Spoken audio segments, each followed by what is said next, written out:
gon' hate anyway, man. Subscribe to the This channel, in the lab live. Used to bake pies, now I'm on YouTube on In the Lab Live. Hit the like button, yeah, go ahead subscribe. Ain't no telling what you see, it's gonna be a long ride. Better open up your eyes, cause we be in the bitch till 7 in the morning. Coffee in one hand and the sweet got me zoning. Blocking all the haters, shout out my moderators. They make the show greater, main reason why we made it. So up on the top, I can't see the ground. Got these niggas mad, they love when I was down. Now nigga up, and they can't tell me shit. Shout out to Scale Gang and all my people in this bitch. I got haters, I got friends, I got product, I got ends. If I ever get a plaque, I know they gon' hate me then. Still rolling in that lag slow, hotter than Tabasco. Don't matter what you buying, I can get you what you ask for. Hottest in the streets, where these niggas can't compete. We be grinding while they sleep, yeah, 7 days a week. I ain't tripping on the docks, telling niggas come box. Right, knock them out of socks, boy, you must be smoking rocks. Hey, this in the Lab Live, man. Subscribe to the channel, man. Hit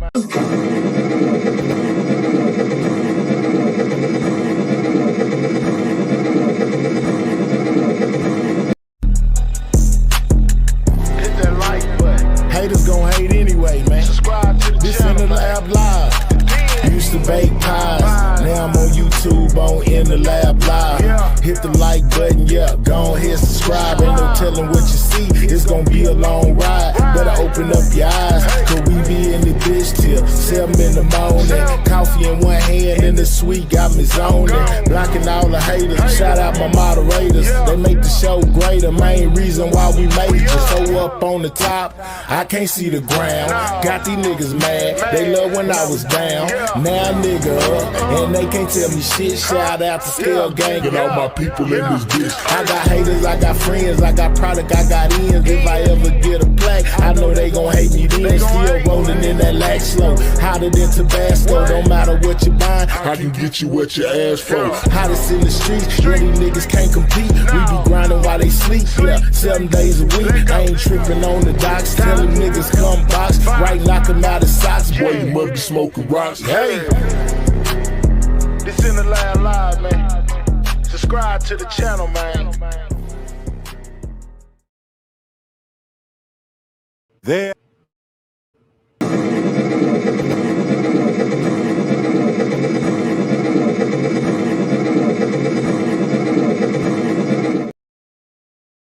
Salute. Shout out to everybody in the building, man. Can y'all hear me out there? Let me know if y'all can hear me out there. Can y'all hear me out there? Let me know if y'all can hear me. Can y'all hear me? Can y'all hear me good? You know what I'm saying, can y'all hear me out there? Let me know. You know, am I coming through loud and clear, guys? Can y'all hear me out there? Let me know if y'all can hear me. Can y'all hear me out there? Can you hear me? Can you hear me? Can you hear me now? Can you hear me now? Can y'all hear me out there? You know what I'm saying? Let me know, man. You know what I'm saying? Okay, then loud and clear, loud and clear. All right. What's up, everybody? Shout out to this side of YouTube, man. I ain't been over here in a minute, man. I've been too busy, you know, doing news and giving these people who don't deserve my attention too much attention. You know what I'm saying? It's most definitely time to get back on it. You know what I'm saying? Most definitely the content, man. You know what I'm saying? The reason why we be here in the first place, y'all. You know what I'm saying? Good morning to y'all on this Sunday. You know what I'm saying? Before church, after church. Some people don't go to church, whichever one it is. You know what I'm saying? I hope y'all been having a great morning, you know, as well as a great night, y'all. You know, I've been listening to some of the things that's been going on, you know, within this case, man. You know, Yella Beezy mom passing away, you know, court dates being pushed back to where it seeming like it may not be a trial. Shout out to Maddie Mac for that 5-piece. She said, happy statement here, IGT and Sidewalk Gang. I'm on the way to church. You know what I'm saying? Yeah, man, put a prayer up there for me, Maddie Mac. I know you ain't going to pray no harm on me. It's going to be all good stuff. You got to be careful. You know what I'm saying? The people that pray for you. I know you's a good one. Shout out to Lalizi for being a member for the last 29 months. Shout out to Rika for being a member for the last 13 months. You know what I'm saying? Shout out to It's Likely for being a member for the last 24 months. Shout out to all the long-standing memberships, man. Vaughn for being a member for the last 12 months. Shout out to Miss Pooh Bear for that 10-piece. She say 30 months plus and it's it. Respectfully, absolutely. Shout out to Miss Karen for being a member for the last 28 months. My boy Stepper renewed his membership. He been a member last 29 months. You know what I'm saying? Shout out to Bobby for being a member for the last 26 months. Man, y'all is up there, man. You know what I'm saying? Maddie once again. And shout out to Cut Up Girl for being a member for the last 24 months, man. You know what I'm saying? You want to be a part of something great, man. The Sidewalk is most definitely a great thing, man. Grab your membership if you haven't not got one. You know what I'm saying? Get you one today. You know what I'm saying? For the small price of $4.99, I think it's the same cost as a bag of chips these days, man. You know what I'm saying? But anyways, y'all, I've been listening to a lot of the things that's been going on, a lot of things that we've been hearing, you know, when it comes to this Mo3 situation, man. Y'all remember I brought the board, you know, a long time ago. Well, not even a long time ago, a couple months ago, I brought to the board the thing about Key One, you know, basically being at Big B's shop on November 10th, the day before Mo3 lost his life. Y'all remember that? You know what I'm saying? I most definitely hit. I brought it over here. I told y'all about it. And I most definitely went to So Players and asked Big B about it, you know, basically to see what his reaction was going to be. You know what I'm saying? Because I was very interested at them being at that shop the night before, you know, because it could have probably provided a timeline, you know, as far as when they left, you know, and what time they made it to Jesse's apartment. You know what I'm talking about? Yeah, they have possibly left from there and went and did what they did. You know what I'm saying? I was curious. You know what I'm saying? I had went back. I listened to the Key One interview, one of the old ones from Skoka Page, you know, and basically that's where I heard that Key One say, that's why I heard Key One say that the night before on the 10th, he was at Big B's shop. You know what I'm talking about? And I see that has came back up. You know what I'm saying? Now, they're not going to give me my credit and say, yeah, man, I remember when Maher asked that question. You know, of course, they're going to say they came up with it, this, that, and the third. But let's make this very clear. Nobody was asking any questions about that shop before Maher brought it up, you know, that he had heard it basically on this interview, you know, from Kim. You know, hold on real quick. Yeah, because he most definitely said, if you never heard it, you know what I'm saying, let me bring it to your attention real quick while I'm here, you know, because he most definitely said it. This was the upload, you know, that I did regarding that whole situation with Key One, you know, and basically him basically saying that he was at Big B's shop the night before, you know what I'm saying? So you can step it as fact. Remember, when I asked Key One, he said that he didn't remember even saying this, you know, but he most definitely said it. The guy on that freeway is not Key One, Natalie. That is most definitely Key One. You know what I'm saying? And I'm gonna tell you why in a minute, but I am to believe, you know, that guy that was chasing behind Mo3 was most definitely Key One. And I'm on to believe that there was also another person that was on that highway, you know, and we can agree to disagree, you know, that's fine with me. I ain't doing no tripping. But I'm most definitely, you know, from what I've been hearing and plus what I've seen as far as that paperwork goes, Key One was most definitely on that highway. Can y'all hear me? He telling me my audio is slightly distorted. Can y'all hear me good out there? Let me know, man. You know what I'm saying? Do I need to refresh it real quick or am I good? Let me know, man. I don't want to be choppy. But then again, it's only a certain amount of things that I can do in order to try to unchoppy my audio, you know what I'm saying? Just so you know. So, you know, I'm out here, I'm in this country, and sometimes, you know, the audio is just gonna be what the audio is gonna be. You know what I'm saying? But hold on, let me see if refreshing real quick my audio out. Hold on real quick. Hold on, y'all.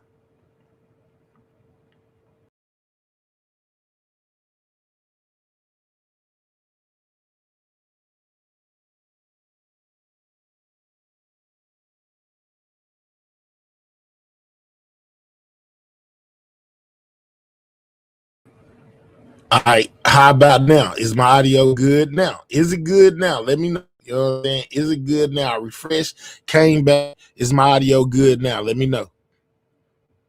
They say you sound good to me. EJ says it's much better. Okay, I bet. All right. You know what I'm saying? So let's start right here where I was at a second ago. I want you to hear him basically say, that he was at Big B's shop, Mo 3. He called it, I think in his interview, he called him Mo 3 Daddy shop. He was at Mo 3 Daddy shop the night before. All right, come on. Yeah, man. I hope y'all know that I'm gonna get out real soon. Y'all figuring out my Now, this was one of his first interviews, y'all. This was So Player and Scoper.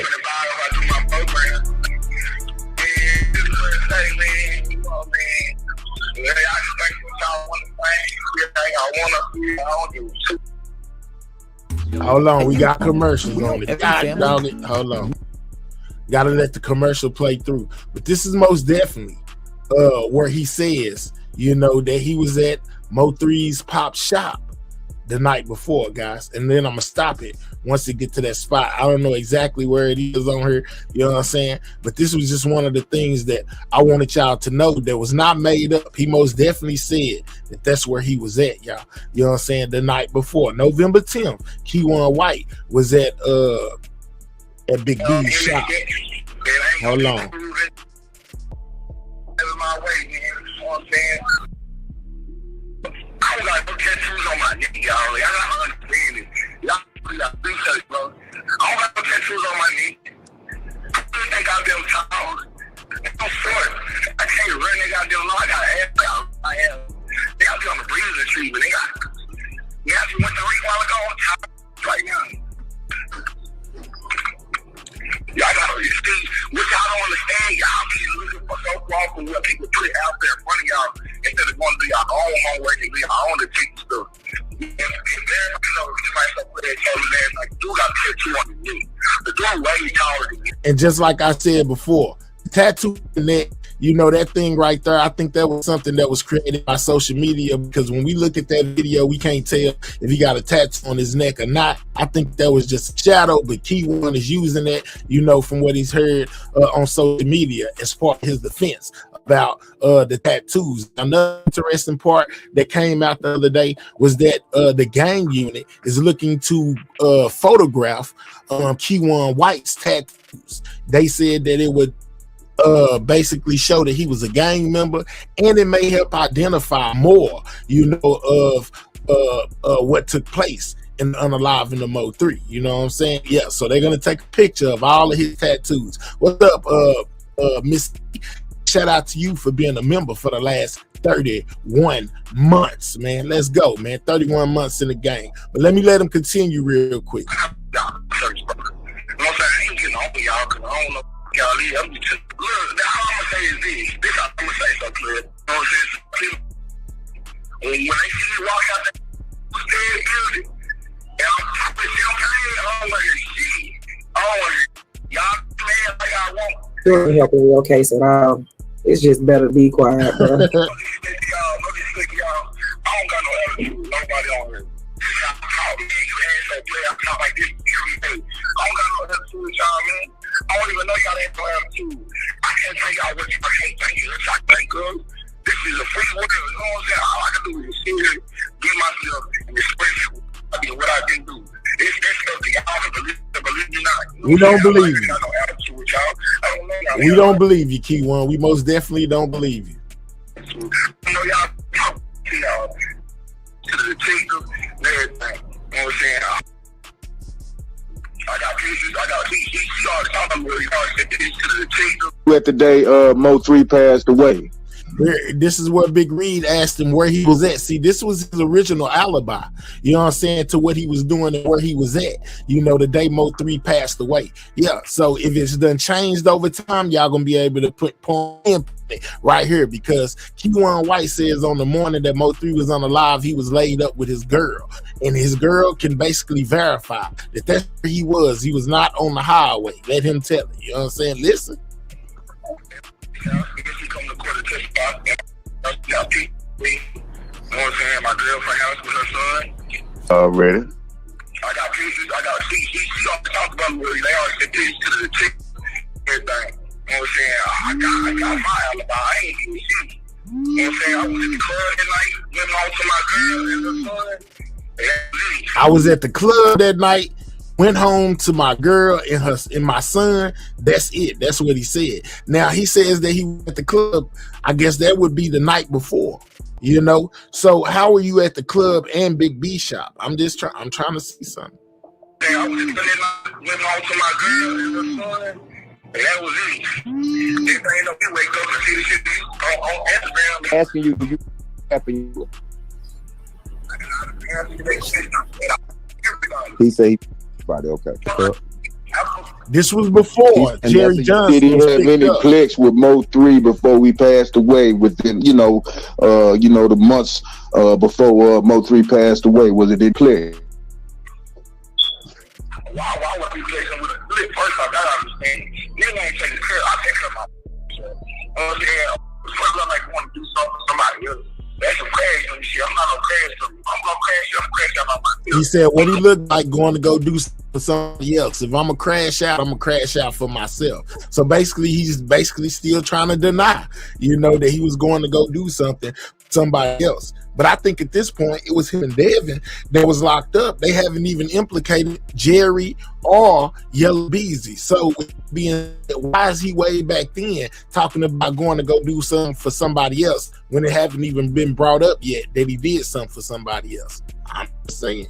I ain't have no place with this man. I just took a picture with this man like 2 years ago. I seen the man they're bleeding them south. Like, There you go. I don't got that ain't got nothing to do. So if you were at your girl's house and you had no involvement, how did you end up in jail? Lady picture that I posted. I'm taking reason here when I got boy, I got a sleep fit on my feet down in town. Who is Robert Gomez? I don't know what to do. Can't say y'all that I don't know. Yeah, with the black. Oh, my bad. The Black Camaro. Yeah, they ain't finding my position. I got 2 federal cases. None of these 2 cases have anything to do with Mo 3 Melvin Noble. No, I'm in the phase of I'm in the phase of what I did. I'm the one that rode around with a whole bunch of guns. I'm the one that had a bunch of drugs and a bunch of money on me. That's what I do. I'll take the full responsibility for what I did. They said I did a lot of shit. I don't know nothing about it, though. They said I get a nigga paperwork. They said I do and see all my paperwork. You know what I'm saying? You see all my paperwork. Some people get twisted. Just because a nigga be passing up lying on TV, pouring out these, and the niggas reposting all these captions on Instagram. At the end of the day, I'm an entertainer. Just like everybody else in got I'm entertainer. So if I catch a picture on Instagram with a whole bunch of links, and I say, so the dumbass caption is put a bad lady down. You know what I'm saying? People try to take that on me with, but that's just a caption. All have to do the same thing. They put dumbass captions. You know what I'm saying? But that's not the case, though. Call from an inmate at a correctional facility. Please press 1 if you would like to accept this. You may now begin calling. Please note this call. We listening when he said he was at Big B shop. What did we miss as far as like from November 11th, and then when the news comes up, they got the picture of this dude. Then they arrest you. They arrest Devin. What did we as Mo 3 fans miss? Because we heard the lyrics from 3. We done heard all the interviews. So it's a deep side of us saying like, yeah, Kiwan, you got something to do with it, or something. What's up, Gina? Make us look the other way. Make us ask them about Bubba too. Ask them about Bubba. Yeah, y'all make sure y'all get likes. Hit my like button if you're in the building, man. Hit the like button. Don't be a hater all your life, man. Hit my like button. Talk about Bubba. I was got a PA. I was in the halfway house when he got killed. So that got some cool with me. This is the Mo 3 sector over here. You got the biggest Mo 3 fans over here. I can give it to you. First off, you know who my family is. Yeah. Everybody know who my family is. Everybody know who my family is. Natalie, you act like he recorded this in the studio or something. You're gonna have to turn your volume up, put your ear close to the phone. This is a recorded call off a jail line and speakerphone. I'm sorry you can't hear that good. Put your ear up to the phone. So first off, my family to prosper for me is good to shit like that. So that's one reason that y'all should look at it like, okay, yeah, this people supposed to be people. See, my big for everybody. You know what I'm saying? For everybody. But I've been knowing road ass since I was a kid. Since Motown days. You know what I'm saying? Since Motown days. Since I got pictures, if y'all was going on my old Facebook, I got pictures with this man. You know what I'm saying? Like, you know what I mean? Since I was a young nigga. I've been knowing everybody since I was a young nigga. So, one thing about my family, man, so I want to put my family like to go do some dumb shit like that. You know what I'm saying? Like, this is dumb. You know what I'm saying? Knowing my family is and knowing that people too. And at the end of the day, okay, Daddy's studio. Oh, there it is. I was just at his Daddy's studio on November the 10th. When was he there, y'all? Type it in the chat. I was just at his Daddy's studio on November the 10th. I was just at his Daddy's studio on November the 10th. I was just at his Daddy's studio on November the 10th. I was just at his studio on November the 10th. Yo. I was just at his Daddy's studio on November the 10th. Where was he at, guys? On November 10th? Where was he? Daddy's studio on November the 10th. I was just at his studio on November the 10th. In his own words, I was just at his daddy's studio November the 10th. He said that out of his own mouth. He talking about he don't remember saying it, but he most definitely said it. Now, we want to know what time you was at Mo3 Daddy's studio on November 10th. You see what I'm saying? Like, yeah, he most definitely said it. When I asked him, he said, what? Like I had caught him off guard. Like he didn't remember. You know what I'm saying? Like he didn't remember he said that. Now y'all can take that audio to him and let him know that he most definitely said that on November 10th, he was at Big B's shop, aka Mo3 Daddy, because he called him, you know, Pops. You know what I'm saying? That, and at the end of the day, I was at his Daddy's studio. I was just at his Daddy's studio on November the 10th. It's in my Instagram. I was just at the nigga Daddy's studio on November the 10th, bro. He said it's on my Instagram. I was just at his daddy's shop November 10th. It's on my Instagram. It's in my Instagram. I was just at the nigga Daddy's studio on November the 10th, bro. This is where I record my music on Flame. Yeah, I got. Yeah, so when he tries to say that he doesn't remember the next time y'all bump into him, you know what I'm saying? Y'all can clip that part, you know, and most definitely let him know, bro. You most definitely said that you was at BB shop November 10th.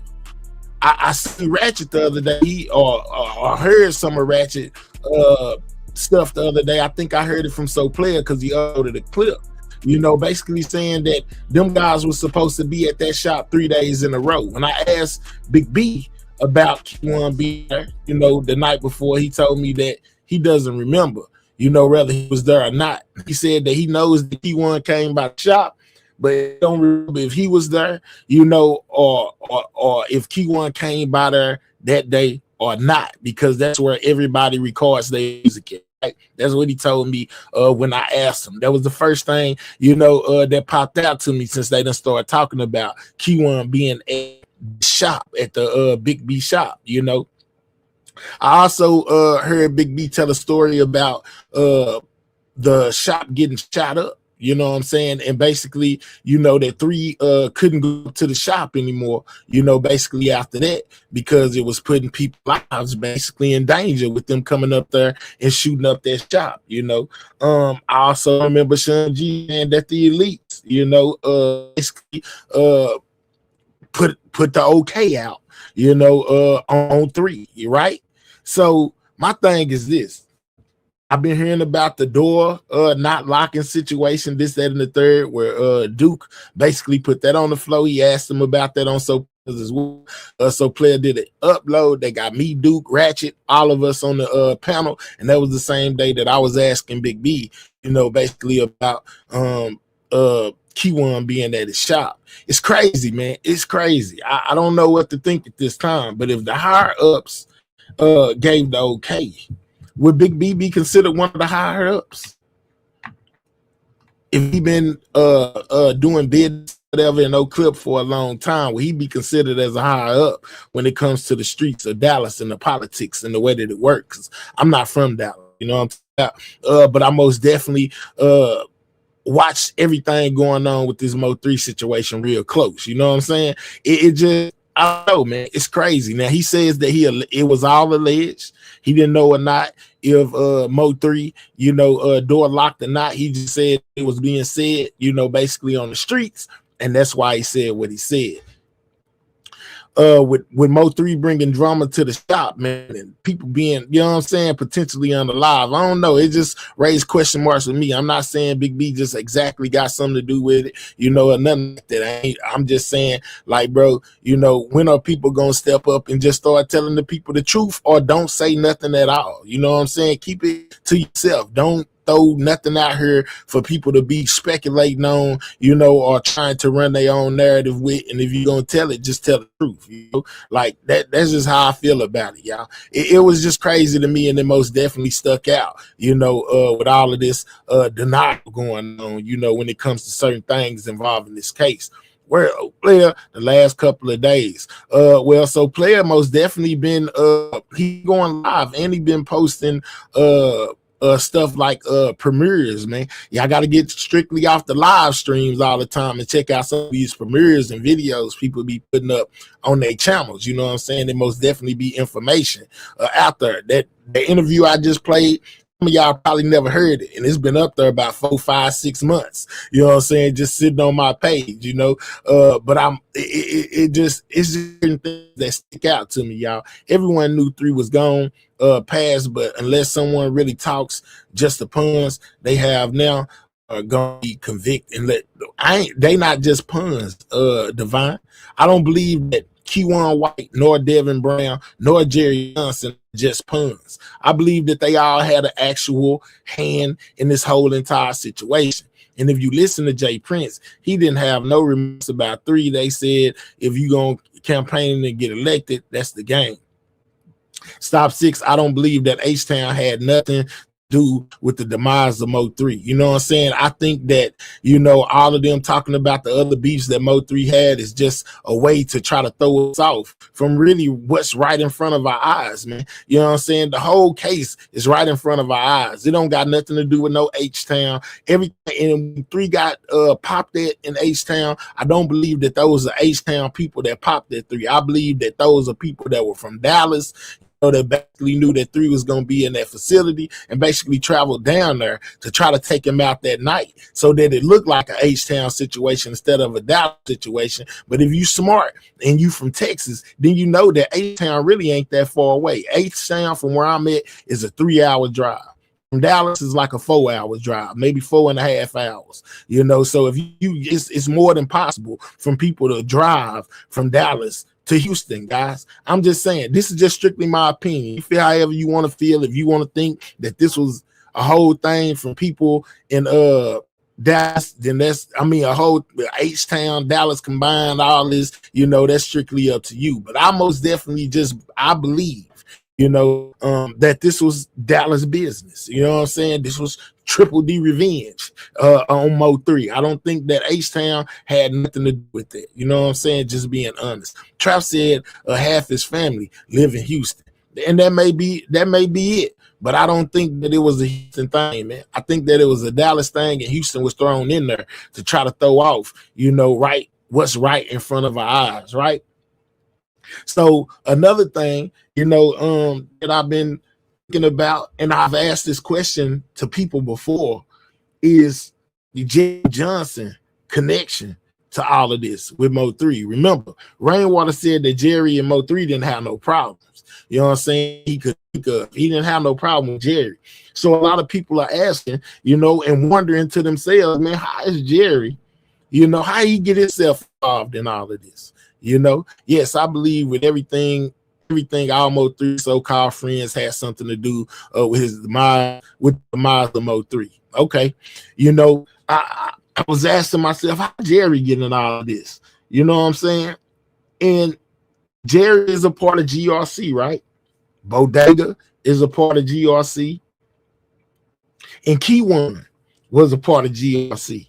GRC got a lot to do with this, you know, and with the recent case that's been put against GRC, shout out to Mal, you know, and shout out to Boognum, you know, they most definitely put a lot of the paperwork forth when it came to GRC situation, right? GRC, a bunch of dope boys, you know what I'm saying? And it's a whole clique full, right?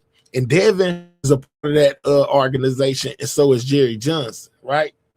Right? Can we all agree with that? Let me know in the chat. You know what I'm saying? If y'all agree with that. Bodega, Jerry, and Devin, as well as Keyone, you know, if you go off the chain that he had on, as well as so we got Jerry, we got Keyone, we got Bodega, who am I leaving out? Oh, and Devin. All three of them are GRC. You know what I'm saying? And with that being said, I think that Jerry, you know what I'm saying, maybe the person is telling it all. And if he is the one that's telling it all, him and Bodega, let's just say Bodega telling it too, then Yella Beezy is cooked. I'm going to say it again. If Jerry and Bodega are the ones that's telling it all, and let's just throw Devin in there too. Let's just say he throw himself off in the mix of telling it all too, of how this all was conspired. Then Yella Beezy is cooked. It's no wiggle room, right? Because you got three people that's affiliated with this GRC thing. I'll point the finger at you. All right, so we got Dunn saying, well, Jerry Johnson nor Devin Brown not filed for a continuance. That should tell y'all something. And then the Trap Boy video, put him on a shirt. The dude dancing is the one Trap hit to shoot at 3 in Houston. Okay, all right, that allegedly, you know what I'm saying? Jerry is also Yella cousin. Bet you didn't know that. I didn't know that either. You know what I'm saying? But I was sitting around in my spare time, y'all, wondering how Jerry was involved in all of this. You know what I'm saying? I want to show y'all something that I found.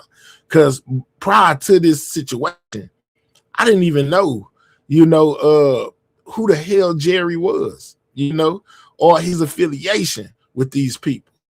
Now, look at this. Right? Tell me who y'all recognize in this picture. Y'all recognize anybody in this picture? Any of the individuals in this picture right here, do y'all recognize any of them? Let me know.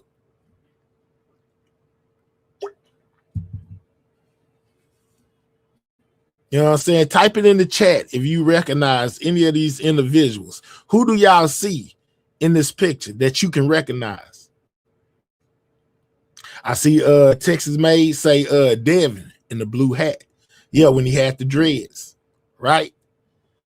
Y'all recognize anybody else? I see a bunch of people recognize Devin.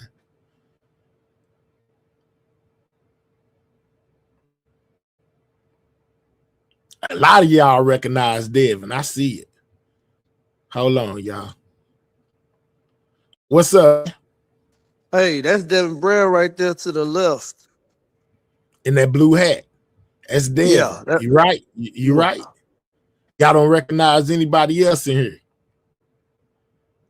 I see Texas Made say, is that Jerry? Where that photo come from? It came from me.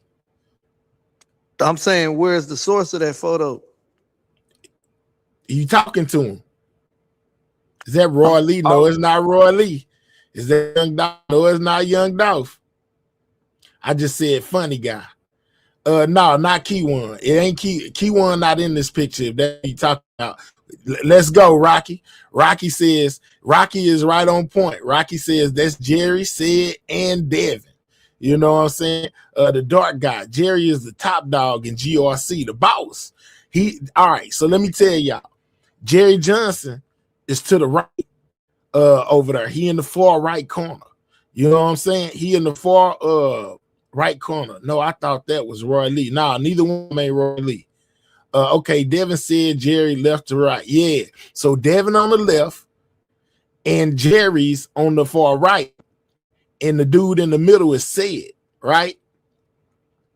So they've been connected a long time, right? Remember when Jackie and Rainwater was arguing, you know what I'm saying? She's or something like that. And they were saying that Rainwater was the one that told 3 that Devin was hot as a firecracker, you know, about Mo3 posting his kids, right?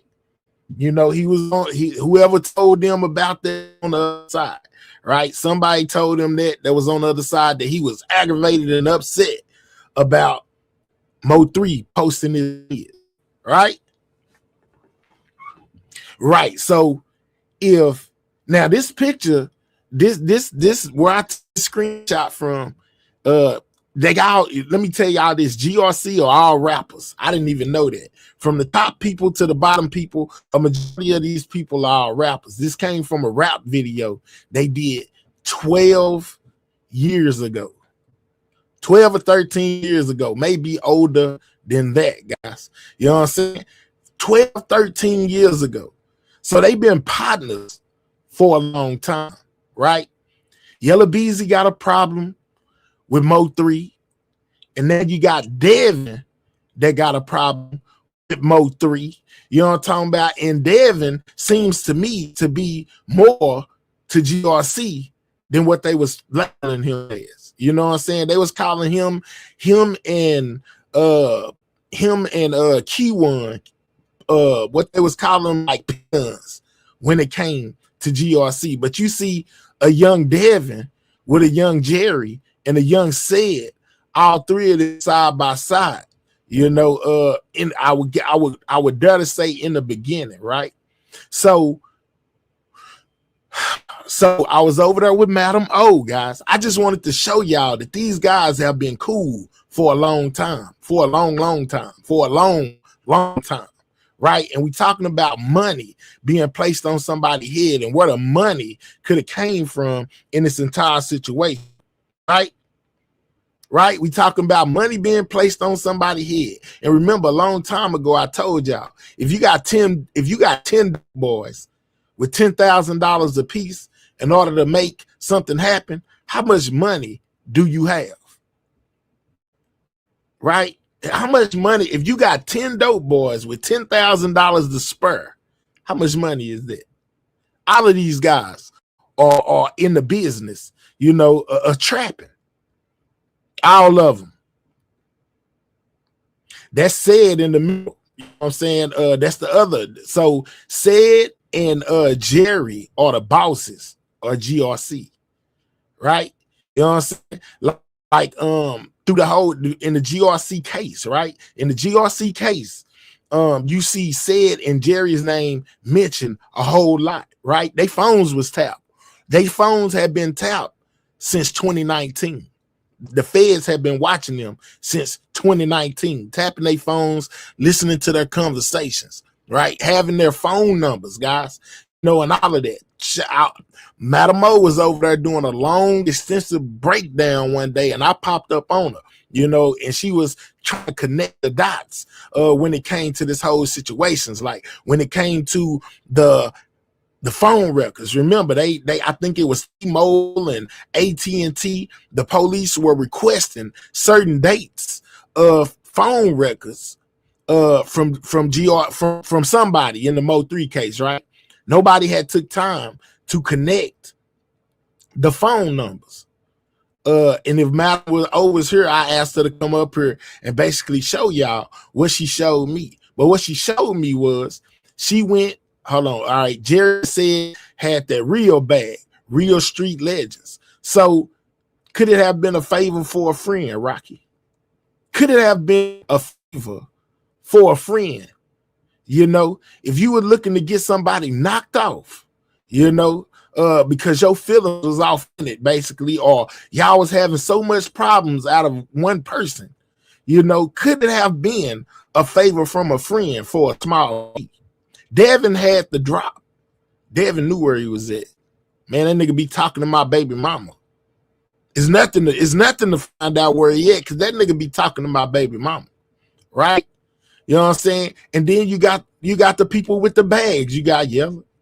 You know what I'm saying? Potentially Jerry. You know what I'm saying? Or Jerry making it happen through the GRC. You know, getting one of his flunkies to go out, you know, and get on that highway and do something that was gonna get them locked up forever for a little bit of money.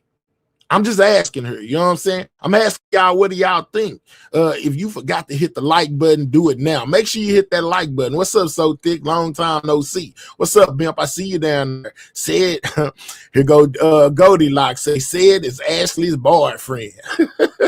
Allegedly. I don't know how true that is, man. You know what I'm saying? But as you can tell from this picture, these dudes have been cool for a long time. You know what I'm saying? For a long time.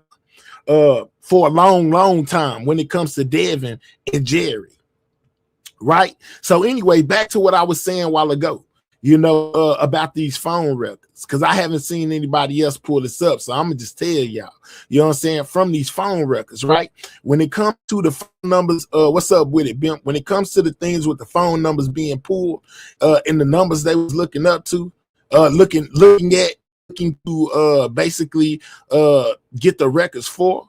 What if I told y'all that one of those numbers connect directly to Jerry Johnson?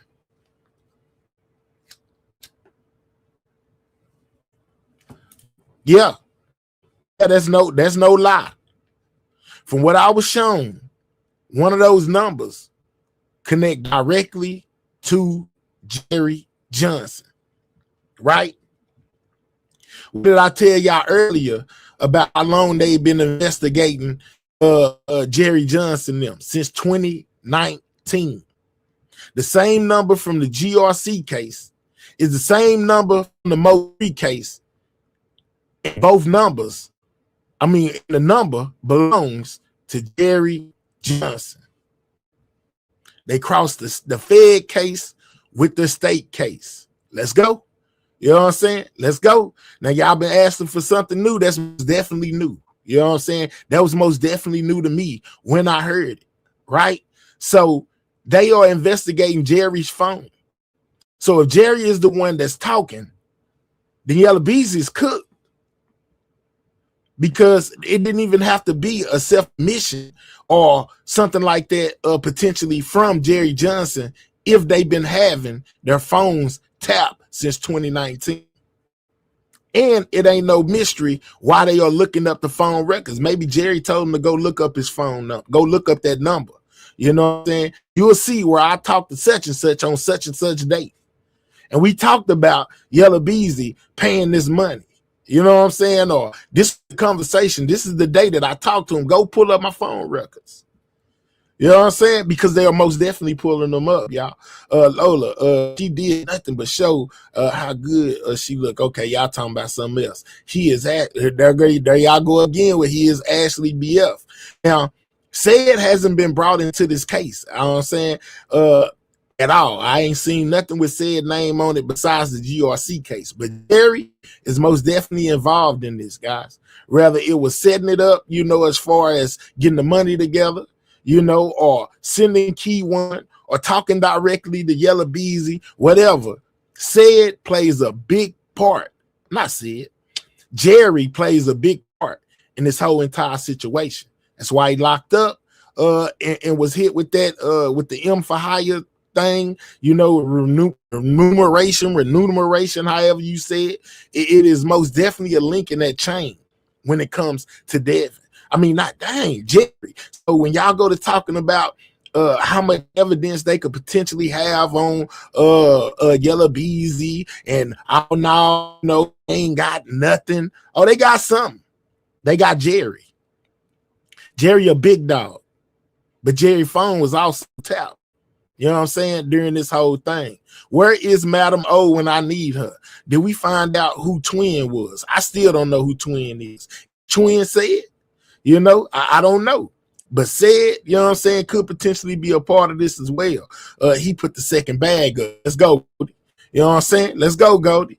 You're dealing with people with a whole lot of money. You know what I'm saying? When it comes to these street politics, Jerry is the connection. That's my point. Miss T on point with me. You know what I'm saying? Miss T is on point with me. When it comes to this whole situation, Jerry is the thing that connects all of this stuff together. With the GRC and the Mo 3 situation, Devin was the one that had the, in my opinion, Devin, well, I ain't even my opinion. Devin was the one that was responsible for knowing where Mo 3 was at. You know what I'm saying? He knew where Mo 3 was at. If you didn't know where he was at, he knew where he was going to be at some point in time. That's where the little one came in. You know, the reason, what would be the reason? Look on your screen. Devin is his homeboy. That he been cool with Devin for a long time. He knew Devin with the dreads. You know what I'm saying? They in the club taking pictures. Matter of fact, I remember seeing a picture of Devin and Yella Beezy in the club when Devin still had these dreads on his head. Somebody just told me that Jerry was Yella Beezy's cousin. So if you got somebody that's causing your people, your family, plus one of your homeboys to hold a static, you know, and y'all call yourselves, you know what I'm saying, a clique, could it be a favor? Could it be I help you eliminate your problem? Twin and GRC, he told on everybody in the go. Well, which one is Twin?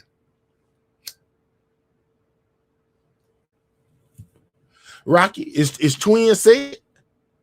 Yeah, I was watching Madam O live too. I was always in her bushes too, man.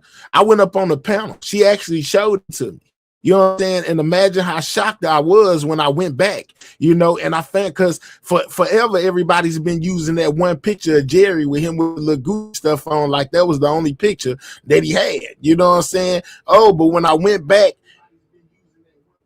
you know what I'm saying, and and started looking, I was like, "Why? Here go Jerry right here. This is a young Jerry with a box on his head. He got the Tupac box up there, like Tupac had, you know, in that movie, Above the Rim." If they got that much evidence in 2019 against Jerry, it sounds to me his best interest was cooperating. Absolutely. Let's go, Frank. You know what I'm saying? And if y'all go look at that paperwork, you know, with the GRC situation, you will see. Keep in mind, here they have a few CIs that are trustworthy and reliable, confidential form. You're right. You know what I'm saying? They was taking the words of the CI the CIs, the confidential informants in the GRC case, as well as leaning toward now. Detective Barnes has something to do with it as well, you know, because he was the one that basically was overlooking the wiretaps on the phone, guys. It's crazy. You know, and basically he told them that he was only giving them, you know, what they needed as far as the GRC situation, you know, at this time. You don't blow the lid on the Mo 3 situation by giving them too much information. So he only gave them the information that they needed for the GRC, and he kept the rest of the information in the tuck. You know what I'm saying? This is from the paperwork.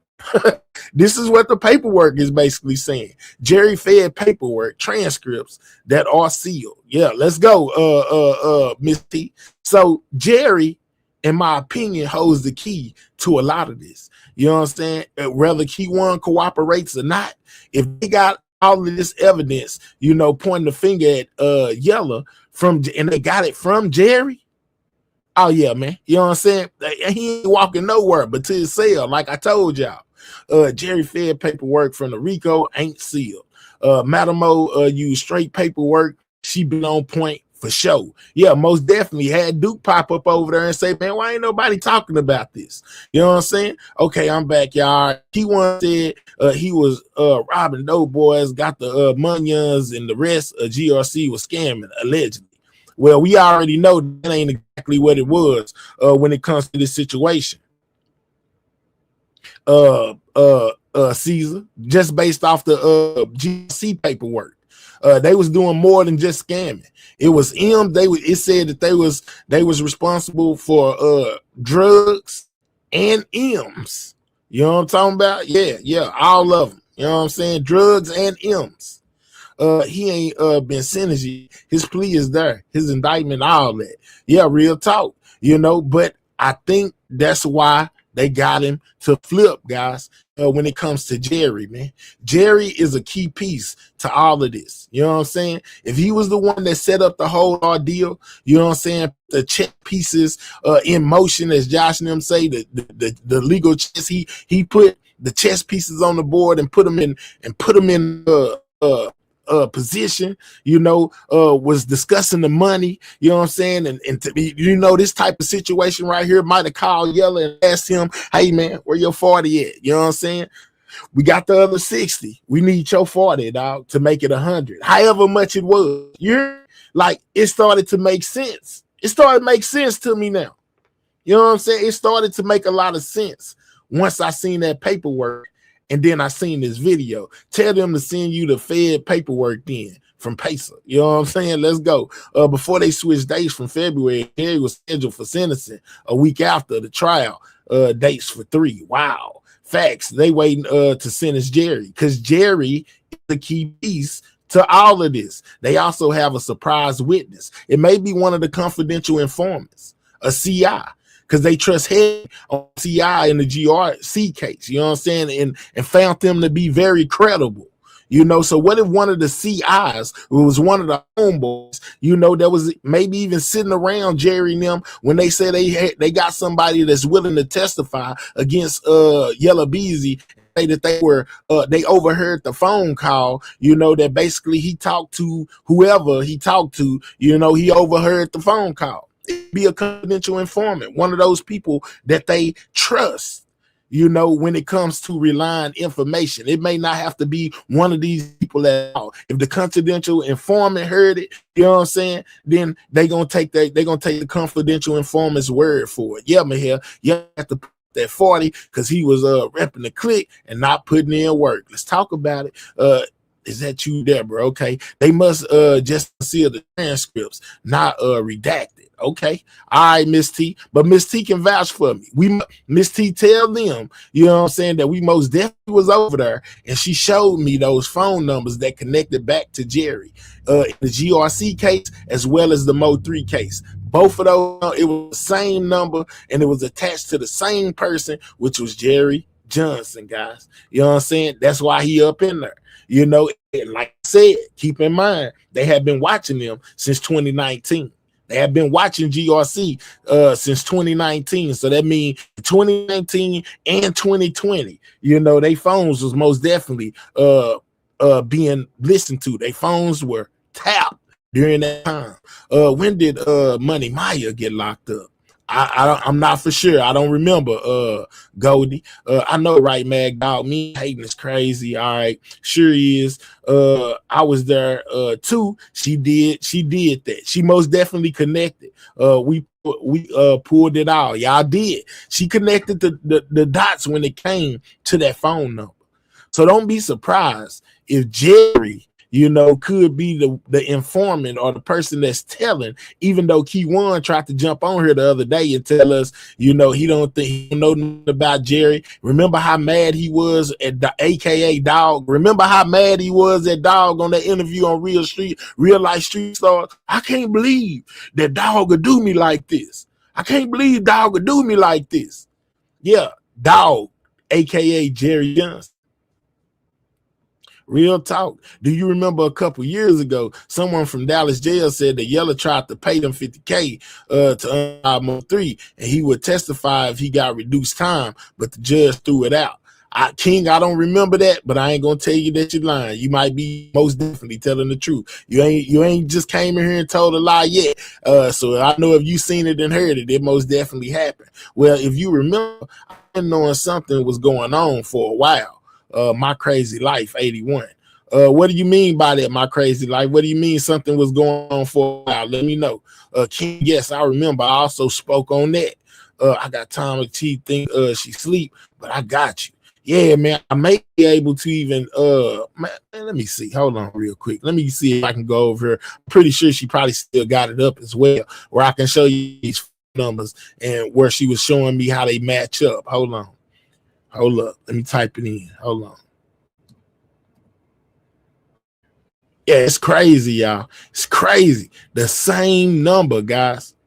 the same exact phone number when it comes to Keyone. I mean, when it comes to Jerry. Hold on, let me see if she still got this video, because I'm gonna show y'all the phone numbers. Hold on.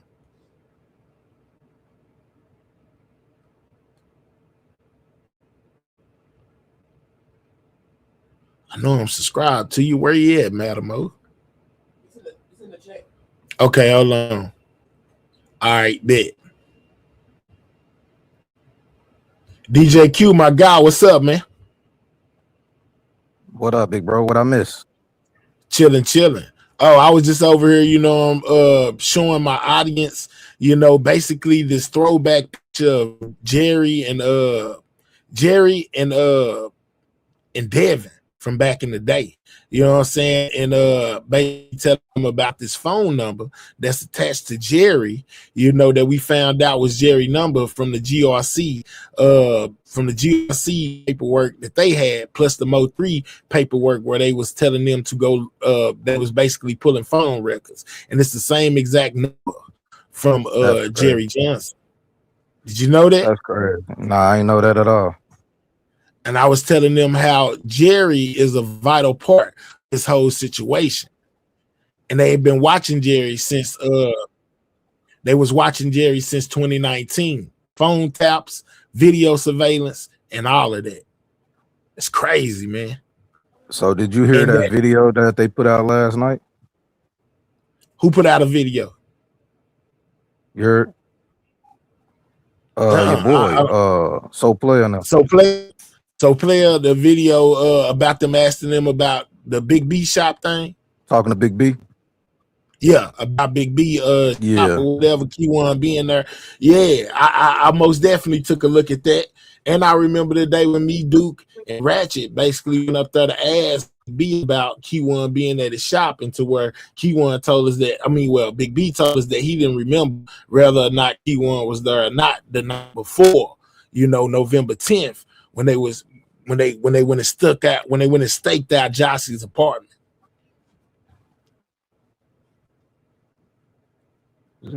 But I see he was talking about having 3 or 4 different shops and not being able to be at them all at the same time, this, that, and the third. I heard them questioning him about the door locking situation, and him saying, you know, that basically he didn't know or not until afterwards, about 3 or something like that, the door not locking. What you think about all this? What you think about it? I be seeing you over there cutting it too. What you think about this whole entire situation? I appreciate it. I thank you for that. But I think Big B got something going on with the whole goddamn ordeal. I ain't gonna hold you. Because if you listen to it, what he was telling them last night, that wasn't the same thing he told me and Miss Beans on Mathello's channel. Yeah, he told y'all something totally completely different. Totally different. Yeah, man. And I was telling them that at the beginning, man. You know, a lot of people, you know, if you think back to Sean, I don't know if you ever heard the video where he said the higher ups gave the green light to basically on 3. You ever remember seeing that video? He was talking about the higher ups. Vaguely, yeah. I remember it a little bit, but I'm not really into the higher up thing. But I only say that to say this: if Big B is a staple in Dallas and been doing stuff in the Cliff for a long time, and AKA Mo3 Daddy, wouldn't he be considered a higher up? Yeah. The other side be saying, pay attention to Mo3's inner circle. When he be a part of Mo3's inner circle? Fucking right. I ain't think of that. That's just me. I'm just asking. I don't know, you know what I'm saying? I don't know just everything, but that's just me from a outsider looking in type situation. Like, just basically asking, like, yeah, that to me, you know, him getting the man shot up and being barred from there. You know what I'm saying? Right. You see what I'm saying? And then you hear Trap say, yeah, your daddy ain't gave that money back yet. You know what I'm saying? You see what I'm saying? Like, it's like, bro, if you ain't gonna tell it all, just don't say nothing. Shut up. That's how I feel about it. And I seen I seen somewhere where Sean G basically made a call to Big B and told him he was gonna come basically to Oak Cliff and holler at him because it's a lot of stuff that's going on, you know, and he don't feel like he told him everything. I think that was on the Soul Player upload. Yeah, it's just crazy, man. It's just crazy. No, go ahead. My bad. No, I was talking to my wife. My bad. Okay, all right, hold on. Yeah, it's a lot of crazy situations going on. All right, so this is from Madam O right here. This is the paperwork out from Madam O from that day when I pulled up on her and she was breaking it down to me, you know, basically about the connections and this and that when it comes to Mo3's when it comes to the GRC paperwork with Jerry Johnson, you know, and the Mo3 situation, how they entwined due to Jerry's phone number being one of the numbers that they basically pulled, you know, for the Mo3 situation. Hold on real quick. Let me turn this on real fast. Hold on, y'all. Hold on, let me get it right here. Shout out to Madam O, man. Y'all drop a link in the chat, man. Y'all check out Madam O. She be having a lot of good stuff over there. She most definitely gave me permission the day I was over there, you know, basically show this to my audience and let them know, you know, that there's some things that are going on that people are overlooking. Let's go. Video from Pinsky.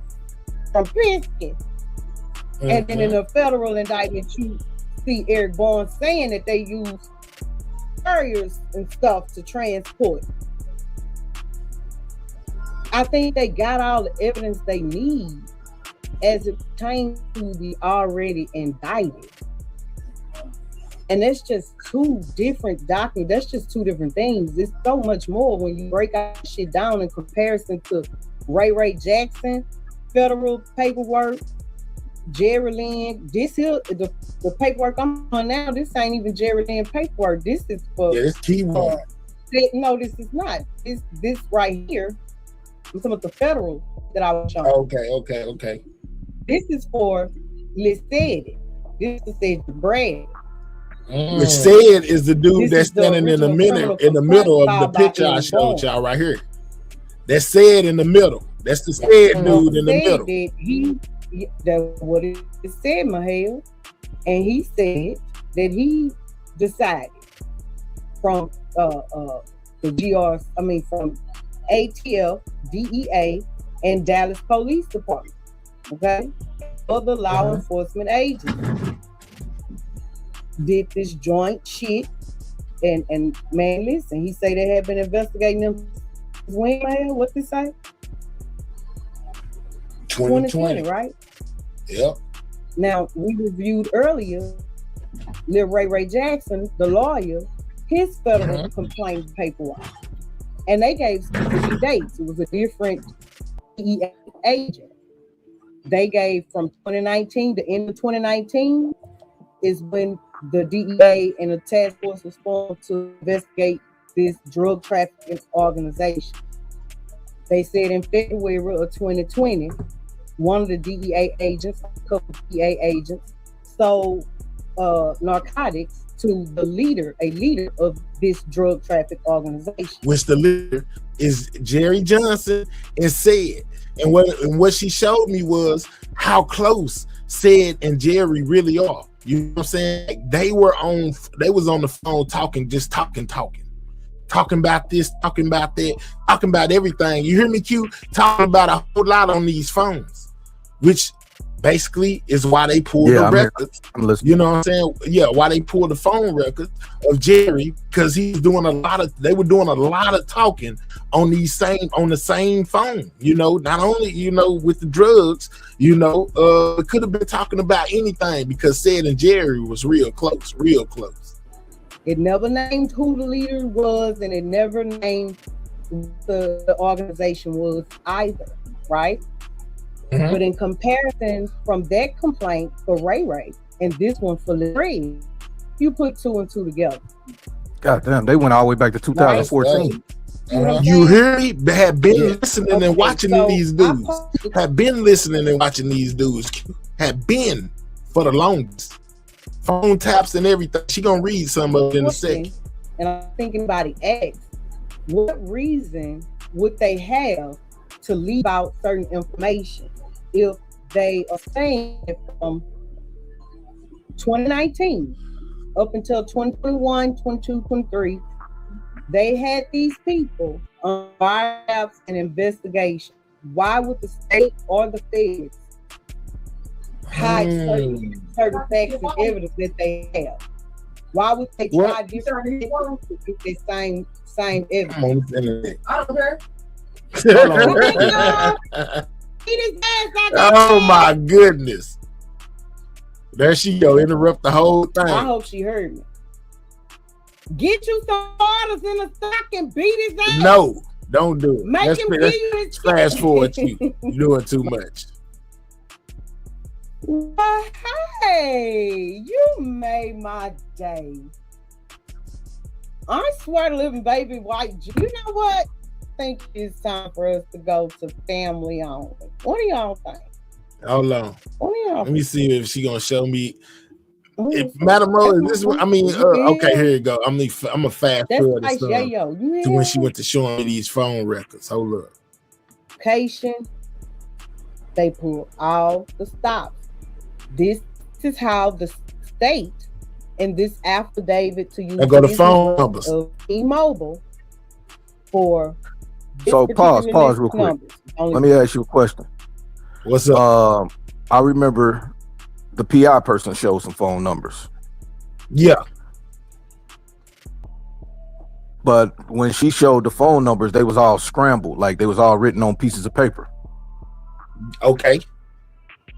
Like look like, you know how like some people write their bars and stuff. That's how it looked like. You know what I'm saying? Yeah. Like I guess she had got them the ones she had got from Key One.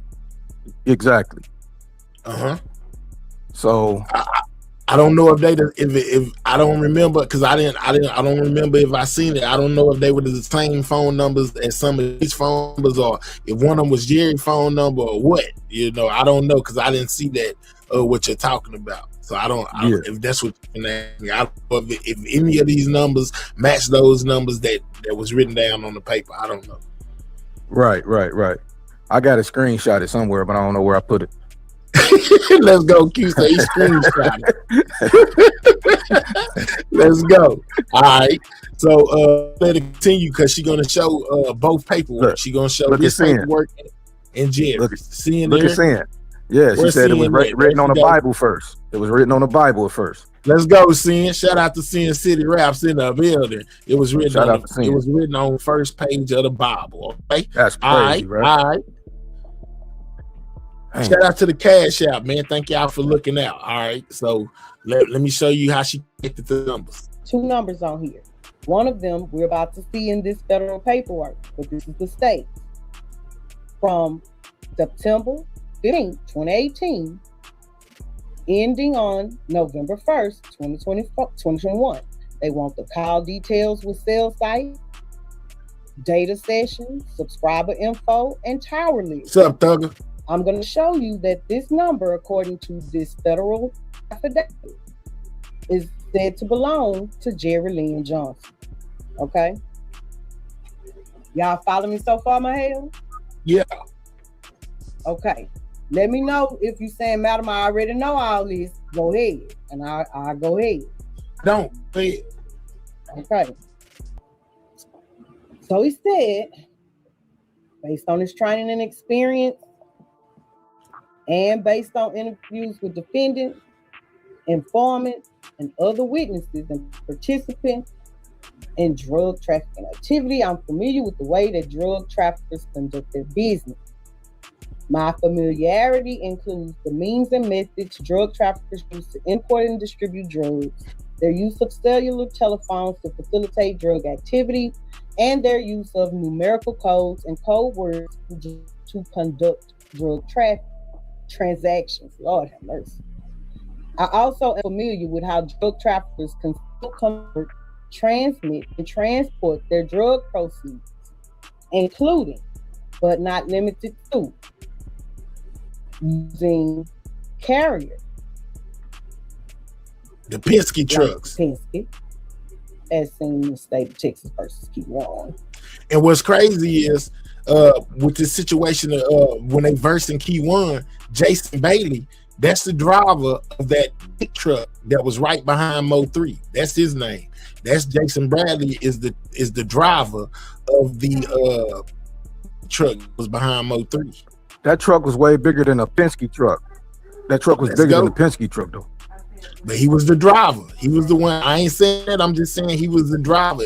It's in the police paperwork as well. As him, he was one of the people that was called to testify as being the truck driver that we get that video from. And not only do they, let me tell y'all another thing she helped me too.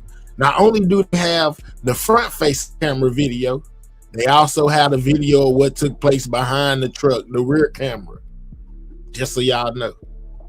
Okay. Just come back in. Well, the rear camera don't come on unless somebody runs in the back of the truck.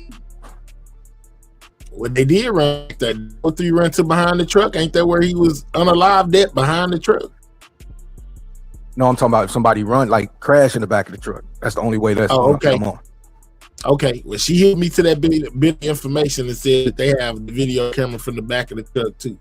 Okay, that's fine. They say, oh shit, let's go. Yeah, Miss T says they come in different sizes. Just so you know, DJ Kig, the Penske trucks come in different sizes. All right. Oh yeah, I know that. Let's go. All right. And using third parties to purchase a whole title to ask. So Mahia, as you can see, what I was saying was by itself, it may not be much. But when you break it down and you compare federal documents to state documents, federal documents, it comes together and tells a complete story. Yeah. Yeah. There you see Jerry Johnson and Cedric Brand. Jerry Lynn and said attempt and conspiracy. Any person who attempts or conspires to commit any offense defined in this subchapter shall be subject to the same penalties as those prescribed for the offense, the commission of which was the object of the attempt or conspiracy. That's what 21 U.S.C. subsection 846 reads, okay? In this particular context, he says that it is conspiracy to distribute or possess with the intent to distribute a mixture or substance containing a detectable amount of cocaine, a Schedule II drug. My knowledge of the facts, this the part, Mahia, and then we can keep going. We can go back. Hold on. What's up? Wow. I heard somebody was looking for me. Here I go. Is this the madam herself? This is C Val, aka Mac Damn. Hey, madam, how you doing? All is well, my hell. What we got going? All right, so I was showing them where you were showing me the connection and you know the things that have been going on, you know, prior to Mo 3 being alive, you know, basically with the surveillance that had been going on, the tapping of the phones and the connection between the two when it comes to Jerry from the GRC situation as well as the Mo 3 situation with that phone number when they pulled the records or whatever. Absolutely. Man, that was crazy. And also I got DJ Q up here. He was saying and I do believe that you told me that they have the front camera as well as the back camera footage from that 18-wheeler, right? What they have is 2 videos from a Penske vehicle. Penske is those are the transportation trucks, right? So it doesn't say whether it's the front and the back, but it does say that they have subpoenaed 2 videos from Penske. So, you know, that's not factual that it is the front and back cameras. That was just what I had assessed. Now, I don't know that to be factual. Go ahead, DJ. Hello? Yeah, you can break it down. Go ahead. I don't think she can hear. I can break it down. Madam O, can you hear? If you look at that window on the truck, go. I'm listening. She can hear you. No, I don't think she can hear me. Hey, money. Yeah, she hear you. She said, "I'm look at that truck. If you blow the window up on that truck when they got the hood open, because you know that's where the bullet went, because that's where all the fluid came from, right? If you look at the truck, so I get what you're saying. You're saying that the color of the truck is not the color of the Penske truck. So wait, hold on. Wait, DJ Q. So I initially You see 2 dash cams inside the He truck. can hear you. okay, so let me explain something. So you should have been there. You used to come to the Sunny Quarters, then I don't know, you probably got upset and quit. But my initial assessment was that that was what they were using to transport their drug you know, they get high stuff with because of what the report said in their federal case. Then Okay. someone said Penske is the moving truck. Okay, so it was a collective assessment. Because it is my channel, I'm going to say I assess because it came from me. But who know, you know, I don't know. I get what you're saying though, right? That there couldn't have been a Penske truck because all Penske trucks have a certain color. That's their branding. So I get that. I get what you're saying. You don't got to say we had already went through that. I wasn't saying that. Oh, okay, well, real quick, because I'm finna go to church. I'm late.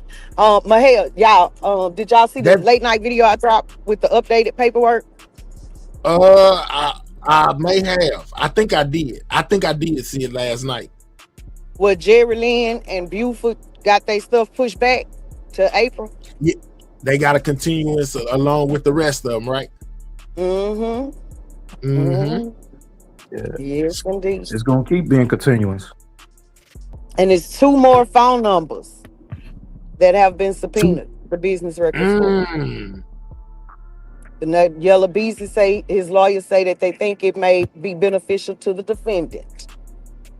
The Have other 2 one numbers. phone number from February 1st of last year to the last day of June.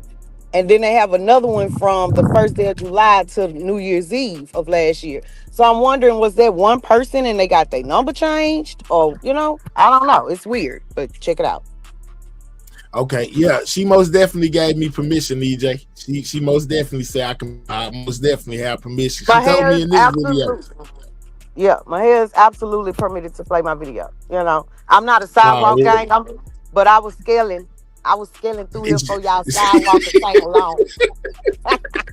She most definitely was scale gang, you know what I'm saying, for a whole minute. I'm gonna jump down my head because I got some little crumb snatchers that I gotta pay attention to. All right. No, go I ahead. appreciate you coming up. Okay, well, I ain't there yet. I appreciate both of y'all. Thank y'all. Yes, DJ ma'am. Q, you can come back to the quarters, baby. We ain't gonna hurt you. Nah, you killed me over in the quarters, man. You killed me over there. Damn, I ain't getting no love. I ain't getting no love from the Mo3 sector. I don't know why, and I'm not even a part of it. That's crazy. I'm the Sonya Quarters of America, and you must have came over there. Crazy. We just, you know, we real people. You just told me down, but it's all good. It's all love, Miss C. All right. Yep. All right. All right. They say Devin's paperwork has not been updated since Friday. Okay. Correct. I don't have Chime, Vaughn. I got Apple Pay. If you got an iPhone, I most definitely got Apple Pay. I can put my what's the name down there. You can send it to me that way if you don't got Cash App. But yeah, madam. So basically they got new phone numbers they looking into, and you was just telling me that Jerry got a continuance. Jerry and whoever Buford is. Buford, okay. GRC Buford. No, he on the GRC Rico. Oh, he's on the Rico with the GRC. Okay. Correct.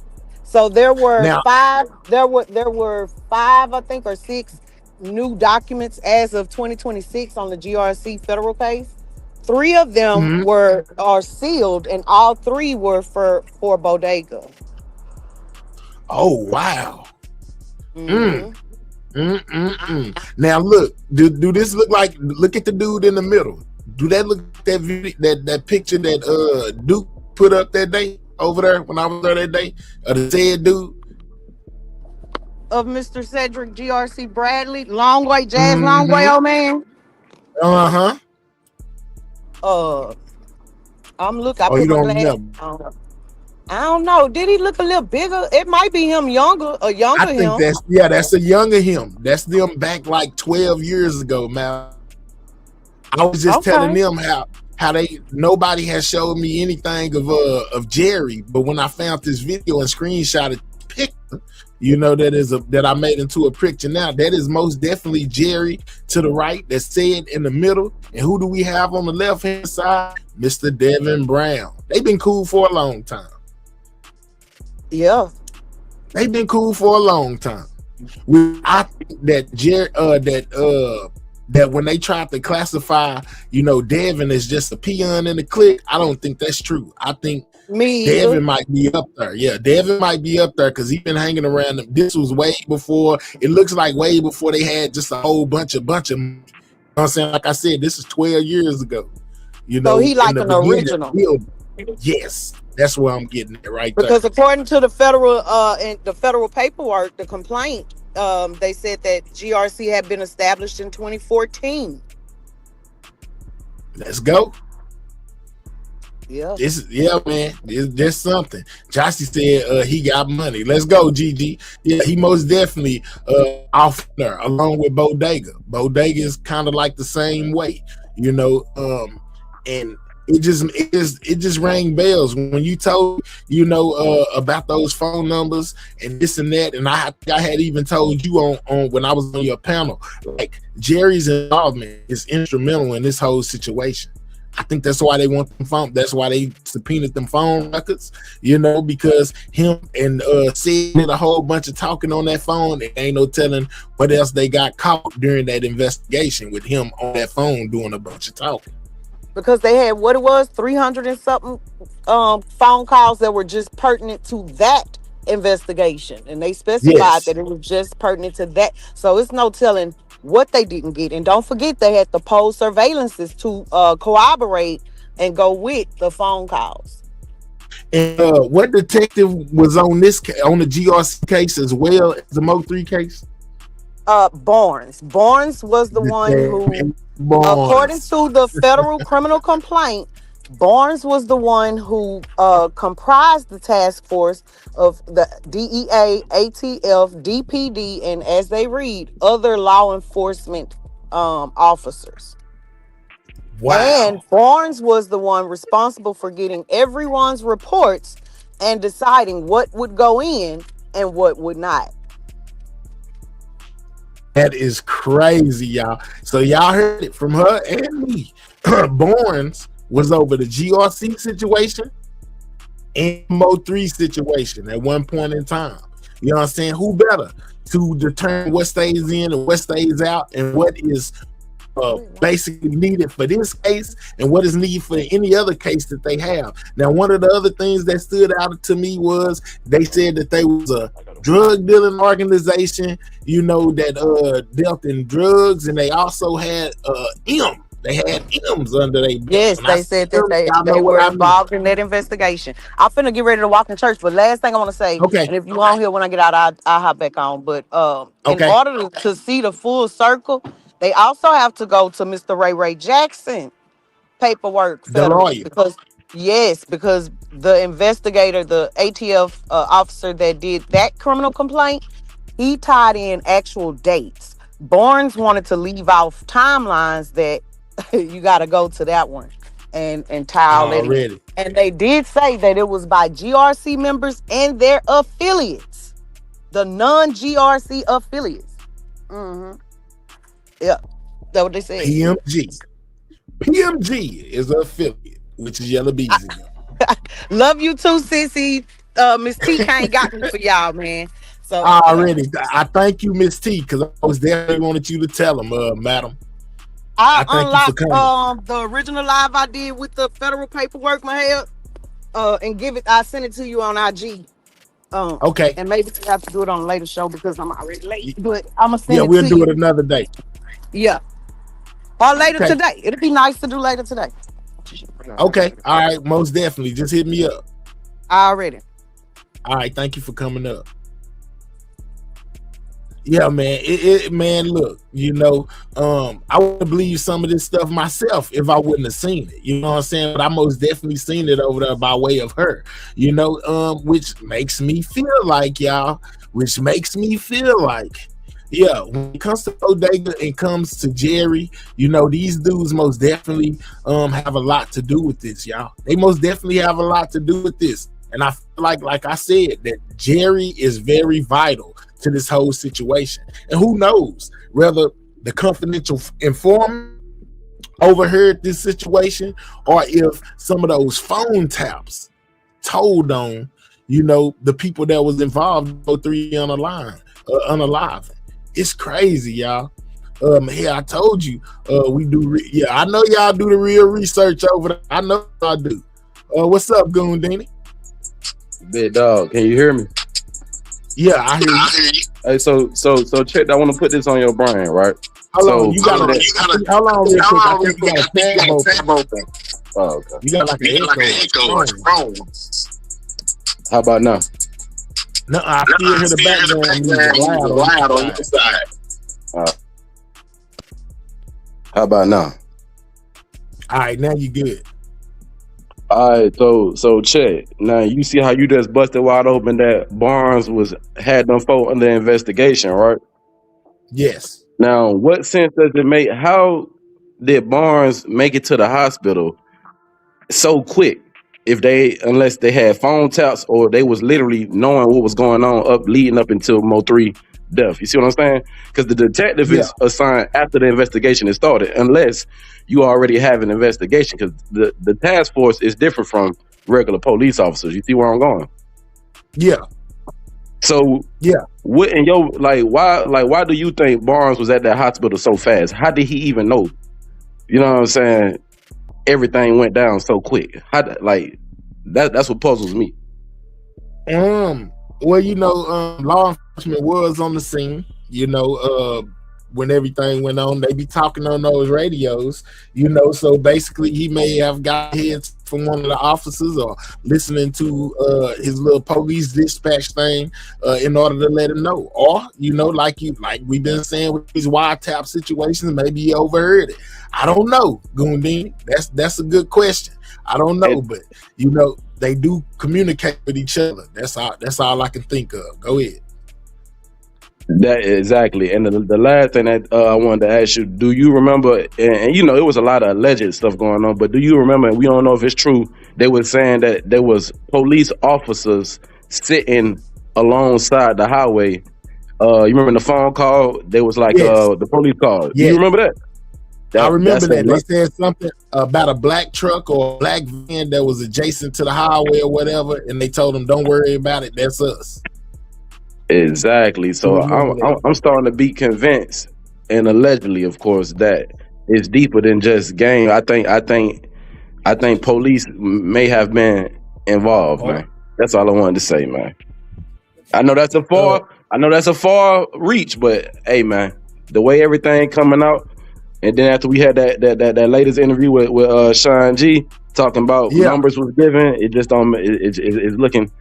It's looking suspicious, man. That's all I wanted to say, though. Thank you. Up to you. Let me ask you this before you run off, Goondini. All right, have you been hearing the things that have been going on with Big B, involving that shop over there? I just seen when I woke up that Big B made. I haven't went and seen what was said, but he not looking credible. From what I'm taking, he not looking credible. But if he don't came back and added more to it, I gotta go. I haven't watched it. Have you? I most definitely watched it. I talked about it a little bit at the beginning of the show. I was telling people, a lot of people, be discredited about secondhand information, this, that, and the third. But I was one of the first people to bring up the fact that Key-One said that he was at Big B shop on the 10th, the same night they went and staked out Jossie apartment. You know what I'm saying? And I asked him, I said, man, do you remember him being there? He said, well, did you know he was there? He said he didn't remember. They could have been because they came there all the time, but as far as him remembering them being there that night, he wasn't sure. That's what he told me, and I don't know, man. It's just something about them being at that shop. Now, I heard Ratchet the other day say that one of his sources told them that they were staking out that shop for 3 days, following up to the day Mo3 was on the live, that Key-One them was at the shop 3 days in a row or something like that. I don't know, man. I don't know, man. I don't know, man. I'm gonna say this. I'm gonna say this, and I really do believe this, man. After seeing, like, you just put on, I never seen that picture you just put up. These folks been in the circle a long time. I think in my mind, Yellow Beezy had put in his circle that he had allegedly money on Mo3 head, and I think a few knuckleheads took it upon themselves to put together something. And Yellow Beezy might haven't known it was going down that day, but due to their sloppiness, all trails are leading back to him by way of the people that you are talking about, man. If you follow what I'm saying, absolutely. You know what I'm saying, and that's just my insight and what I feel the truth of the whole matter is. But what's for sure is, and I'm praying Justice and his family will get justice, man, because it's too much information being passed around for sure. Real talk. But I'm back in the. I'm back listening, man. Hey, keep doing what you're doing, big dog. I really appreciate you, Goondina. Already. All right, bet. So Gigi says, I was watching when Sean G called Big B, and as soon as he said I'm gonna come to the shop, Big B was like, Sean explained himself. But Sean G said Ben cut Big B off. Wow. I didn't know that. Hold on, we got somebody else back here. Hold on, y'all. And thank you, Vonnie, for I most received it. Thank you very much. Oh, what's up? What's going on? Chilling. What's going on? Okay, so you asked a question pertaining to you were talking about them knowing about. Think about this. Okay. They've been dealing with this since 2014. The state is trying to get all the information they can in without letting it be known that they knew about a lot of the stuff that's happened. Think about all the bodies that have dropped. Yeah. That would be a lot of what you call wrongful death suits, if you think about that. Okay. That's some of the things that we came across as we were doing our, little research. Our own investigation. Yeah, well, see, the thing about it is we were just actually having a conversation, just to give you a little backstory. We were just having a conversation pertaining to it. And while we were talking, she actually pulled up the paperwork. And as she pulled up the paperwork, and that's even before she decided to go live. That's how come if you look at the title of this particular live, it's called Plausible Deniability. So that's what we were talking about. Are they saying my volume is low? Yeah, and I turned you all the way up, but we can still barely hear you. Yeah. I had to turn your phone volume up. I did. So how does it sound now? It's still low, but we good. I turned the music down. Something happened, you went on, now you back off mute. Okay. Is it still low? Yeah, it's good though. I can hear you. I just turned the music down so they can let me turn it all the way off playing then, so they'll be able to hear you. All right, go ahead. It might be my connection, but anyway. But as I was saying, like when we started looking at this, it was like a lot of stuff wasn't making sense, and it's like, okay, what's really going on? So that's how come we came across when we were looking at the federal paperwork. We came across the phone numbers. And we had already looked up the phone numbers in a prior live. We had already looked up the phone numbers, with the T-Mobile asking about the cell sites and all that. So just so happened when we pulled up this paperwork, we were able to cross-reference because she was like, look at this phone number, write it down. So I wrote it down, and then she went back to the state paperwork. Lo and behold, that's how come we put, connected the dots. Okay, so they've been looking at this for a long time. Think about that. If you look, they pulled a random number or a random date. That's what we concluded because I think it was September of 2018, but they've been investigating them since 2014. And that's where Barnes was saying how he had been looking through a lot of he knows about the lingo and, what they were talking about because they actually, in the paperwork, they actually brought up, the conversations, some of the conversations, yeah. With them. So the more and more we looked into it, it's like, oh, okay, the state knew that a lot of stuff was going on. We can't say for sure because it's, it would be what you call speculation.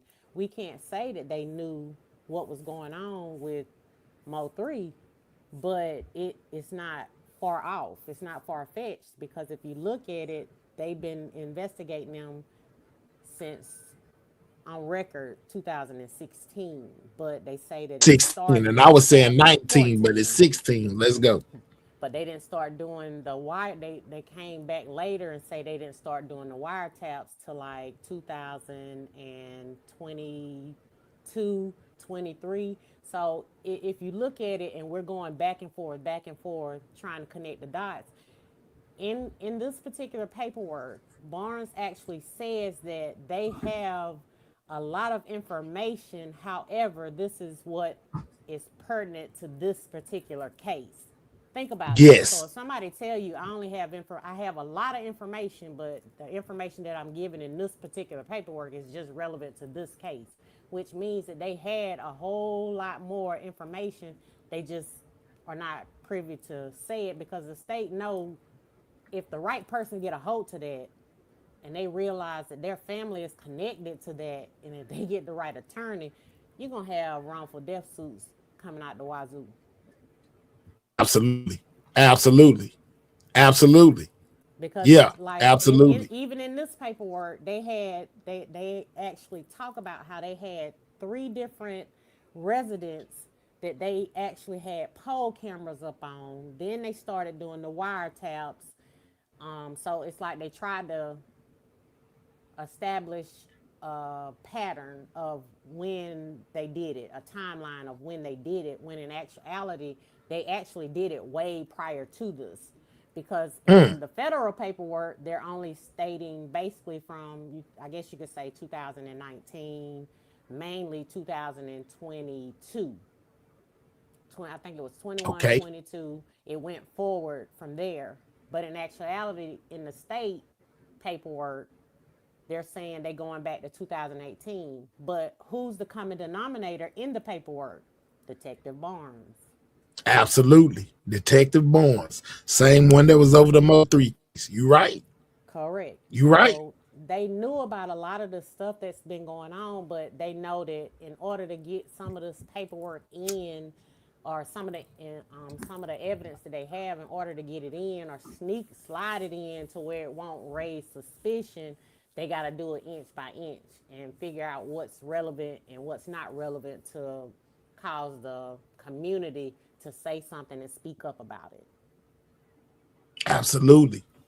Absolutely. She was going to church, so I said, well, let me kind of break this part down to my head. Normally I'm not going to hit no panel. But since she was talking about her paperwork, I'm like, yeah, we don't go by hearsay or what we hear. We listen to it, but if it ain't backed up in black and white, we don't. Don't mess with rabbit holes. Yeah, we go down rabbit holes. Absolutely. And I can dig that. I'm glad she did what she did. I'm glad y'all took the time to do it. You know what I'm saying? And it was on a whim, hell. I swear it was on a whim. We just happened to be on the phone and we was laughing and joking, but we were talking about plausible deniability. What does that mean to you? Sometimes you need to shut up and act like you don't know nothing. I don't know what you're talking about. That's how we came up with. She said, "Oh, okay. I done found some more paperwork. Let's go to the board." Okay. Let's go to it. And she most definitely did a great job in connecting those numbers. When I never even knew it. If it wasn't for her that day, I pulled up on her and she told me, "Look, this is Jerry's number on both paperworks." I was like, "What?" It makes a lot of sense now. What about the plea deal? I forgot about the plea deal. Seeing people, I think some people were saying that. I think somebody had dropped in the chat while we were on that live, and they said, "Well, that's in standard paperwork." I got one more thing to say. Go ahead. Go ahead. Since y'all on Barnes is all over every case, right? He's even on the Nana case. Mm-hmm. You know what I'm saying? He was a lead detective in Nanizo case. Okay, a lot of people don't know that. Go Yayo. Yes. Go Yayo people. Exactly. That's dope. Why is Barnes in everybody case? But because he the man. If you look at this particular, what he has on there, he's saying, from my personal participation and observation in this investigation, then he looks like he drops down and he talks about the reports from all these different agencies. Then they also say different law enforcement agency officers, as well as they had several. They didn't say I had one or two. They said they had several confidential informants. Cupcake. Several. I Right don't know about why that, my the volume CIs. low. They'll be okay. Yeah, but I most definitely remember sitting over there and them saying, about the confidential informants. They put informants. They put a lot of trust in those people, even when as far as to call them trustworthy informants whose words are in that paperwork. That when she read it to me, yeah, most definitely. It's several of them, and they say they are trustworthy, and they've had these confidential informants on several cases, but they are trustworthy. So just think about how entwined a lot of these confidential informants is, and they'll probably be surprised at who the confidential informants are. Mm-hmm. Absolutely. Might be some of the members that's inside the so-called clique that we don't know of. Sure they are. I'm pretty sure they Absolutely. are. Absolutely. That's deep right there. Groups. Yeah, man, it's crazy, man. This whole thing really threw me for a loop. I was like, wow, when I went and sat over there with her for a minute, and I just did it off of whim because I seen she was live, so I just went over there. Then I seen she was going over this paperwork. No, I got to click in. I pop right up there. Ask, what we looking at over here? What you got going over here? And she started breaking it down. Once she seen you drop in, hit the panel, Mahia. She wanted me to know, and she knew this day was gonna come because she told me. She said, "Yeah, I want you to. I know when you go over there and take it to your audience over there." She knew I was. She knew I was coming over here with it. Yeah, when you go over there and take it to your audience over there, you let them know. And I most definitely did, Madam Mo. You know what I'm saying? Putting that work over there, y'all. And the thing about it is, Mahia, that's why she was like, yeah, I want Mahia to see it, because she don't do this for cash apps and all that. She barely. We have to beg her to go live. Right. When we have paperwork. So it's not for her. It's not about recognition. It's about the truth for her. Absolutely. I was shocked. I'm glad she did what she did. It made a whole bunch of things, basically come to the light with me. And that's why I remember back a little while ago, I had a thing on my channel with Detective Barnes talking about how all of this works. You remember that, Miss T? With him, he was on a big boy news station and he was breaking down the Big U case, but a lot of things that were going on in the Big U case was just like the Mo 3 case. And I'm like, man, he giving the game right here. Watch, it's gonna be just like this, and I'll be dang. You know what I'm saying? I'll be dang if it's today if we not here. You know what I'm saying? It is, that's wild, man. And just finding out Jerry's role, how they could potentially came with the stuff that they came with, really, opened my eyes to Jerry's involvement in all of this. Why he's a big part of this whole situation going on with Yellow Beats. Mahia, do this. Go to I can't remember the timestamp, but it actually shows where. Let me mute it on my computer. Where she's at, where I think she's actually showing. Let me see if I can find it right quick. Where she's actually showing the conversations that they were having. Yeah, she was with them talking to him saying, I need a zip. This, that, and the third. And I was saying, man, these dudes here, man, it's more these dudes super cool.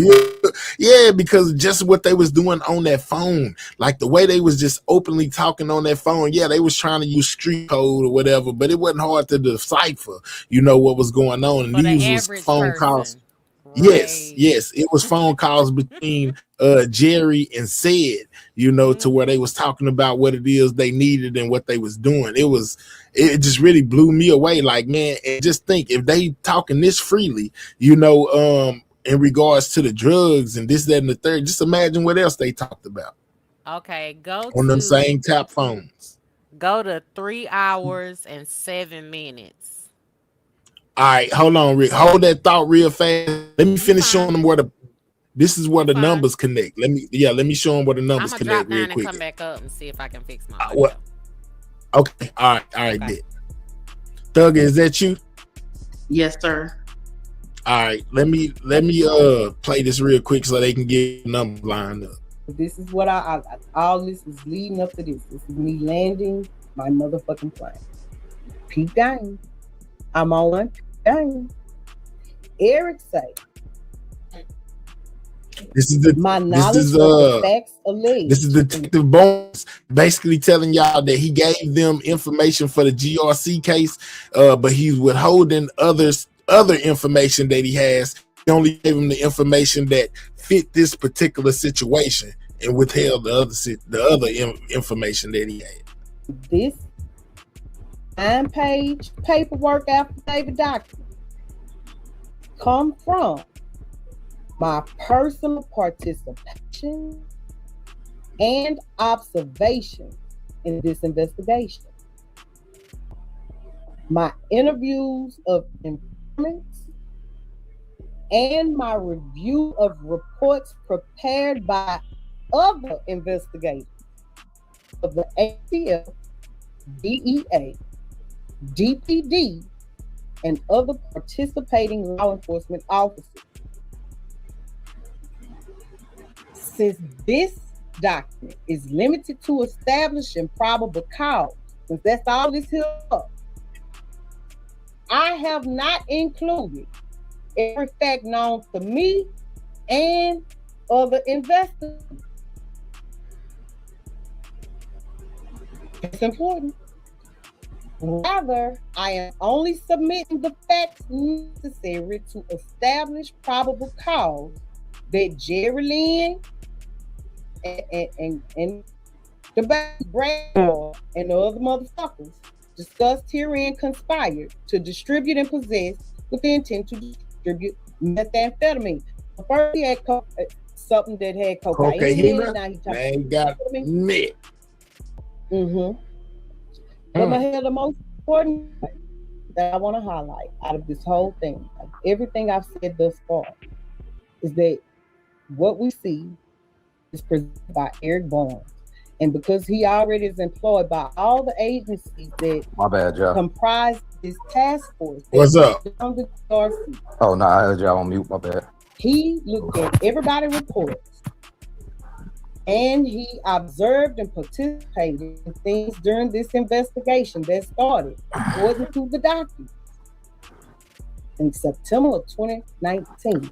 Why y'all go clean? He's My bad, leaving y'all. out. He's telling you, I'm not going to give you everything that all of us know. Yes, because I'm only giving y'all things that are particular to this case. I'm not saying that he ain't got things that go with other cases. He just gave them what they need for this case.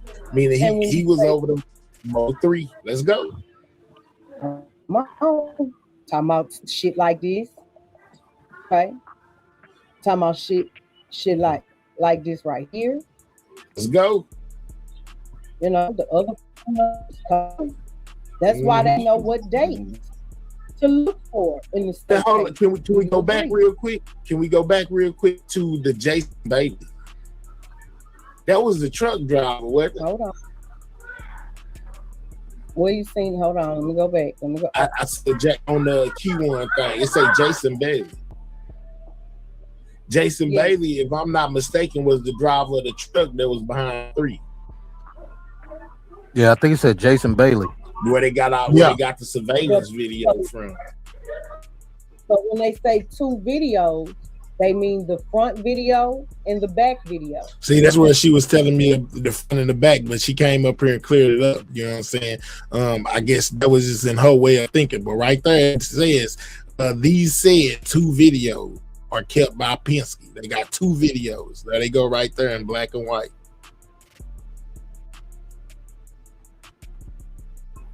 Okay.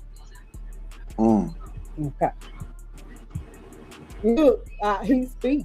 He runs. Trying to see where she lined up these numbers at. It might be right. Jason Bailey you should be coming up on it. Okay. Oh, let me see you. Peekaboo. Let me see you, because I don't know who you is. Don't make me. Let me see. I don't know who you is. Let's sit back there. That was on the GRC case, Flame. Who is that? I don't know who it is. You know, I say their device not connected. Hell, they also say they had these poll surveillances. But what I'm saying is, I don't believe that it started on October and November with these poll surveillances. These people didn't wait till the end of November of 2022 to put up poll surveillances. Yeah.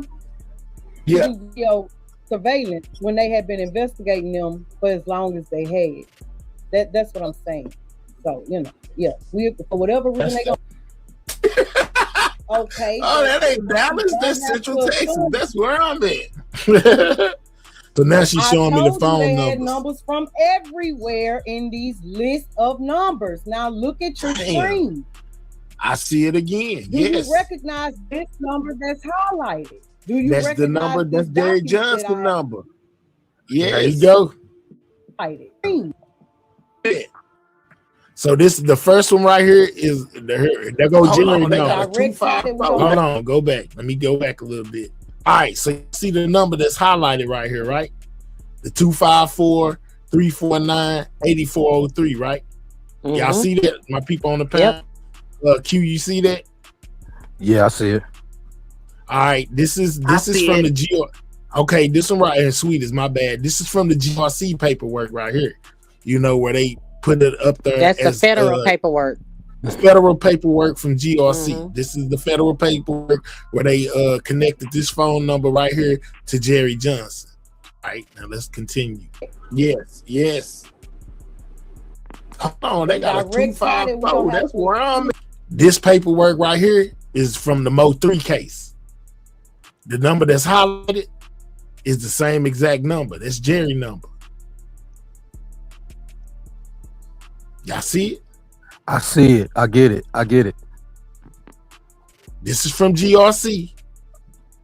Yeah, I see this the is number. From 03. Yeah, I get it. Mo 3. Same exact phone number. Let me know when we can speak. Go ahead, sweetest. Don't cuss. We only in the loud live. Okay. I feel like it's a whole what's the other word for it? I feel like it's a whole show. You know what I'm saying? Like basically to just mess everything up, that the case get mistrialed or dropped. You know what I'm saying? To start another one because I'm sorry. I feel like everybody's working together.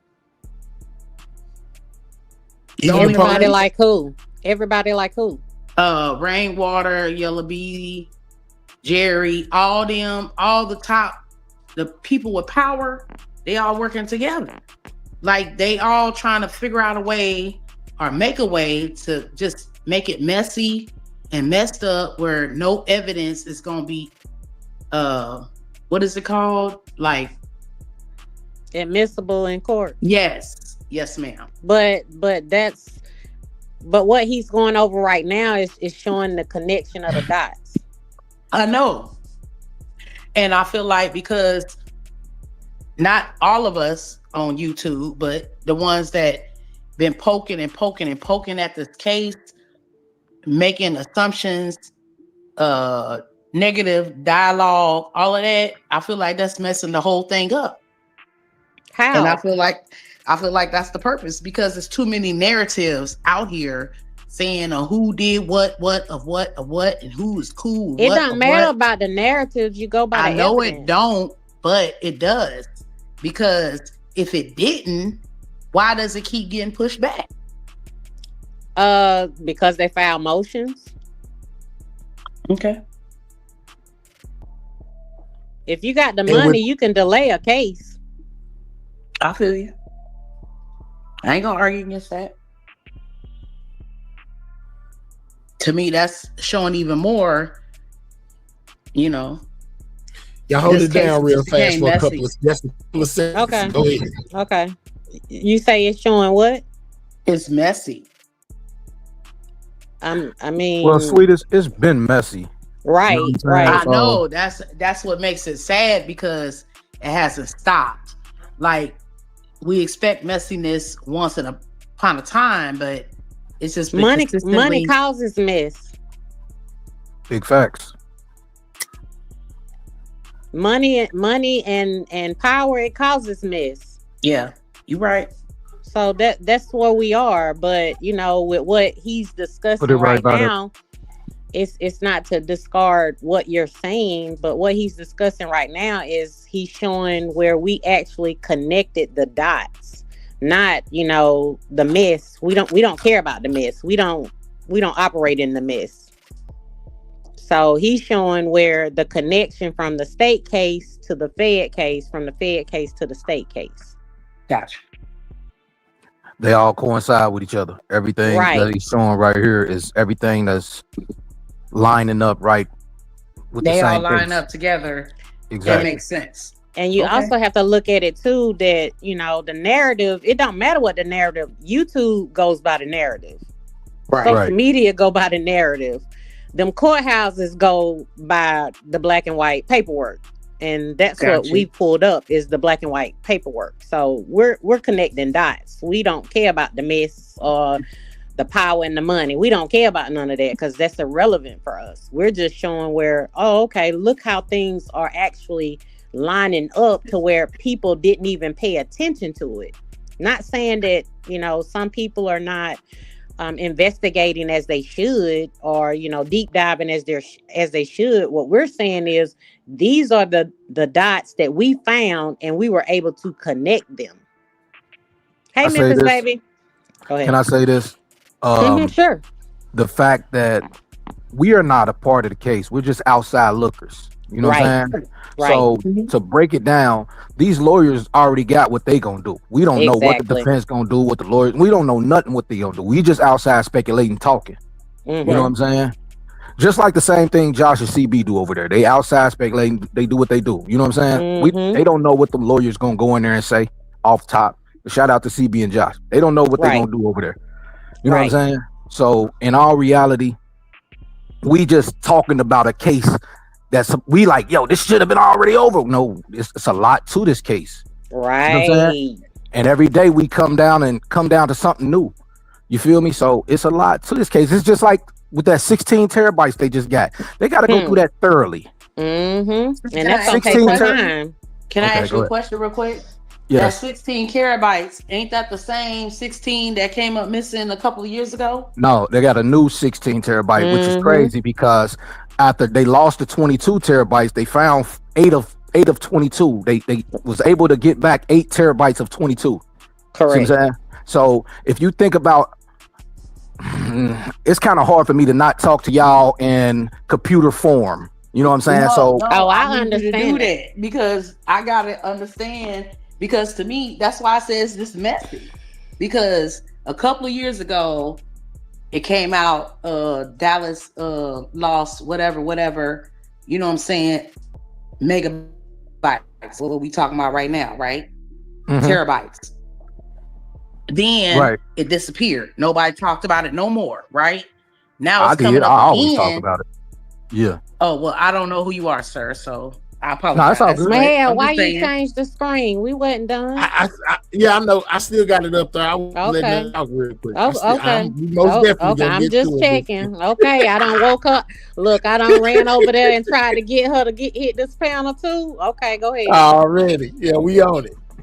But now, ahead, see, what I said that sweet is though, when I said about, I could talk about computer technology and all that, and I would go over a lot of people's head. Like I know how to rebuild computers and all that. So it's like when people be like, "Yeah, talk to me in lame terms," like I can't. I mean, it's kind of hard to if I'm telling you They about don't a terabyte understand hard drive. programming. They don't understand Exactly. programming. I do It's like- understand And that- programming though. but- I but do. That's why but- I asked what I just asked. But Okay. we get what you saying though, Swedish. But what he's trying to explain is everybody in the chat don't understand that. Is what he's saying.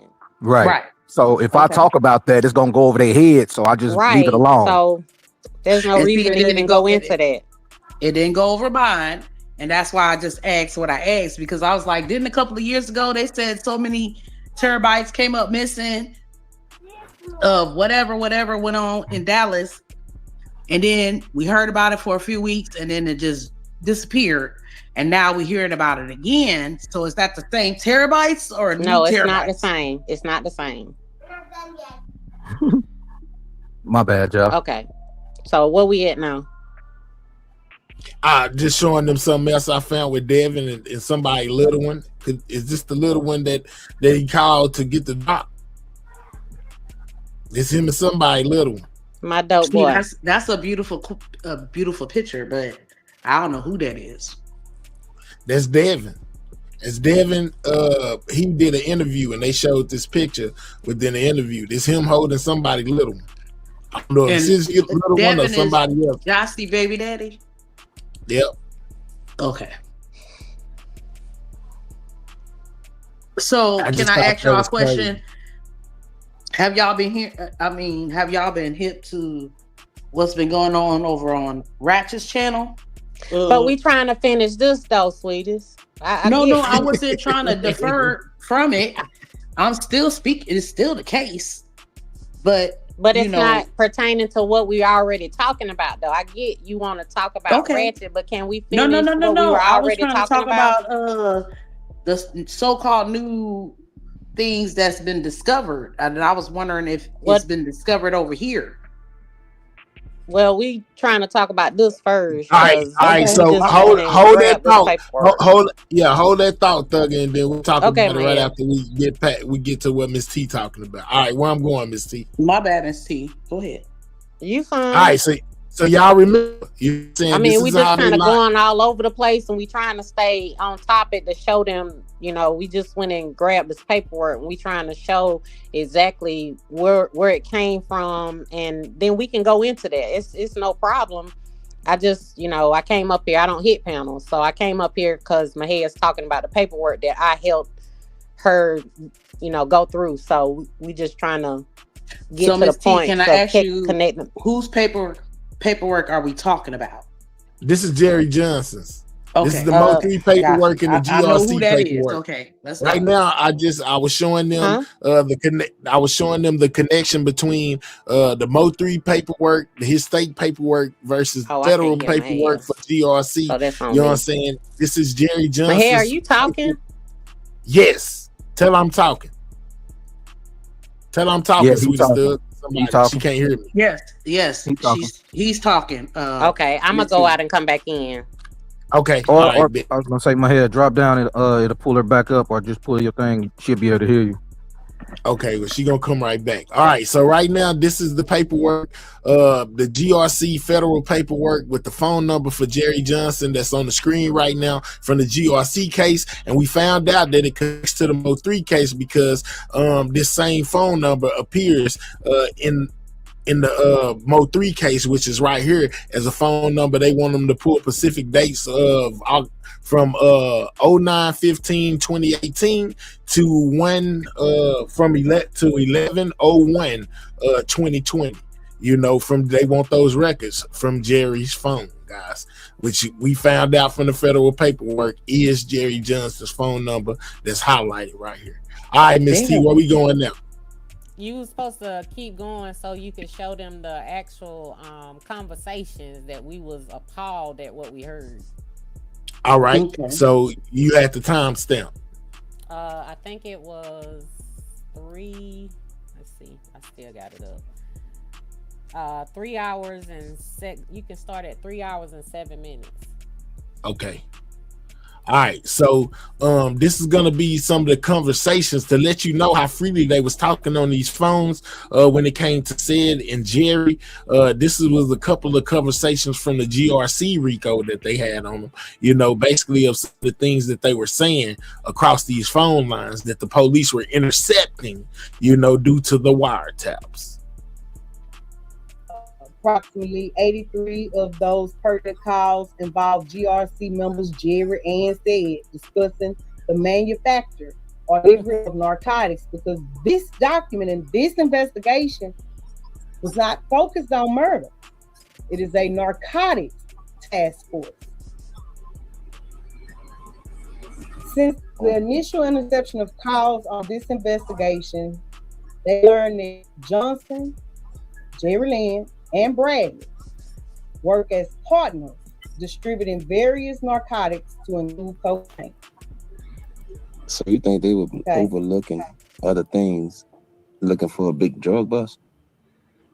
That's man. Okay. And what's so fucked up is they played them down to one count of conspiracy to possess a controlled That's dangerous. That's it. All that for that. Man, that's All wild. that for it. I can you feel my pain? That's some hurtful shit.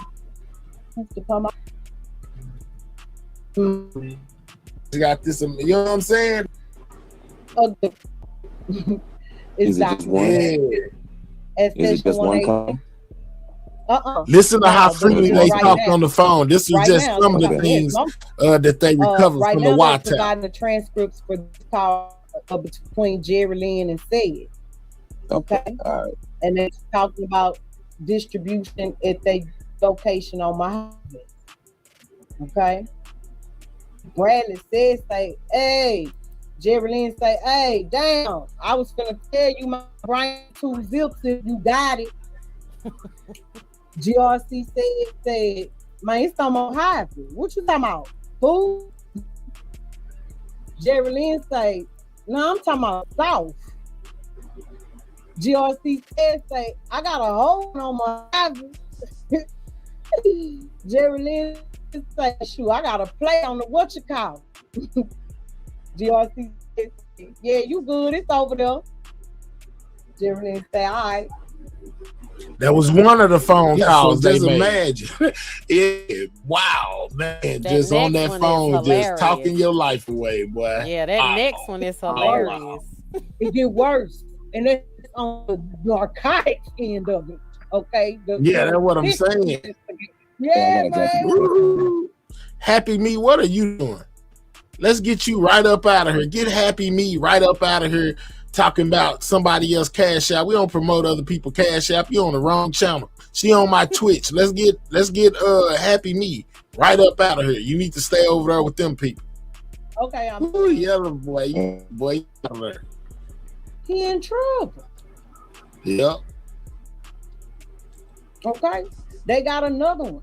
And with Johnson, between Brad and Said and Jerry Lynn, Johnson was purchasing 6 gallons of acetone from Home Depot. They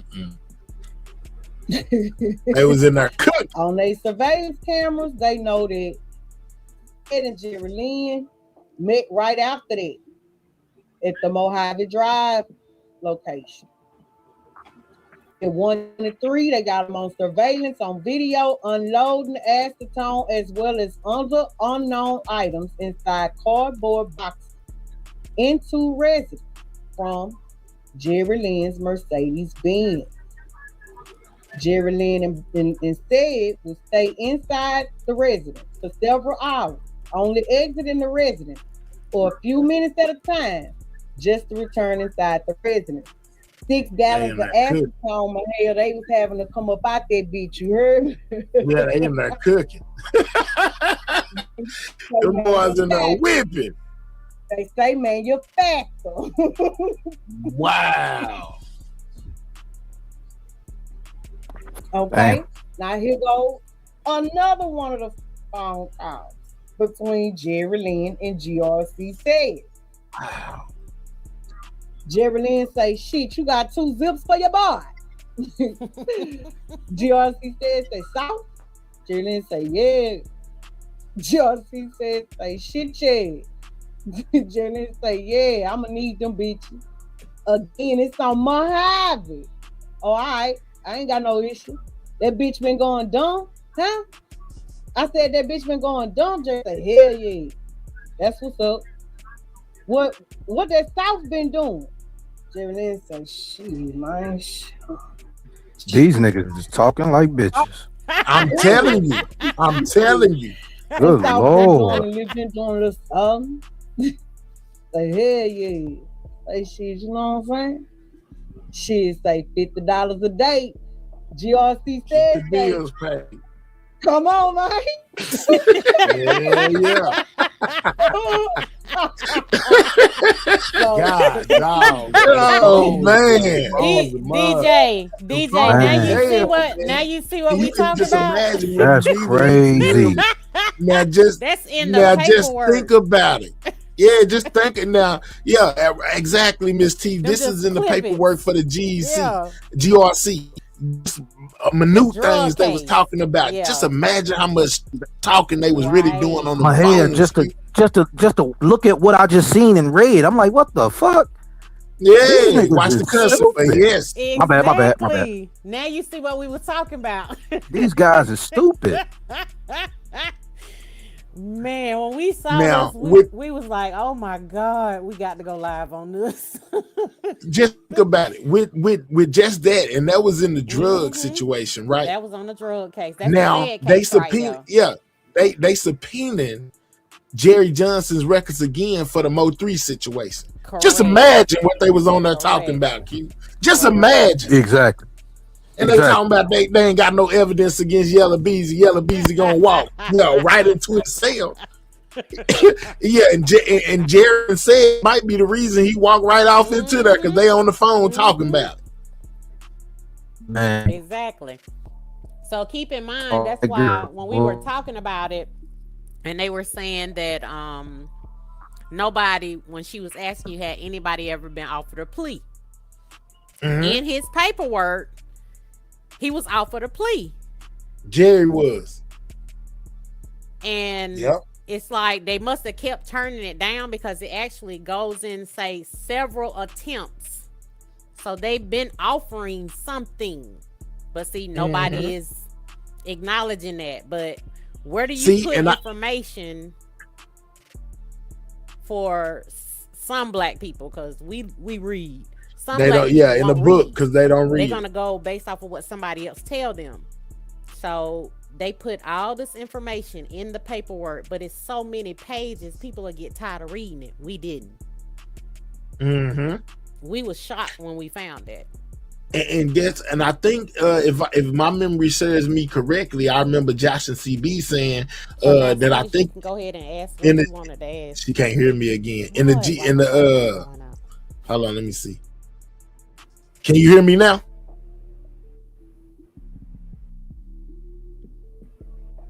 Can you hear me, Miss C? And she can't hear.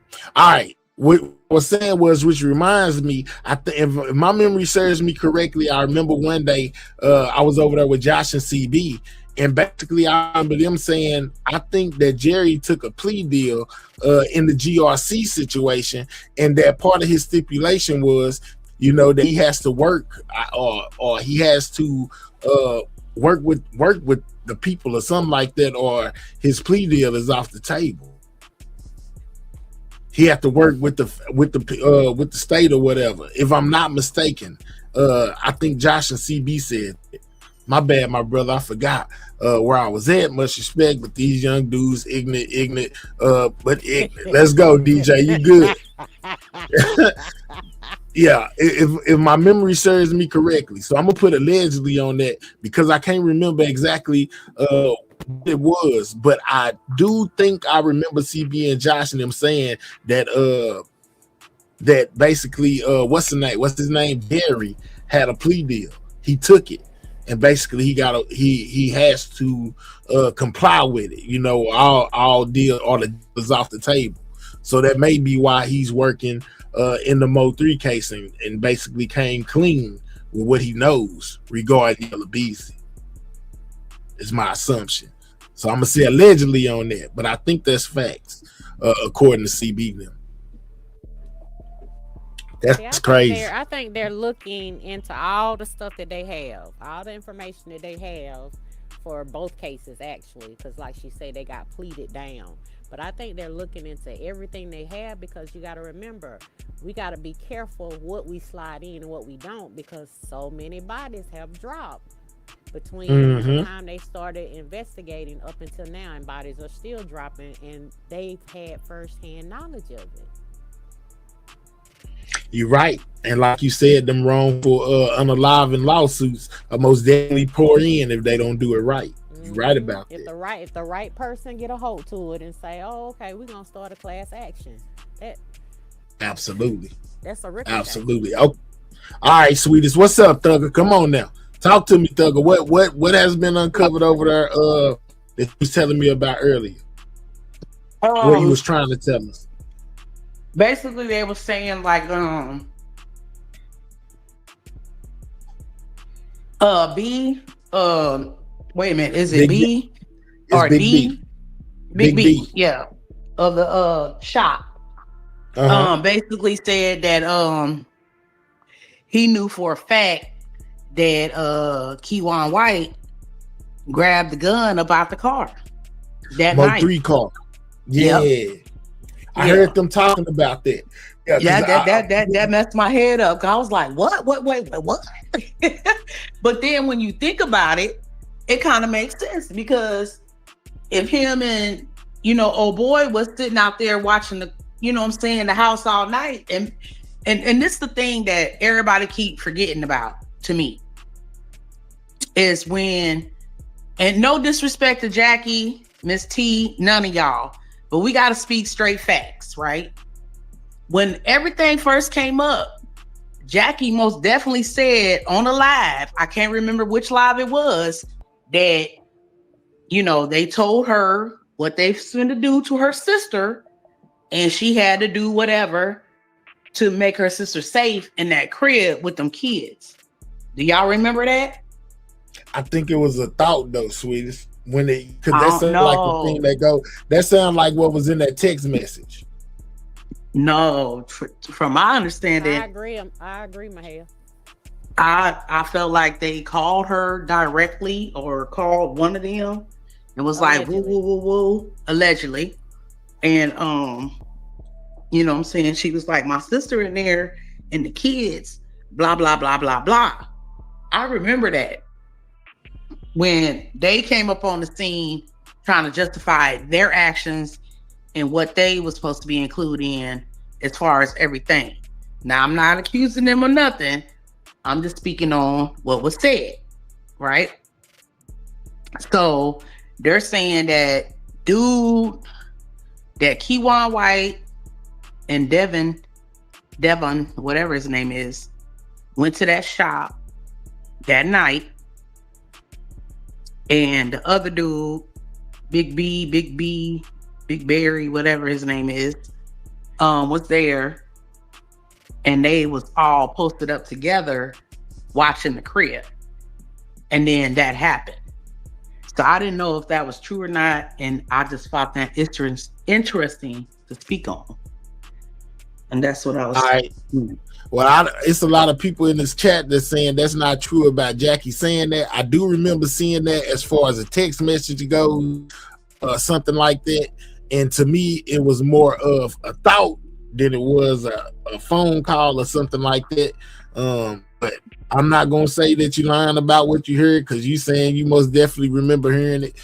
I just don't remember hearing them say that in that way. Listen, she came up on the live and said, matter of fact, this is when she was going at it with old girl, Between the T, whatever her name is, the little psychic woman with the little freckles on her face. Yes. I don't remember the name. I'm just saying, when she was going at it with her, it was most definitely said. I'm not lying about that. It most definitely was said. I may not be saying it correctly verbatim, but she most definitely said that she had to do whatever to keep her sister safe, because they wanted to run in while her sister was there, and she was like, ooh, my sister and the kids. Y'all can act like y'all don't remember that, but that was said. Most definitely was. Such a lady said it was on B-Way Live. It happened. Well, whatever live it was, I'm just saying it was said. Like I say, I mean, I understand where you're coming from. I don't know who did what. I'm just going based off of what the paperwork's saying, because that's what's gonna convict whoever is gonna convict. Right. I was just saying, like, that's why initially it started with, it's just messy because there's so much stuff being said. It's so many different roads that people trying to get people to go down. It's so many different theories. It's so many different narratives. I'm not saying anybody wrong or right. I'm just saying there's a lot being said. No, I'm just saying like it's a lot of stuff being said. Real. I'm not being disrespectful. I'm just asking a legitimate question. What are the narratives gonna do? I don't know, because the narrative you're promoting, you wanted to do what? I'm not promoting a narrative. We're going over paperwork. It's still a narrative. How is the paperwork a narrative? Because people could say the narrative. People could say the paperwork is a lie. People could say the paperwork is made up. People could say that paperwork is AI. No, I'm just being honest with you, ma'am. I'm just being honest with you. I'm just saying I'm not denying your paperwork. Okay, I'm not denying your paperwork. To you, on this particular live that this paperwork he just showed came from, she literally went and pasted her on the live. So it couldn't be AI. I'm just saying we done sit up here and watch people show proof of text messages, pictures, voicemails, and they still you have to pay for. I'm just pay for. No, I'm not denying what you're saying. I'm just saying. But you're saying I was creating a narrative, and that's not a narrative. That was straight from their paperwork. Right. That's not but a narrative. I'm saying to the audience eyes, it could still be considered as a narrative. I'm not saying you're correct. Okay. I'm just saying. You're right. Okay, that's all. Because I can't dispute what you're trying to say. I'm just explaining to you what we did and why we did it. Yeah, I get what you listen. I don't never knock what's ever brought up on the sidewalk game. You feel what I'm saying? I'm sidewalk. It wasn't brought up over here. I'm just saying, ma'am, what you're speaking on, I'm not denying it and saying you're a liar. I'm just saying it's still falling under the circumstance. You know what I'm saying? Like everybody keep finding excuses for people facts. Do that make better sense? No, because what I just showed you was facts. What Mahia just pulled up is facts. It's not a narrative. Okay. So what you're saying is actually a moot point. Okay. My bad. I'm in the wrong. Go ahead with. All right. Okay, we good. Hold on. Let's decompress for a second. What's up with it, Mr. Michael Phelps? Talk to me, Phillips. I mean, what's up? What's going on, Mahia, brother? Peace to the panel. I don't know if what I'm gonna say is gonna be well received, but just don't cuss when you say. No, I'm not. I promise you, I won't. I just have a problem with Sweetest and her talking points, because it's like her talking points are, she comes from an opinion base as opposed to a factual base, and I'm gonna give you reference to what I'm talking about. I'm not gonna say the content creator's name, but we were on another platform, and this was, I don't know, months ago, a year ago, I don't know. He was talking about the documentary of Malcolm X, right? And so she was talking about the man that killed Malcolm X was murdered by Malcolm X's affiliates, and that was the furthest thing from the truth. And I had to actually call people from Newark, New Jersey, to the platform to basically confirm what I was saying, that the man died of natural causes. So what I'm saying is that I think Sweetest Brown, she comes from a good place, but her facts are never, her facts are just never facts. This is the first time me ever hearing that you said to me that he died of natural causes. No, I said that on that platform. I said it on that platform. I don't remember that dispute. I call Eggy. I'm not saying you're lying. I call Eggy and I call Cosmo to the platform. Well, that's not what I'm. Listen, that's not what I'm on.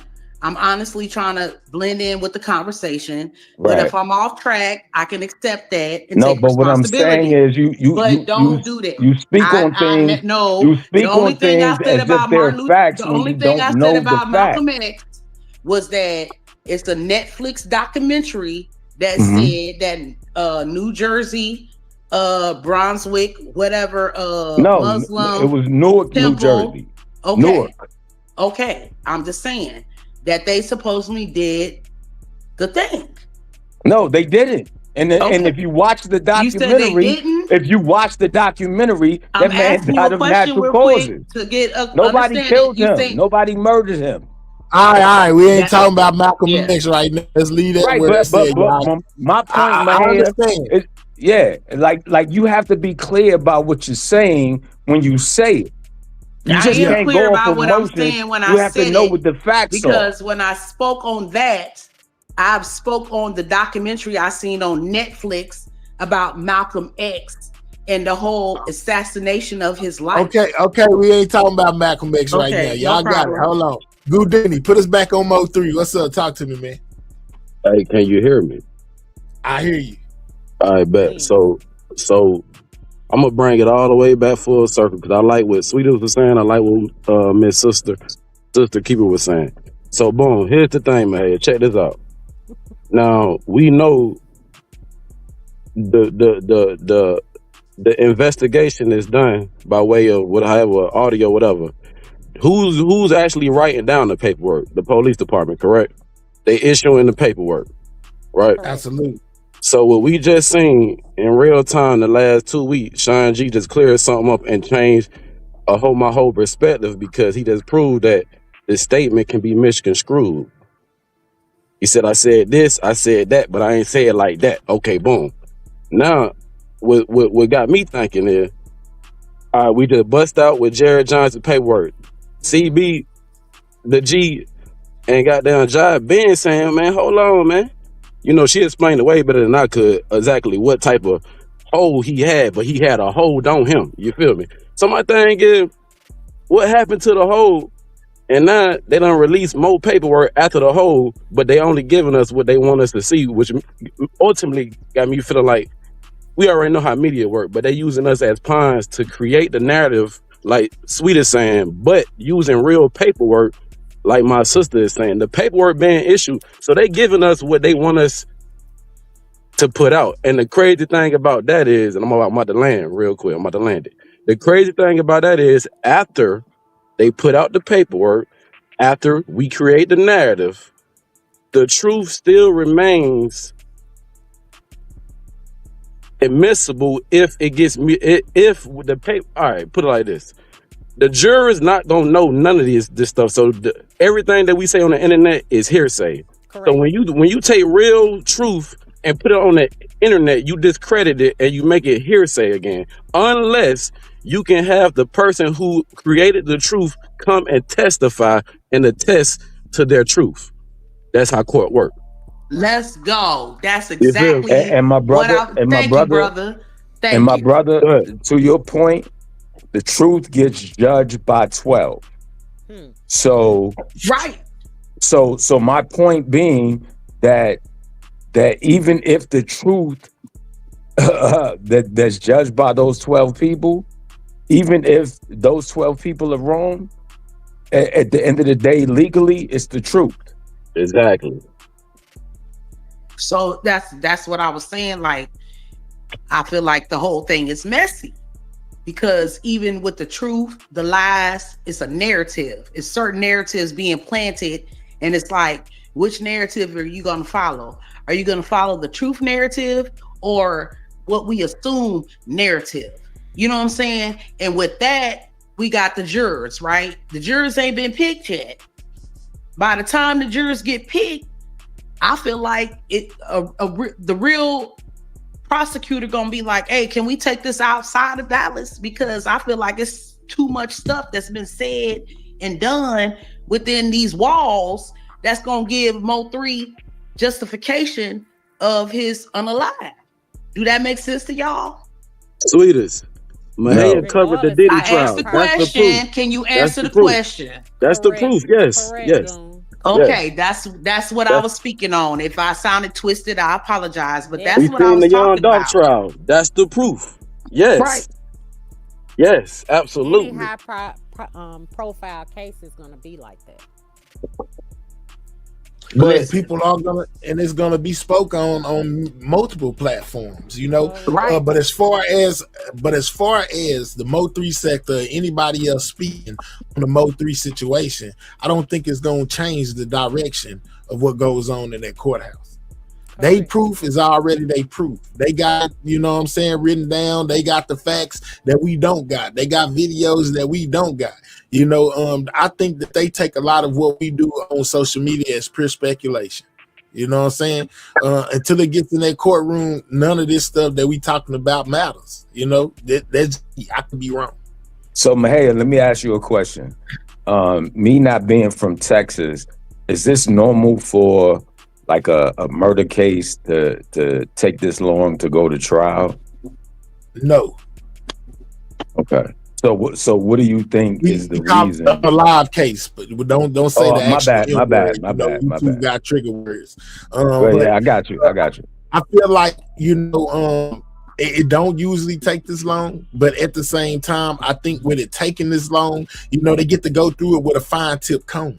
They get to go through and make sure that they ain't got nothing wrong. You know what I'm saying? When they get ready to present this case, it's going to be thorough. It's going to be, you know, factual. It's going to be everything that they need in order to put these people behind bars who they are claiming is involved in this whole situation. That's what I think. I think that if it hadn't took this long, we would never would have got a Jerry Johnson or a Yella Beezy. I think the fact that it took so long is the reason why we got the key players arrested right now. That's what I think. I could be wrong though, but that's my opinion. So here's my other question then. So do you think that the state, the prosecution is looking at this trial and saying, yo, this is something we got to get right? Like they really care about what happened to Mo3. Their reputation on the line.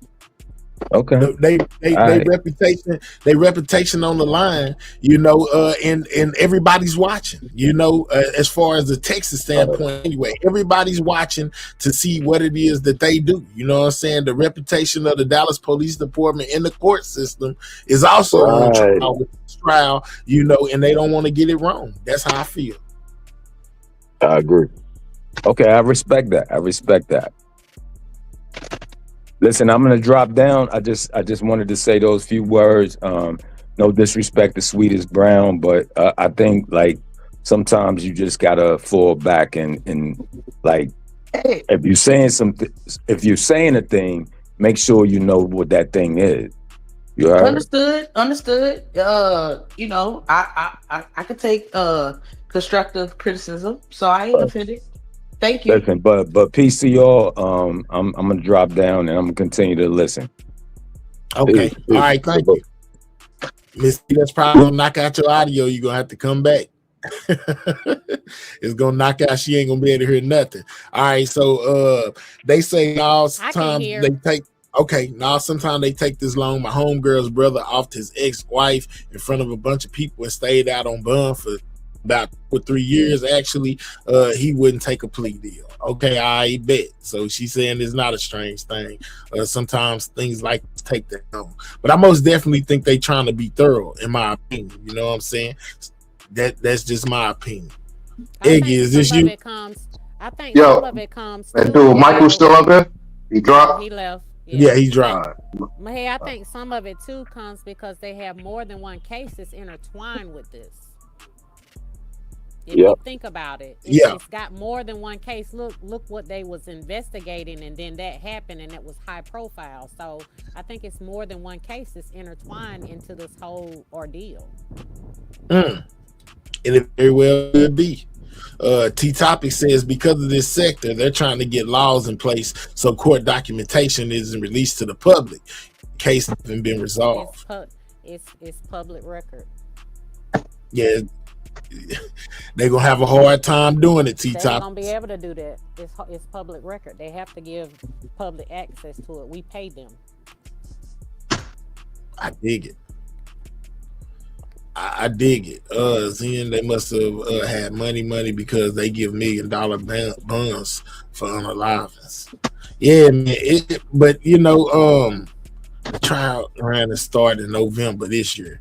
I don't know when it's gonna file, when it's gonna start, but continuances are nothing new, man. They file them all the time in court when things are going on. You know, your lawyer is most definitely gonna try to get you, especially a situation where your life on the line. He's gonna try to get you as much time out, you know what I'm saying, as he possibly can, you know, before the court said enough. You know what I'm talking about? We gotta make this to trial. So it's really up to the courts to decide whether or when, you know, they want to stop giving continuances.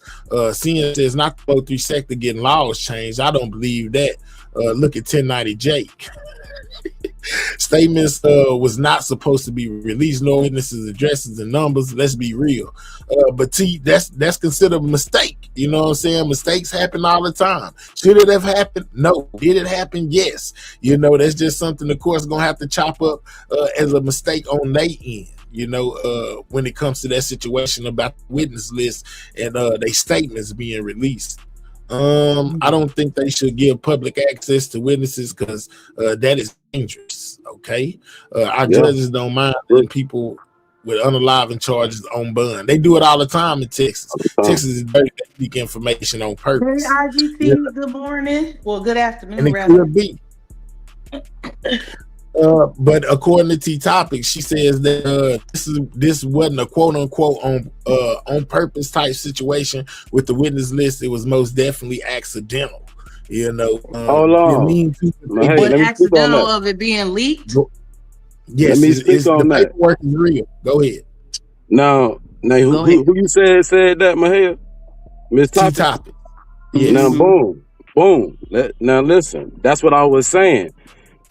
The nature of this whole entire case from the beginning has been, you know, different because we had people coming who in the case doing interviews. So that's kind of like it was built off of that and what was being said, and then people trying to put it together in this. But Mahia, what I'm saying is every time paperwork on an open case come out and spilled over, and now I want to specifically talk about what you were showing. Bro, they had locked down. They had his stuff locked for what, 6 months, man? We kept checking up on that boy. You remember how long his stuff was locked for? For a long time. And then it unlocked.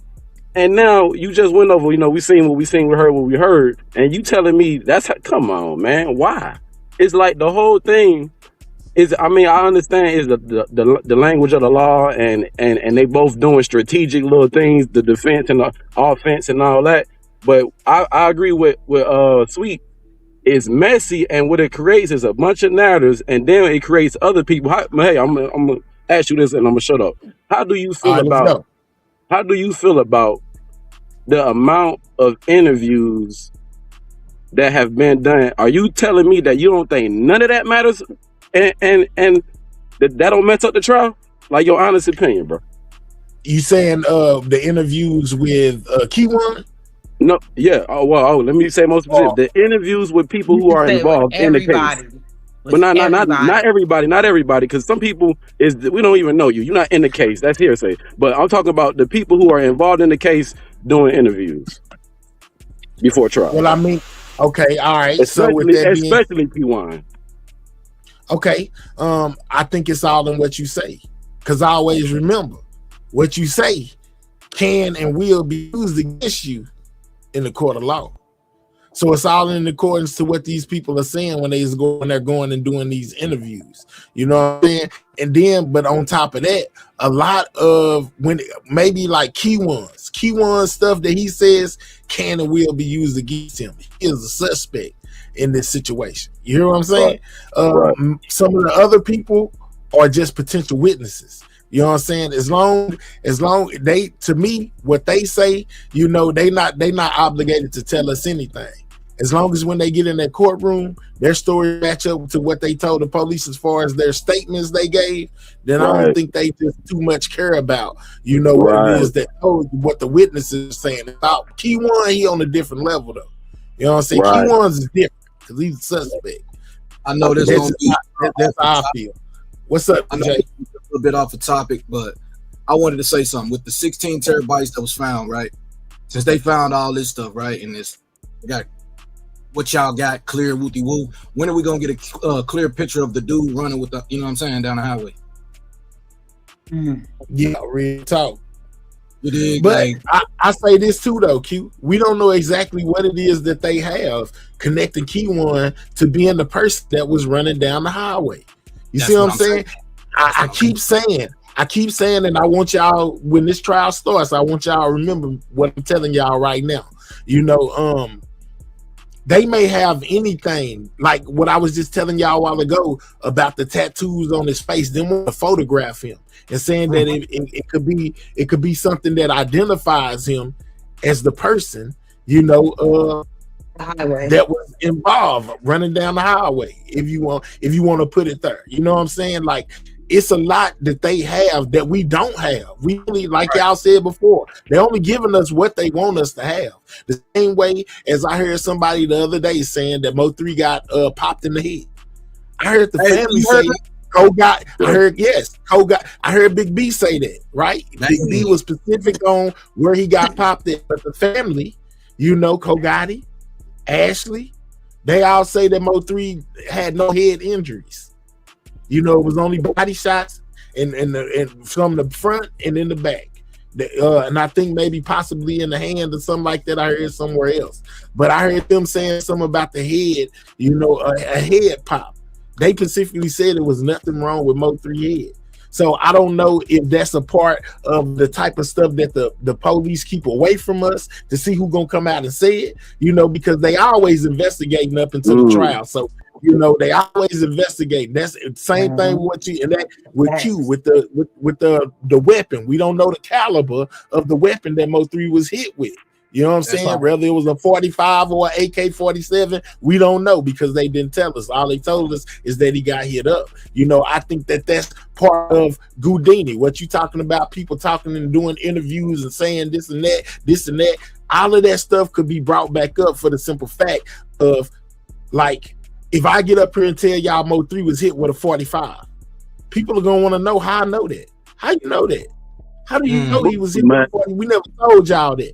How do y'all know? It goes back to what that's what I'm saying. Now peep this. Now you take what you saying and you take what they give us. You can see the fight that's happening and how they strategically drawing things out. But they using definitely people been saying people they are in this sector for sure. Yeah, that's why I keep saying it's messy.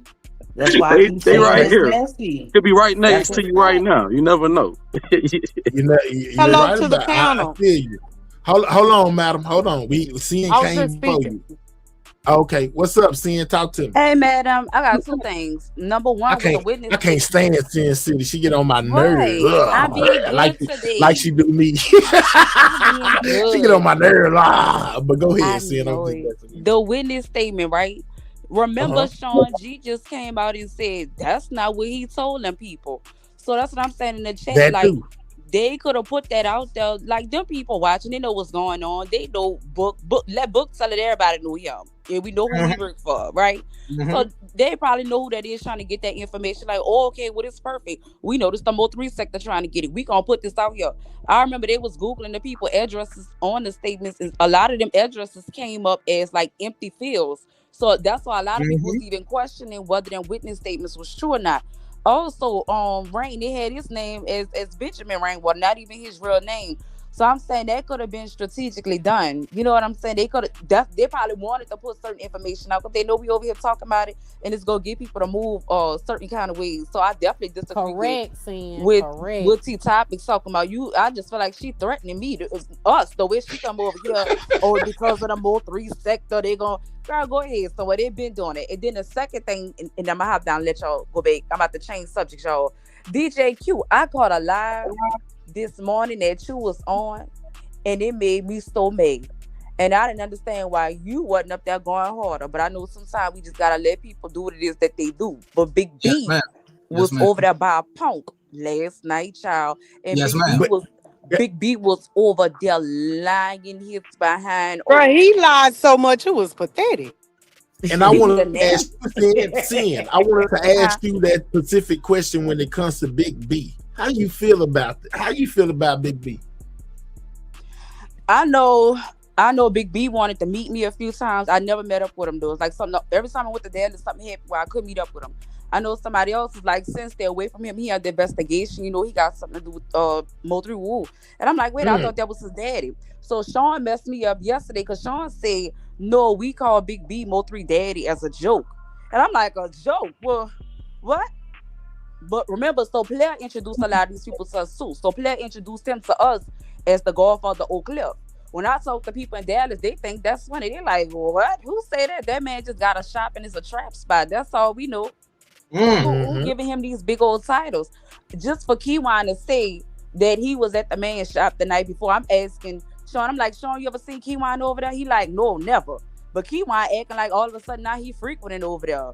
So what's the time? When you start hanging out at Big B shop, he's talking about he record over there. But I thought Bushy and Armani had a studio. So what you got to go record by him for? You with GRS, BMG, and everybody else. What you going to Big B shop to record for?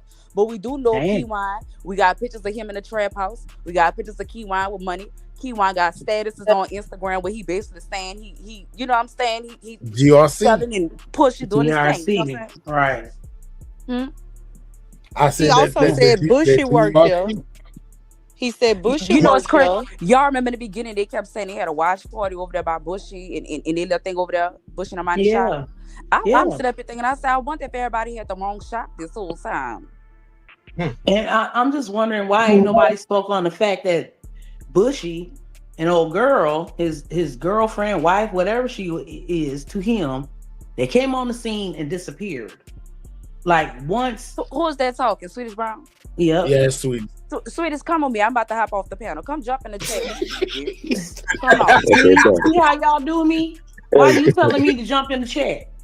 All right, let's go back on topic. Don't worry about it. I just thought maybe if you wanted to just get down. See, that's what I be saying. Get off that bullshit, man. Let's go. You cool, yeah, baby. Leave me alone. All right. IGT said then Big B was backtracking on what he said about seeing Keywan at the shop. Cause I asked him. I brought it to the board. Look, this been bothering me all night. Listen. So Player did an interview with Big B at Big B shop because he got the pink walls, right? On yes. So Player channel going. On this interview, that's what Big B said the doors didn't lock. I love you. I love you. I got it. I love you, Sin. I love you. Listen, so then I don't know why they keep pushing narrative like no Big B told that to Duke. No, he didn't. I reran that clip on one of my lives from So Player. And then Duke was up there. Duke say, wait. He said what I say, yay. Duke ended up calling Big B, and Big B was like, yeah, the door ain't locked. He up there talking last night, talking about, everything is alleged and allegedly, and if I say it's real, it's real. If not, it's allegedly, and if Jesus died for our sins, we should forgive one. Sir, what? Big B gotta stop falling into them traps. You fall into every movie trap. Hey, how y'all doing? We good. How are you? Who's that? Well, I'm all right. I'm doing pretty well. It's somebody called JB. Yeah, I'm just on my way back home, man. Coming from the hospital. I had broken me leg last you all night. subject, man. Is you a man or a woman? How can we help you? Hold on, y'all. Hold on. How can we help you? What's up? Oh, I was just wondering what y'all talking about. Is that? You already out of there. We're gonna holler at you, man. You know what I'm saying? If you don't know what's going on, after 3 hours, I don't know what to tell you. Yeah, he gone. Don't worry about it. I got him right up out of here. It was some wrong kind of energy that was finna come from him. I had to get him away. But now Big B clearly said out his mouth that that passenger door ain't locked. So who would have told you that? Big B, you ever been in a car? Who told you the passenger door ain't locked? But I keep saying the baby mamas came up there and I asked Jazz, she said my car was brand new. Nothing was wrong with my car. Nothing. I remember that too, see.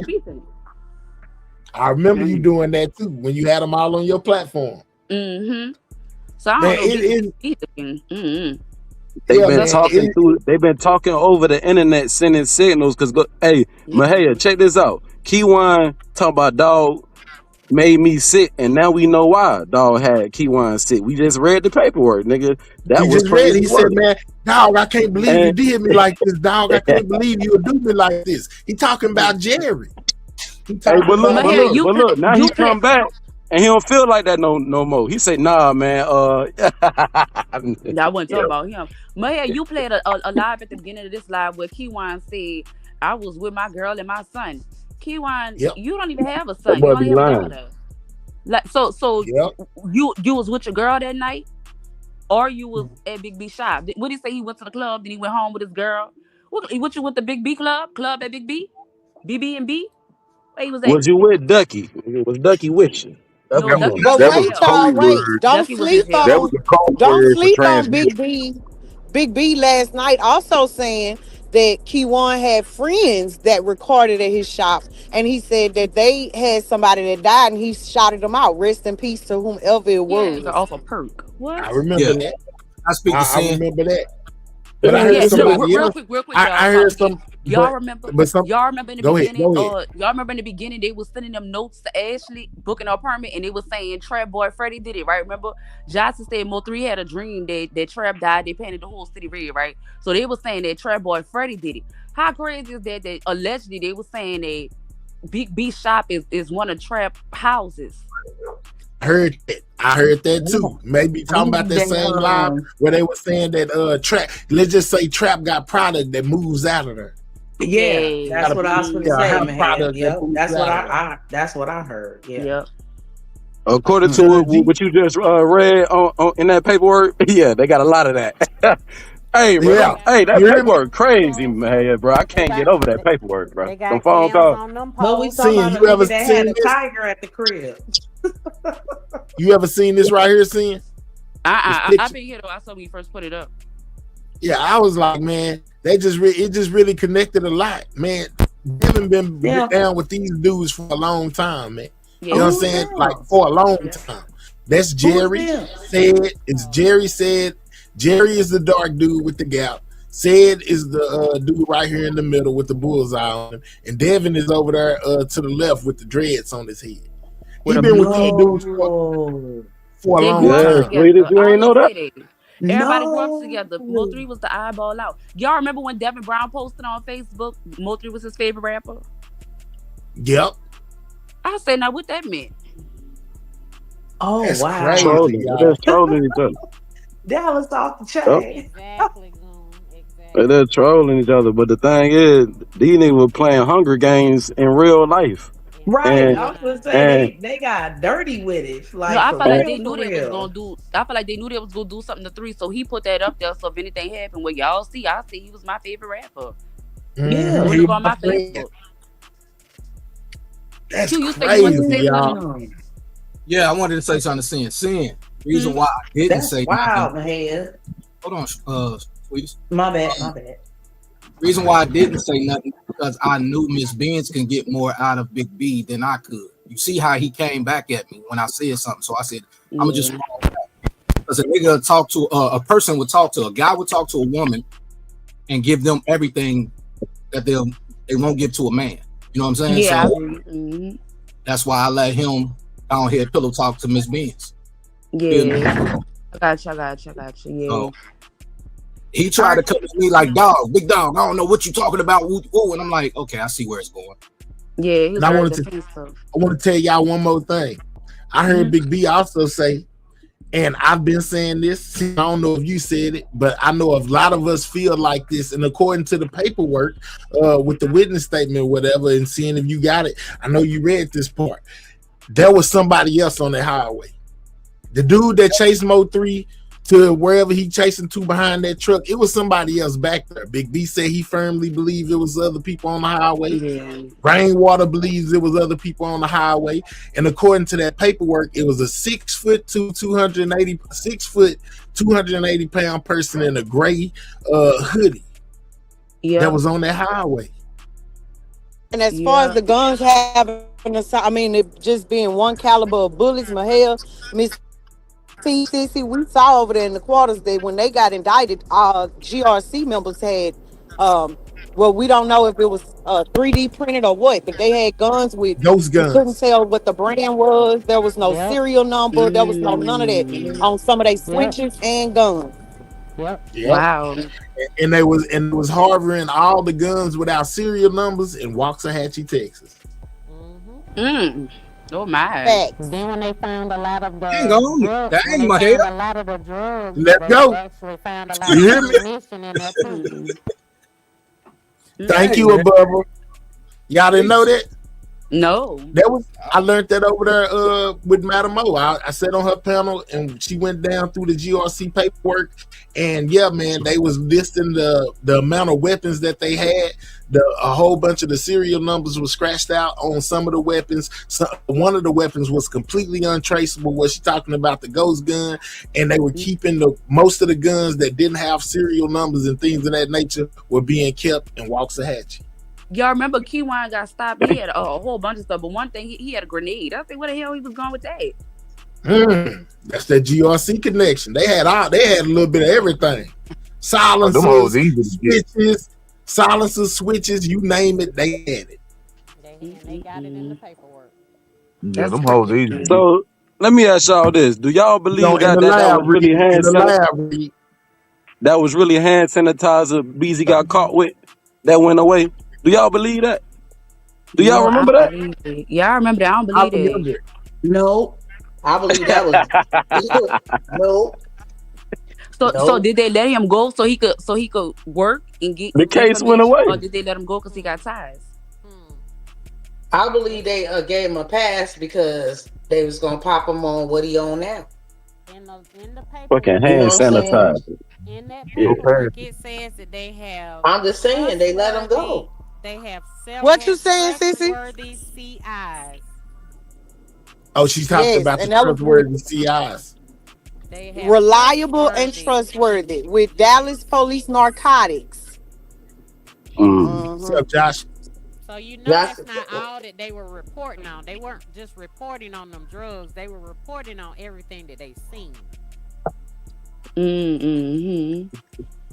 Seen and heard, child.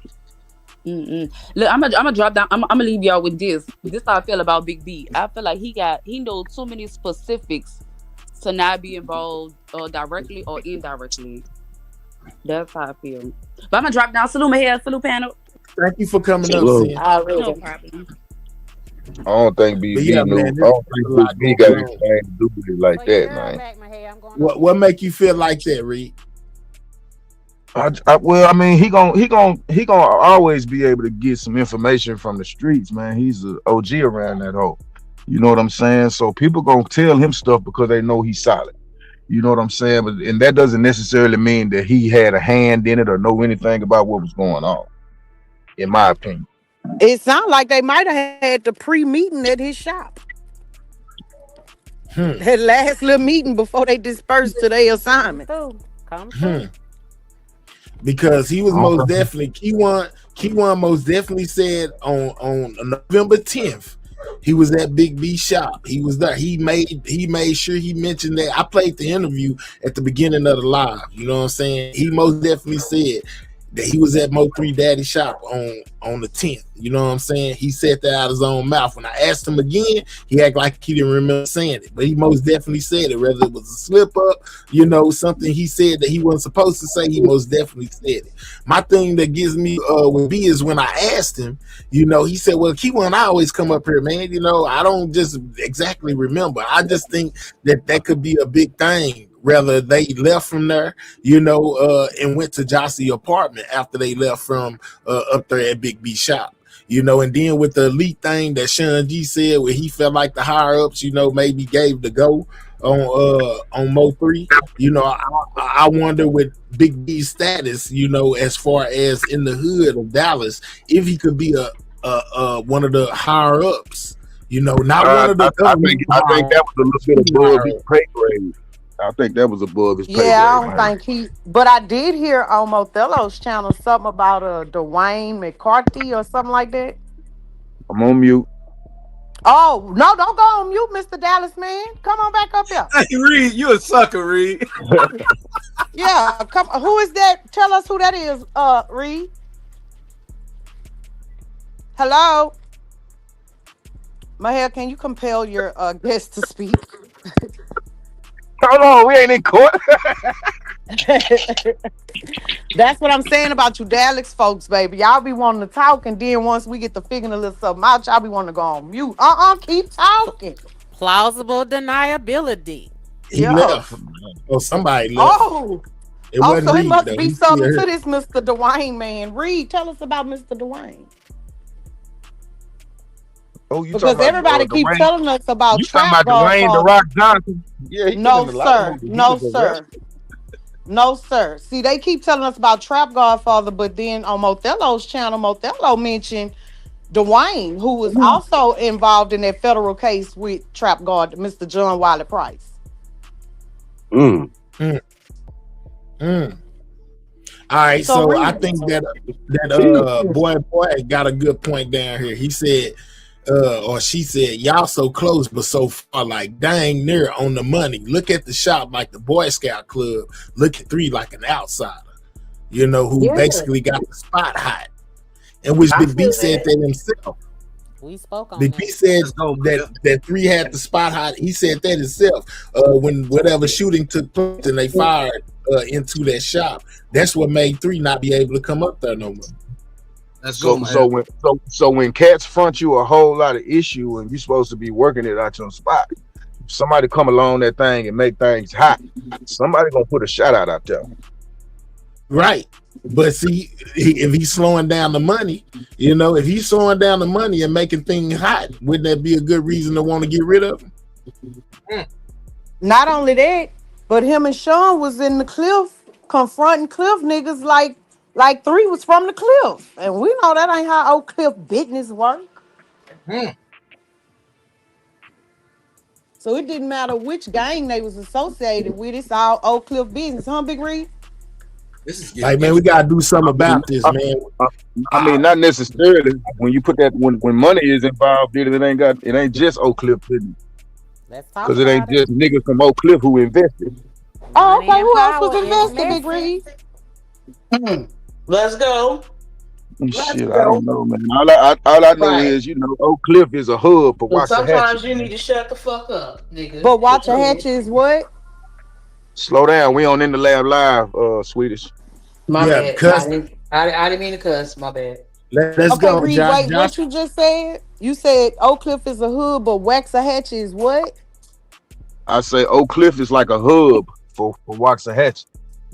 Oh, it's a hub for Waxahachie. Yeah, for all your extracurricular activities. Let me say something in All right. my head.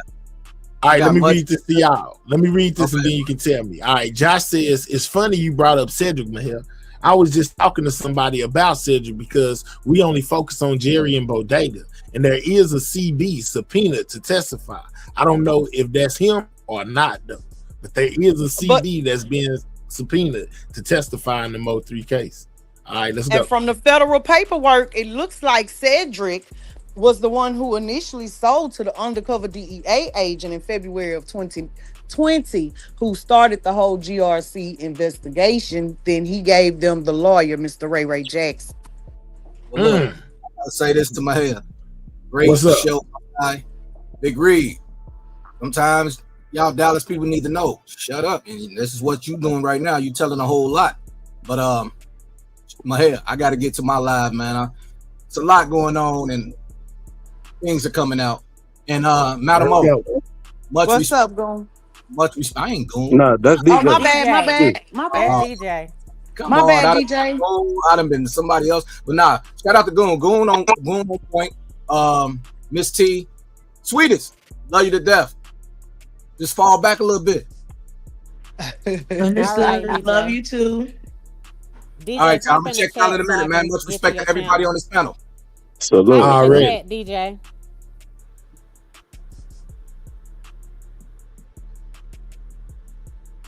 All right, so baby, Josh this some says, crazy stuff. What's Josh the likelihood says, what's that the Jerry Bodega are likelihood? cooperating and not Cedric? Yeah, that's so what like it seems like. So they probably have Cedric just to come cooperate in case Jerry and Bodega try to change up their story now. And I always told y'all, man, when it comes to this hit money, you know what I'm saying? When it comes to the money, you know, just like I said, y'all think about this.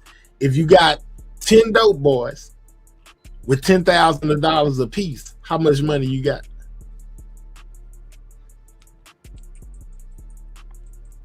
Ain't that a meal? Hello? No. My volume up? Or is it No, I hear you 100,000? now, Miss O. There you go. That's $100,000 right there. You know, and GRC is a what type of organization? Ain't nobody gonna So say they had that the out loud. money. They had enough money, you know, on their end. Rather, whatever the hit money was, and I said this a long time ago. Like people talking about, well, how would they come up with that? Because you know, to a trapper that's really getting money, $10,000 ain't nothing. So if you got 10 of them that can put 10,000 to the side and still not be hurt, you got $100,000. You know what I'm saying? Plus whatever whoever else is gonna put in, whatever. You know what I'm saying? And a lot of, even on trap side, it's a lot of trapping going on. It's a lot of money being played with by ordinary people. And if you got a little bit to spare, you got enough money to put together to put on somebody's head to make this type of thing happen. Right. Even with Yellow being a rapper, you know, he made a bunch. That's on me, baby. Made a whole bunch of money. Made him a millionaire, basically. You know what I'm saying? Like, come on now. Come on now. It's can you hear me? Yeah, I hear you. Go ahead. All right, so it's safe to say that motherfuckers, people know what they doing, right?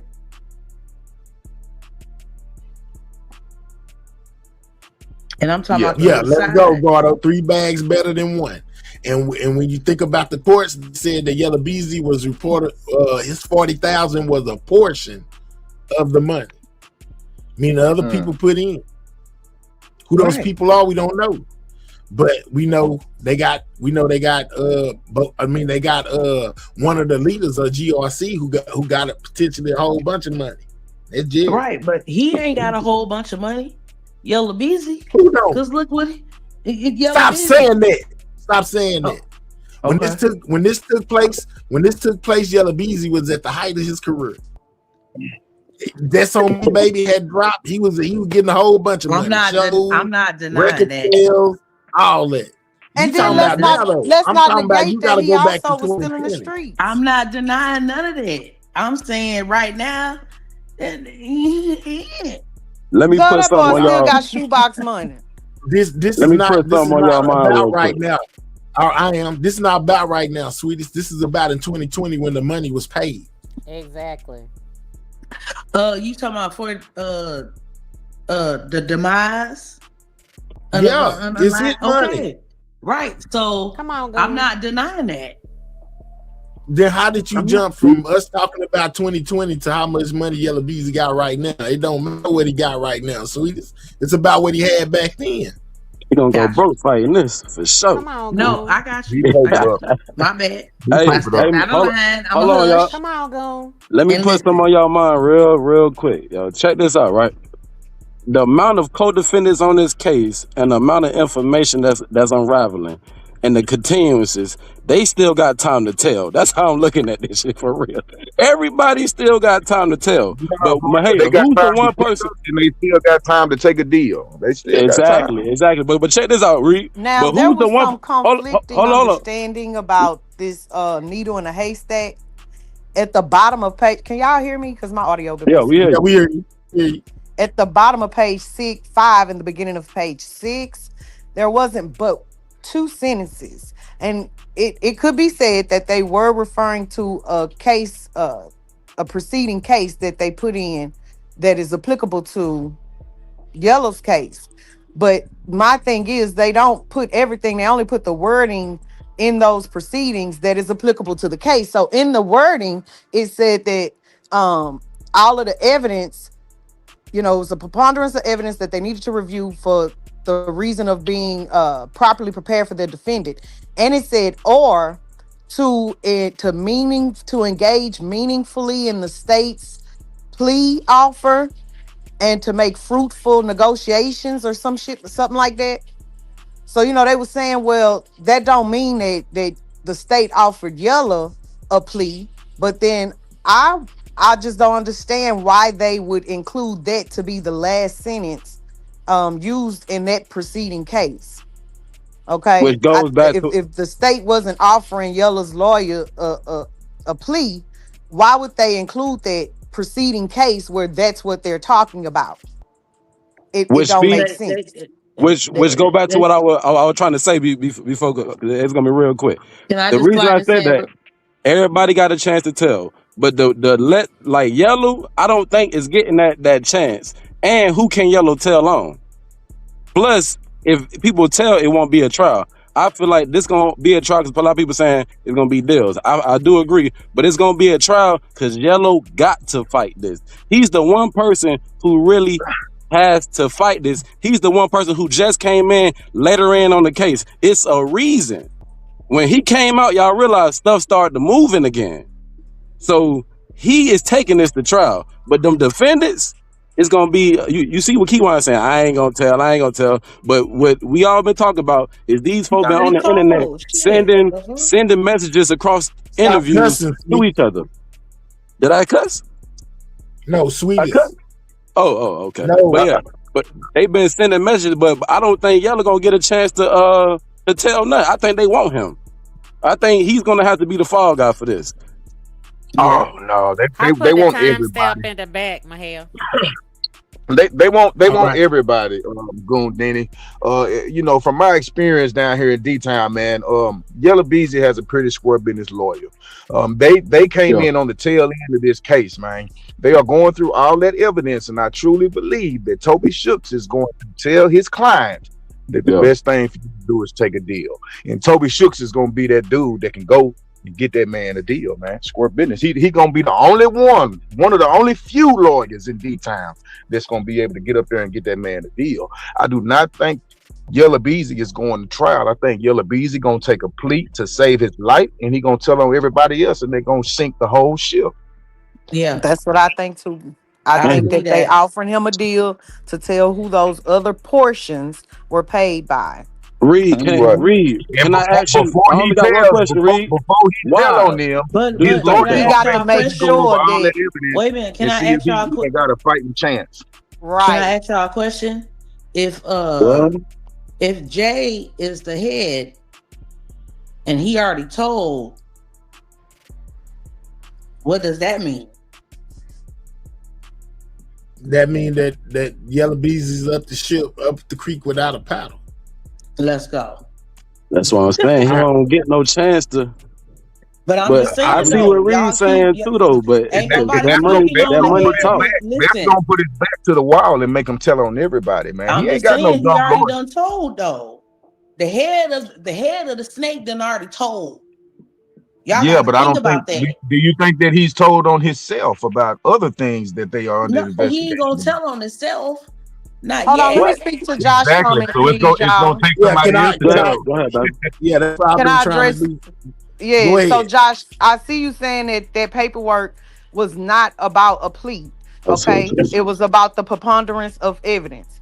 While I can agree that that's what it was mainly about, I will say that can explain to me, Chat GPT, the explanation to me on why they included the verbiage about a plea offering. And again, it was only one or two sentences stuck at the bottom of page 5, top of page 6.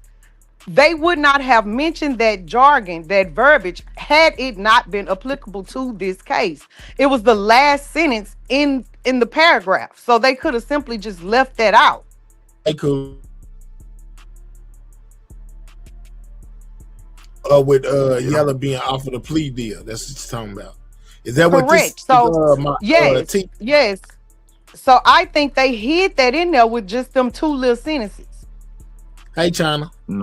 You know Is that what? what The DAs conceals just want matter? convictions, man. Them DAs Yeah. just Is only that want what convictions. conceals at the matter? end of the day. That's exactly what that is right there, Mahel.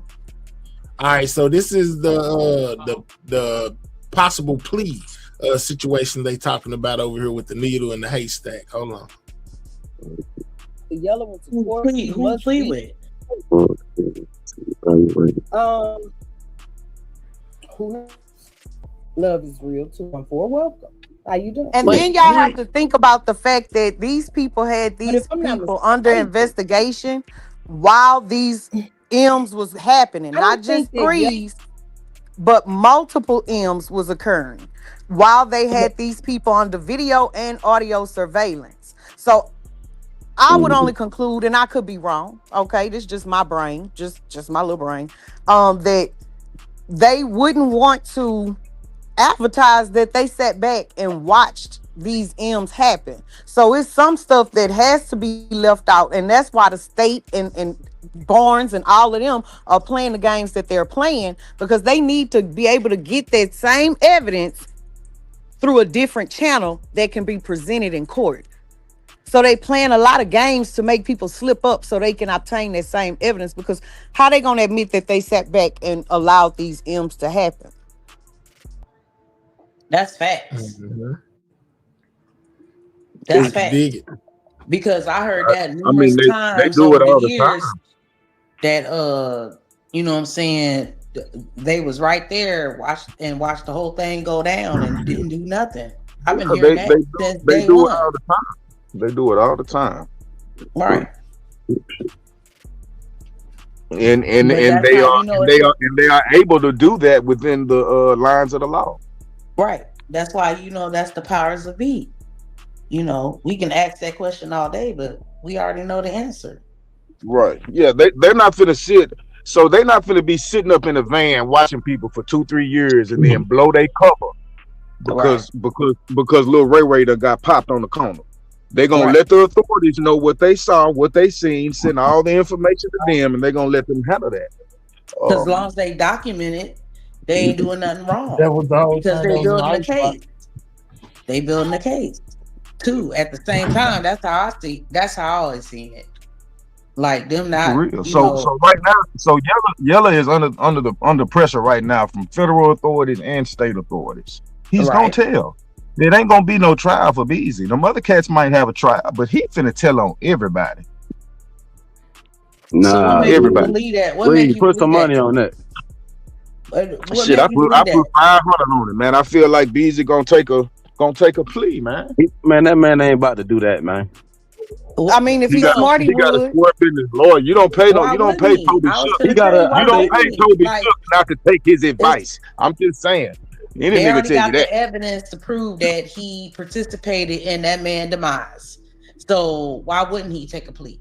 Because they gonna do a jury. If he gonna take a plea, ain't no point in asking for a jury trial. Oh, hold on. What was the specific trial? He asked for They no do it jury all trial. the time.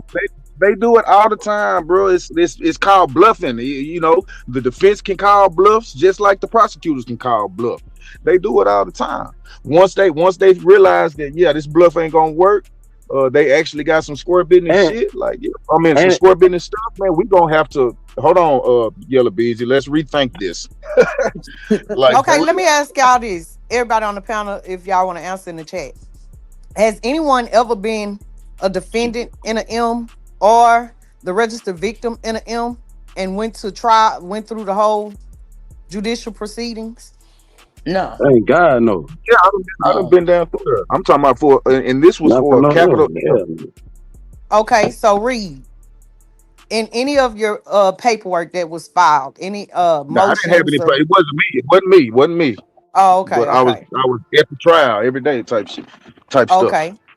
So as far as this paperwork, this needle in the haystack paperwork, again, nobody knows who's right and who's not right. We won't know until it comes.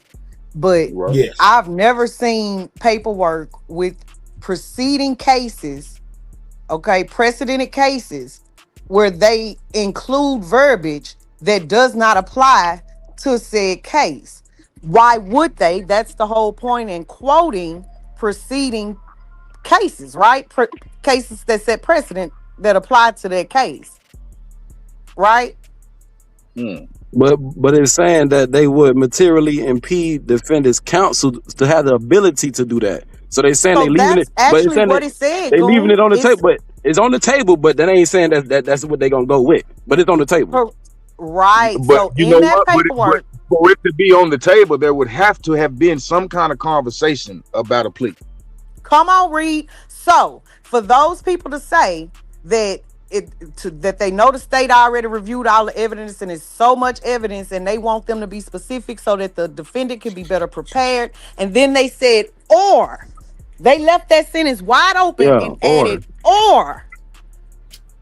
to be able to review the evidence so that they could fruitfully negotiate and meaningful with the government's offering. Why would they have put that in there if it did not apply? They don't do that. I just said that Toby Shook came in on the tail end of the case. He finna look at everything and see if they got a fighting chance. If they don't have a fighting chance, you gotta take a plea. That's common sense.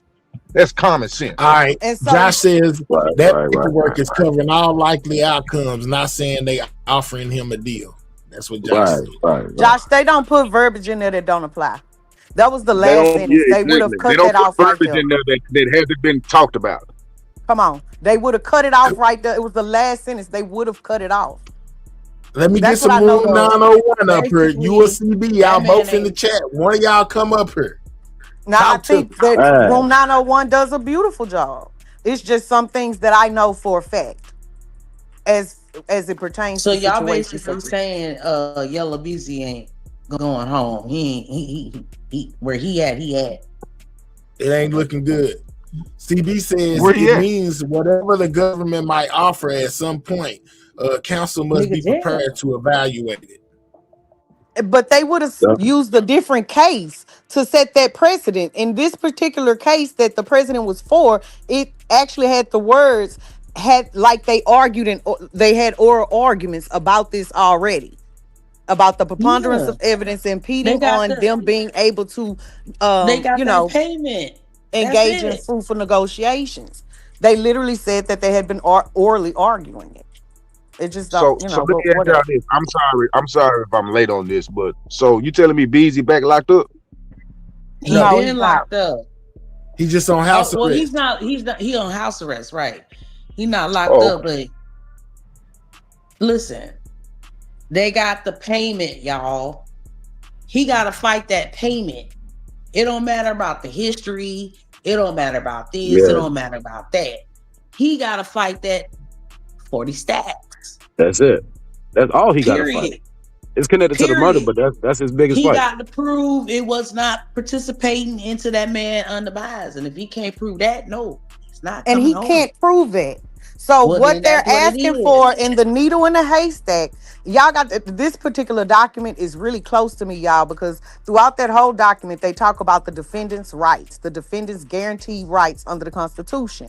So to know me is to know that I've founded a civic lead, a 501c4 organization, and that's our main advocacy goal, is to give equal victims' rights and guaranteed in the Constitution. So this is something that I've been involved with before looking at Mo 3. So that's why I kind of understand it to the way that I understand it.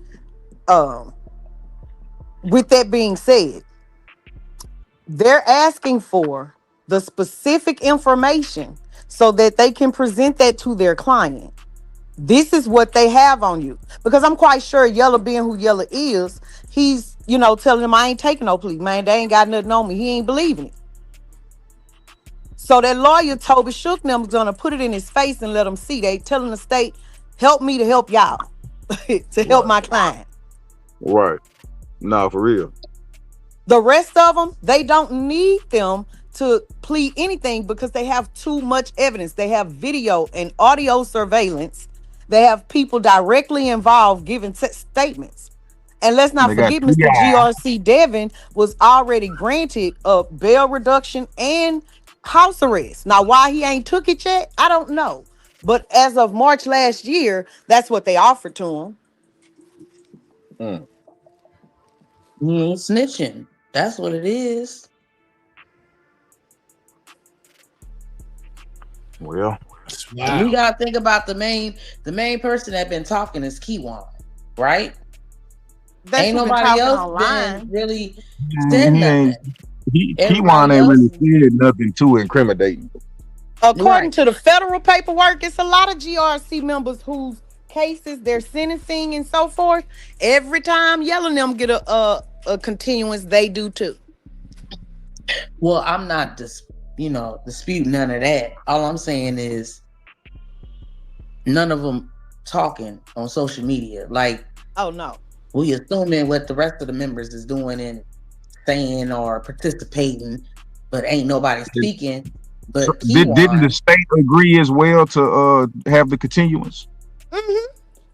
Well, The that federal means that government that also that agreed means and that the said they're not lawyers going to and be the available to prosecutors after April 8th. that means the lawyers and the prosecutors are communicating. They are working a deal. Other words, the Yeah. state gonna say, "No, we ready. Let's go." Man, come on, they working the deal, man. No, Yeah. that ain't what that mean. They just working the case. They gotta get this case, this trial started. They gotta work. They got it. That's what their job is. They gotta get ready. And then we said that They all the been new ready. information came out. They gotta So prepare when for all that. You say they what? been ready, bro. They been ready. They was ready. They was ready months before. They was probably ready 30 days before they actually put the warrant out. Who's been ready? Who you saying been ready? The state. Oh yeah. The state been, but the defense see that's the thing. Once the defense did what they did, and the lawyers paid that money to get all that extra discovery, that's when they realized. And then think about it. The state tried to play a dangerous game because they was holding information without letting the defense know about it, and that's what made everything take longer. But what's so crazy about this whole thing is you have to let the defense know everything that you're going to use against their client. That's law. So I agree with you saying, but I mean, it's a lot of stuff coming out, and it goes back to what we were saying earlier. Why are they putting out certain stuff in paperwork? Jerry Johnson just got unlocked. He been locked. His documents been locked for a minute. It just when did this become unlocked, Madam O? When did he unlock? Well, that means he got to be doing some kind of telling in some kind of form if they freeze his paperwork. But hold on, is Madam O up here? When did he unlock? When this new paperwork came out? She up here. I don't know why she might have stepped It away. had to be. We talking about fresh paperwork, y'all. This got this got to be like 3 days, maybe. I don't know. I think Josh, we checked CB. it on the 15th, I believe, something like So that. so what was the paperwork that came out? Oh, you ain't see? On Jerry Johnson. Now just kind of give me a They brief got the phone. rundown. They done basically got these guys basically proof that they was operating in I don't know, we can say drugs, right? Operating, you know what I'm saying? Dealing. Yeah, dealing. Narcotics. So they got the proof. Narcotics, thank you. Yeah, they was operating. They had an operation. Yeah. Yeah, but allegedly. Manufacturing. No, that ain't alleged. That's what it was. Yeah, it is. The It's in paperwork, is bro. what it was. They got it. Reed. It's on there. Like it I'm unlocked. I'm back, y'all. I had to switch devices. Yeah, Reed, they got it, and they got a list of But all guns when did that he was unlock, seized. Madam O? When did he unlock? Because they had his stuff locked up for a minute. I don't know, but when I went, it wouldn't. Now Bodega had 3 transcripts on the docket. I mean, on the paperwork from I said it was this year, but it was actually October, Damn, November, maybe you and got the key. December of 2025, and all his stuff is still sealed. They do have certain documents that are sealed, but you can also see the motions to unseal and the order to grant it to unseal a lot of the stuff. So a lot And those of are the motions that the lawyers are putting in, Madam. correct. So they a working. lot of that paperwork has been unsealed. So like I was saying, y'all, when they talk about the only one type of one caliber of bullet on the highway, well, we saw where GRC, when they all got caught, they had a few ghost guns and ghost switches listed as what they got caught with. And then y'all got to think about this. They caught them dudes manufacturing K2. They caught them dudes with fent. They caught them dudes with cocaine. They caught them dudes with some stuff. And them switches, they had like 3 or 4 switches. That's all, that's supposed to be automatic time.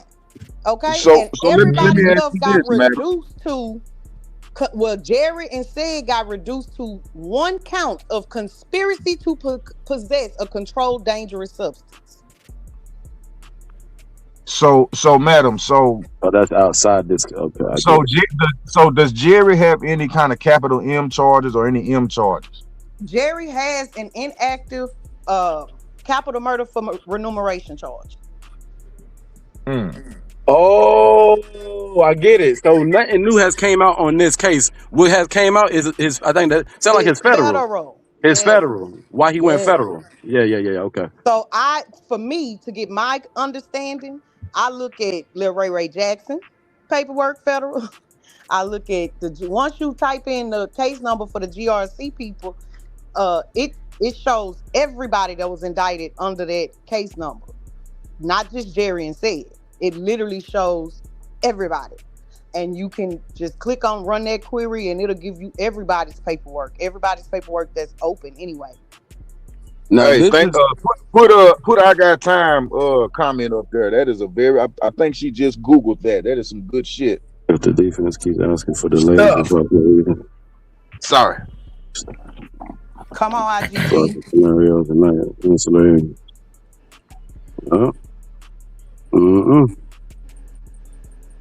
So again, y'all, got somebody if back you there in look the at back. oh, okay, go ahead. What's up? Who this? Triple Threat, what's up? Must be a Say hater. something again. Triple Threat, what's up? One more time. Triple Threat, talk to me. Let's get you right up out of here.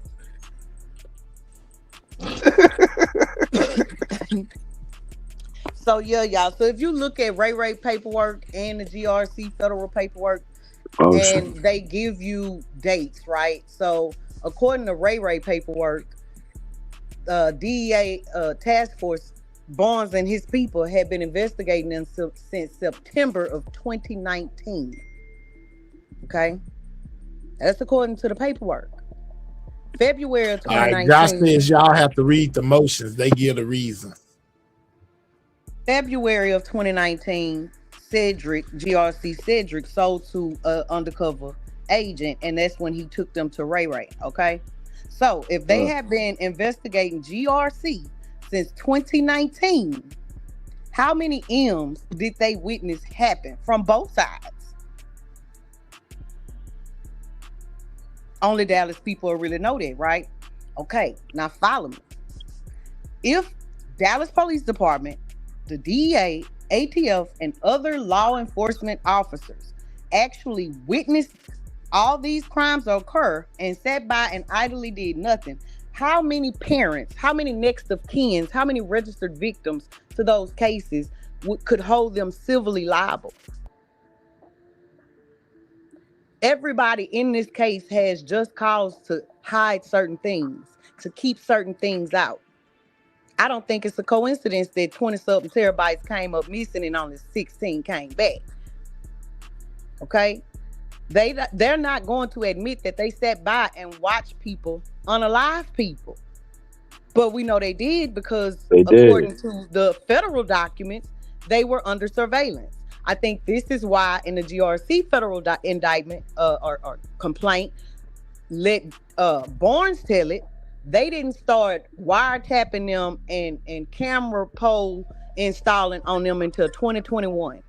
If they were investigating this group since 2019, the head of them sold something to an undercover February of 2020. Y'all really think they waited a whole year to get a subpoena for wiretaps and pole surveillance? What's up, Triple Threat? Triple Threat, what's wrong with your audio? I can't hear you. I don't think so, ma'am. Right. So, Triple Threat. it's a game that everybody playing. Uh-oh, my bad, my hair. Triple Threat, say something. Man, you have to be not on my panel ever again if you don't get your mic together. What's up, Triple Threat? Talk to me. Triple Threat. Hey, Pounder, I got to get my picks in. Y'all know what time it is. Salute to y'all. Mahaya, thank you for having me, bro. All right. All right, bet, Goon. All right. So yeah, it's a lot say going on. GRC hasn't been tied to M, so you can't throw that on them. What did you see that Barnes said GRC was under investigation for while they were investigating them, Mahia?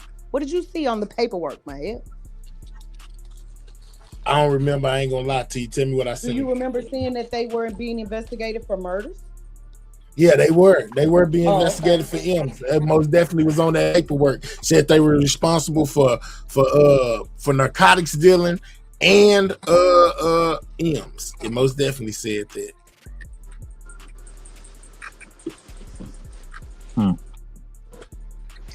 I'm telling The y'all, go 15th read of this them. month. So do y'all think that? So do y'all think Jerry played a part in the Mo 3 taking out? Absolutely. Absolutely, he did. Okay. And Whether whatever he party played, whether he they hired got Why it. is it P1 charged? or put Why money is that in. charge inactive? It's inactive because he still hasn't been sentenced for one. For two, they still investigate. It's still an open case. You know, they give a few different reasons that apply to his situation.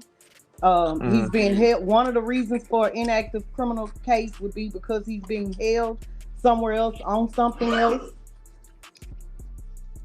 So, Or Triple he can have immunity. Triple threat. Mahev, you Man, don't you gotta ban make them from sure. your studio.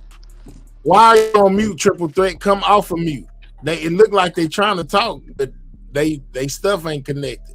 Come off of mute, Triple Threat. Let's get you right up out of here. I ain't letting you up no more. You might well stay in the comments. Type something in the comments. Let me know you real, because I don't know what you think you finna do, whoever you are. And they said Jerry was Top the dog head. always end up telling on the workers. They said Jerry was the head. According to the federal documents, they've listed Said and Jerry as the head of GRC. Okay, so they call Said leader number 1. but with Jerry, am I not correct when I speak on this? We found out about Jerry after Yella Beezy got arrested. Right. So sweetie, here's the thing. If all you're looking at is the state paperwork, I think Jerry was first. I mean, we heard his name, but I'm saying like it was Jerry and then this. Yella. I think Yella was second, but I might be wrong myself. I think it was Jerry. I think it was Yella and then Jerry, but it could have been Jerry then Yella. I think it was Jerry then Yeah, I think it Yella, was Jerry, but when then Yella Yella. came out, then it came out about Jerry, and we found out like he was okay. So that being said, right there, right? Either situation, he's the head of the snake of the body. He's the head of the body. Well, this snake, the GRC snake, has 2 heads. Both Said, GRC Said, and Jerry Lynn. Okay, so I just feel like everybody's for themselves. All right, they saying it was Jerry then Yella. No, it was Yella first. It was Yella first. Yella then Jerry. We went over it. I can't remember what it was. I know we did too. I done forgot. All I'm saying though is Jerry's supposed to be the leader, right? Jerry and Said, sweetest Jerry and Said. Okay, Jerry and Said. It's supposed to be okay. So they got popped. They have been under federal investigation since 2019, specifically September of 2019.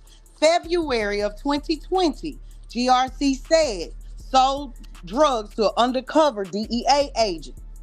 That is when GRC Said took them to Ray Jackson, the money laundering attorney.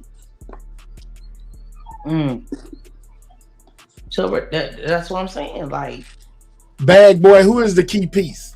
You say they arguing because they leaving out the key piece. Who is the key piece, Bag Boy? Tell us so we can go look them up. I feel like Trap Jerry Boy was the first one to snitch. That's what I'm feeling. And I think they may have had Jerry talking on that phone and confronted Jerry, evidence of him talking on that phone. Right. And what he said. Because the way him and GRC Said talked, they told him. That's what I said, madam. That's what I said. Baby. Yeah, ain't no telling what they liable to said on them phones.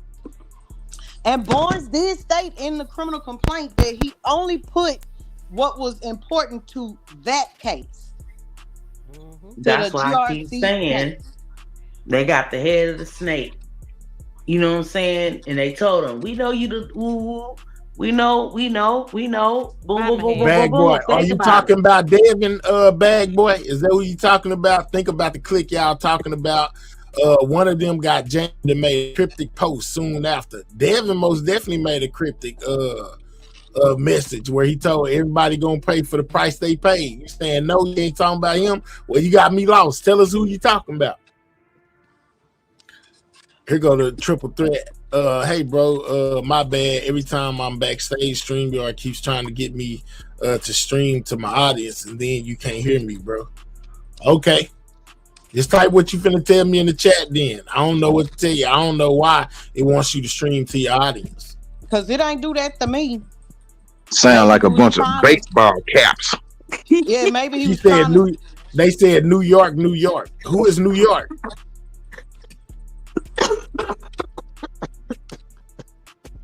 Is it Jose? Nah, they've been saying some pretty good stuff. I don't know why they just won't come out and say it. They feeding me Blues Clues. Cookies. Hey, what a knife. Yeah, okay. But it looks like I said, y'all, it do look like more than just Jerry is telling when it comes to the GRC. They all telling. They all running their mouth. And it's important to note that they literally said that they witnessed crimes being committed by the two leaders, GRC members, and non-GRC affiliates. Man, they said that when Mo 3 thing was going down, them people's right there on the highway watching. I done heard that throughout the whole situation about him. I most definitely I stayed hearing the story that they was on the side and they was watching that shit. They watched it happen. They watched it go down. Hey, Glamorous. Yeah, New York don't ring a bell for me. I'm just saying, I don't know who New York is. So I don't know. You're gonna have to tell me, bad boy. Gorgeous. B3s, bingo. At Gorgeous B3s. All right, let's go. Where is that at? I just had spoke to Gorgeous. They spoke to me, I think. Very cold. Okay, sister, hold on. See if it's me.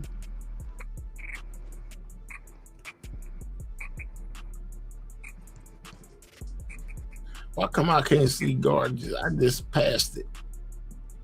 Now he just spoke to me. Come here, man. Y'all done confused me. I don't know, Bag. You just gonna have to tell me. They definitely want Uter and the one who paid for it. That's it. That's all. Well, CB and Josh and them said down there earlier they already know who the co-conspirator was as far as the people who was putting in the money. They got somebody willing to testify on that. They just waiting for it to stick. That's what CB said. Room 901. Do y'all think any of the females should be charged? I feel like if they were to be charged, they would have already been charged. The police would have gave it to them already. Bag said, y'all said it already. Well, if I already said it, say it to me again so I can remember. We done said a lot over these 3 hours.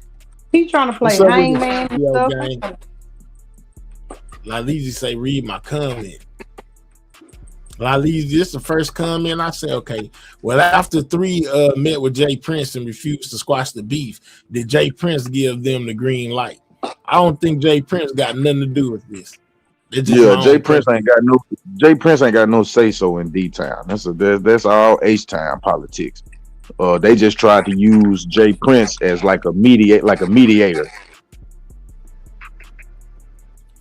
Jose Bodega connected to New York since when? Read the comments. Dang, I said he said Jose. Okay, Bodega.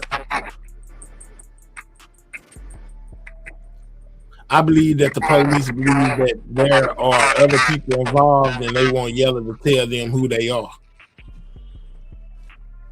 All right, so y'all saying we're leaving out Bodega. Yeah, Bodega is a piece of this. You know what I'm saying? Gigi said, heck no. Being who think did the most UFC? That's Matamoto audio. They having a bond here? Yep. Good, googly move. I think I just fixed it for you. Stop being slow, Bodega in New York. Goddamn, All right, man. Bodega. All right. So Bodega maybe corresponded with Jerry's account of what went on. You know what I'm saying? He like Jerry, you know, credibility. You know, he came through and confirmed what Jerry said. Could that be possible? They already know who the others are. They just want the indictment to stick. I got you, Josh. You know what I'm saying? So if Bodega is a big piece of this as well, you know, he shot that video with Key1 shortly after Mo3 was on the live. Bodega most definitely plays a part as far as this goes, because Key1 most definitely feels like Bodega plays a part in this too. You know, in so many words, he just came out and said, you know, that basically Bodega was snitching, you know, in so many words. He didn't just say that, but he said that by saying, you know, he said they let Bodega out on a health reasons, and then start laughing. You know, so Key1 most definitely feels like Bodega plays a part in this. Now, Madam told us earlier that Bodega records are sealed as of right now. All of his stuff is sealed up. And it's probably because he may play an instrumental part in the Mo3 situation. Remember, when Yella first got locked up, all of his motions to subpoena Bodega's phone records and things of that nature, things while he was in jail. So he kind of pointed the finger at Bodega too. So, you know, Bodega said that if he a rat, he a gangster rat. That's what he said. You know, so I don't know, man. I don't know, but Bodega name has been ringing. Big Reed, who is Dwayne Caraway? Where he from? It can't be Bodega. He's the state witness. Subpoena executed early. All right. Go ahead. Jerry Johnson's subpoena was executed early too. Big Reed. Hey, what's up? Who is Dwayne Caraway? I plead the fifth and the sixth. Okay, so just answer this then. Would he be considered Dallas's higher ups? Yeah. So I know that y'all kept saying that it was the names that wasn't being said that were involved and actually greenlit this thing. So, you know, that's a name that nobody has brought up before. Mothello brought it up the other night. Yeah, I don't even know who that is. Big Reed, you want to just give a little brief synopsis as to who Mr. Dwayne Caraway is? Not really. Oh, okay. All right, Jerry is indicted. It says that Jerry received money, not paid, so he's out. He distributes the money to Key1. That's how Key1 got paid. See what I'm saying? Jerry is a big piece of this, man. I'm telling y'all who he worked for. So, all right, man. So Dwayne Caraway, man, he's a political figure, man, from Dallas, man. He was locked up. He got arrested and sentenced to prison, man, for you know, public corruption. So just let that sink in. He was accepting money, right? Hundreds of thousands of dollars to do certain things, make certain things happen. Yep. He just got out too, huh, in 2022. Yep. Alicia B say John Wally Price was mentioned as well. Yeah, they always bring him up, but we ain't never heard this Dwayne Caraway player until here recently. Josh, I most definitely believe Trap got something to do with this. Like you said, they just ain't been, well, like y'all was saying, they waiting on, they know the other people that was involved, just waiting on the indictments to stick. But I most definitely believe that Trap got something to do with this. You know what I'm saying? I ain't gonna lie to you. I don't know how he's managing to skate by so far without being in trouble, but I feel like he got something to do with it. Go ahead, madam. And according to the paperwork, it was Yella Beezy's lawyers that subpoenaed all Trap flight information for a whole year, right? Yep. The defense brought Trap into it as evidence instead of as a state witness. Dang. Now, it could be that their game is reasonable doubt, so they're gonna throw everybody in the pot. So that, you know, the reasonable doubt is clear. That could be why they doing it. And Wally Price was arrested by the feds for stealing money as well, and he beat the feds. Yeah, he was the only one that beat the feds. So Dwayne Caraway was involved in that investigation as well, but John Wiley, he was the only one that beat the case. They say we just say there's a lot of crooked people down there at City Hall, man. For real. Yeah, I remember that Swamp Talk when Rainwater was arguing with SD about that, and Rainwater said, I think he said he know them people real good, the Caraway people. I think he said he cool with them or something like that when they was arguing. That's why the state suspended Trap. They put chess pinning them against each other. Truth will be in the middle. Okay, Josh. Does anybody believe that Key-One was the one chasing 3? Because in the photo had neck tattoos and Key-One doesn't have. Man, listen, we don't know if that picture had neck tattoos or not. Me personally, I think that was just a shadow, J-Dog. But I think that social media has spun that so much of it being a tattoo to where Key-One has started trying to use that as part of his defense, saying that it's a tattoo. But in the pictures that we've been seeing, them blurry photos, you can't tell if that person had a neck tattoo or not. I think that was just a shadow. That's what I think. We know who did. We just need to know which one of the 3 homies set it up. Okay, all right. Watkins family. Yeah, okay, all right. Watkins. That's who Rain said, all right. Trap smarter than Beezy, though, and I don't think they have a paper trail on him like they do Beezy. That's the hold up. All right. All right. In my opinion, I think Trap know what was going on, but I don't think he had direct involvement. That's why he was able to troll the situation.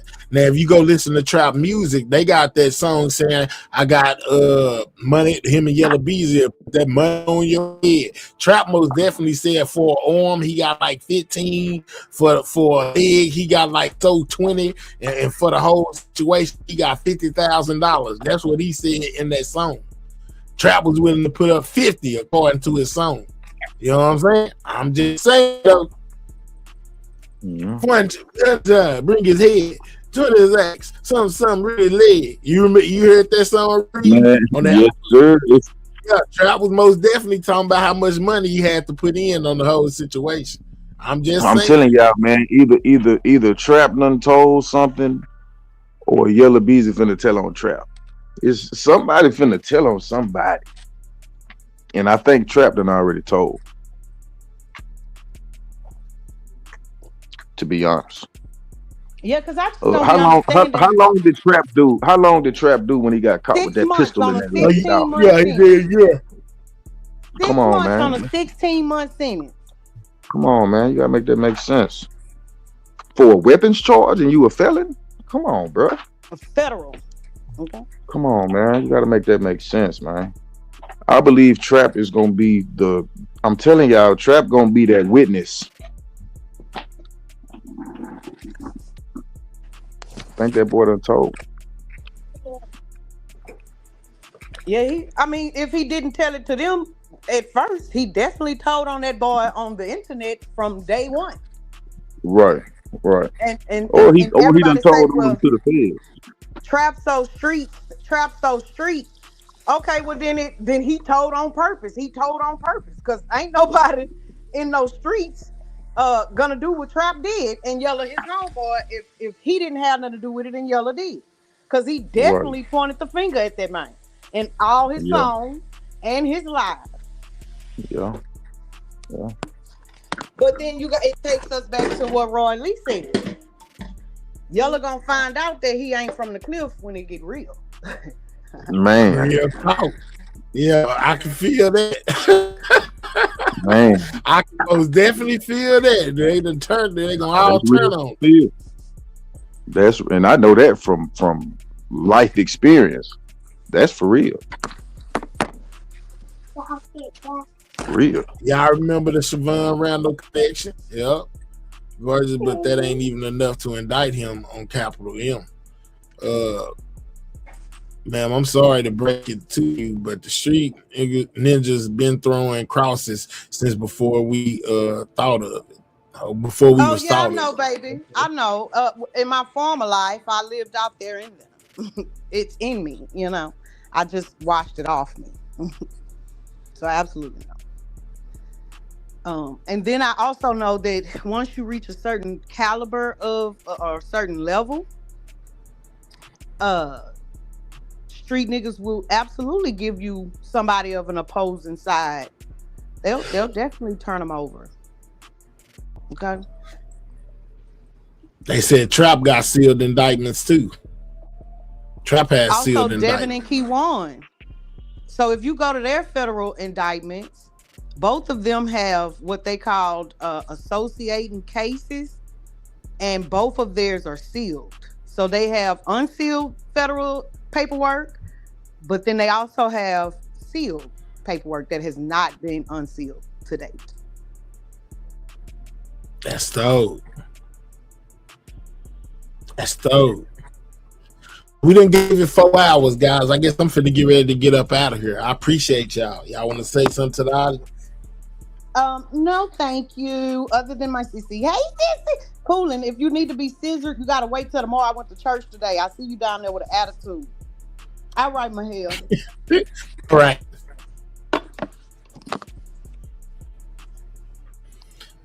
Shout out to Madam O, man, for providing me with that work, you know, and basically bringing me up to speed, you know, with things that I did not know within this whole situation, man. Shout out to Room 901 and Josh and them. Y'all most definitely be keeping us updated on things that's going on as well, man. Read.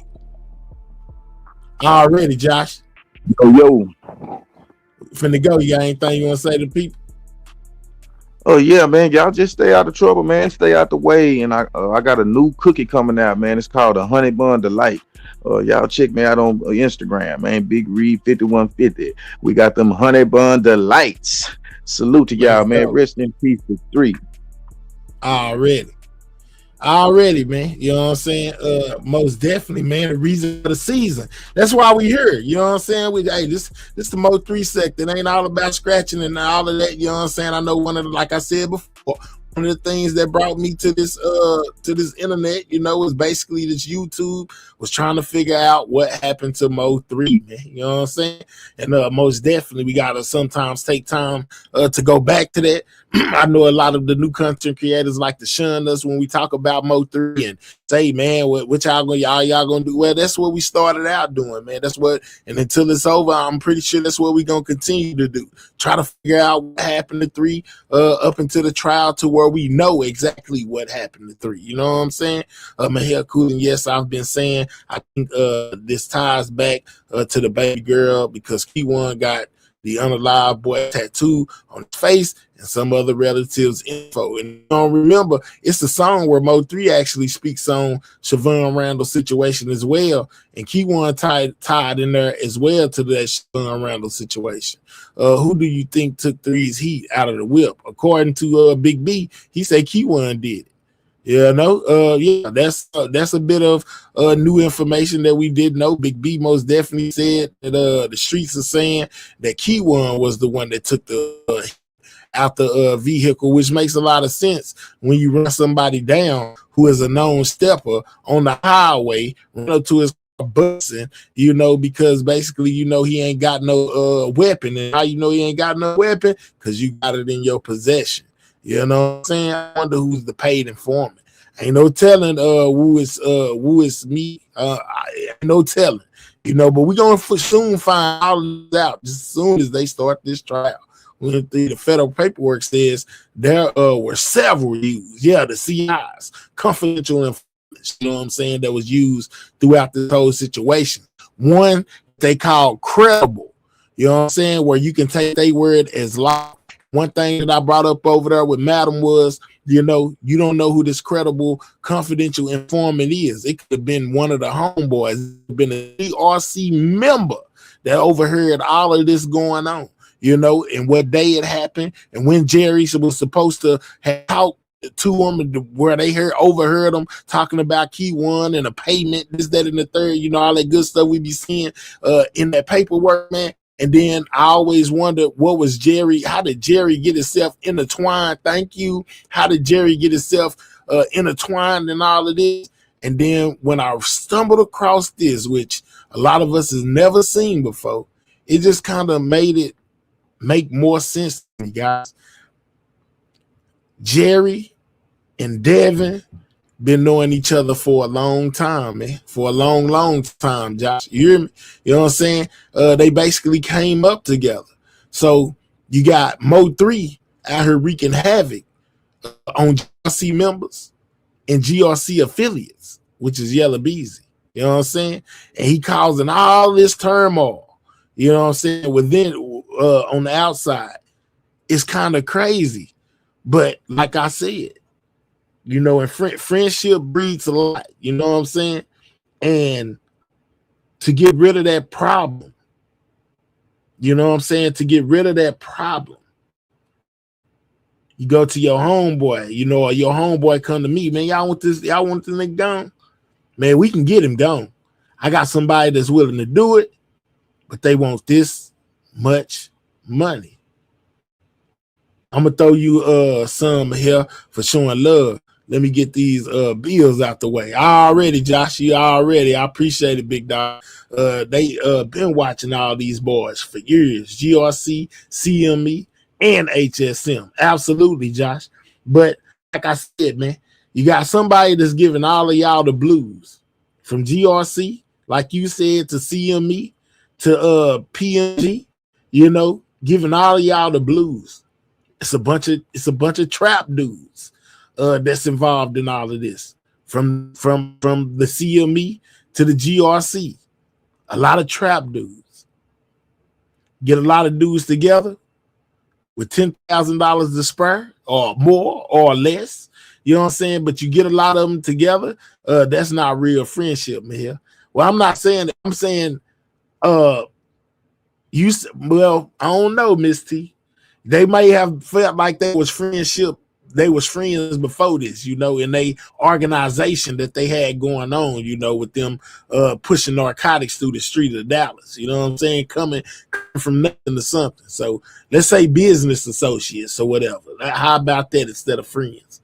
But they have been around each other for a long time.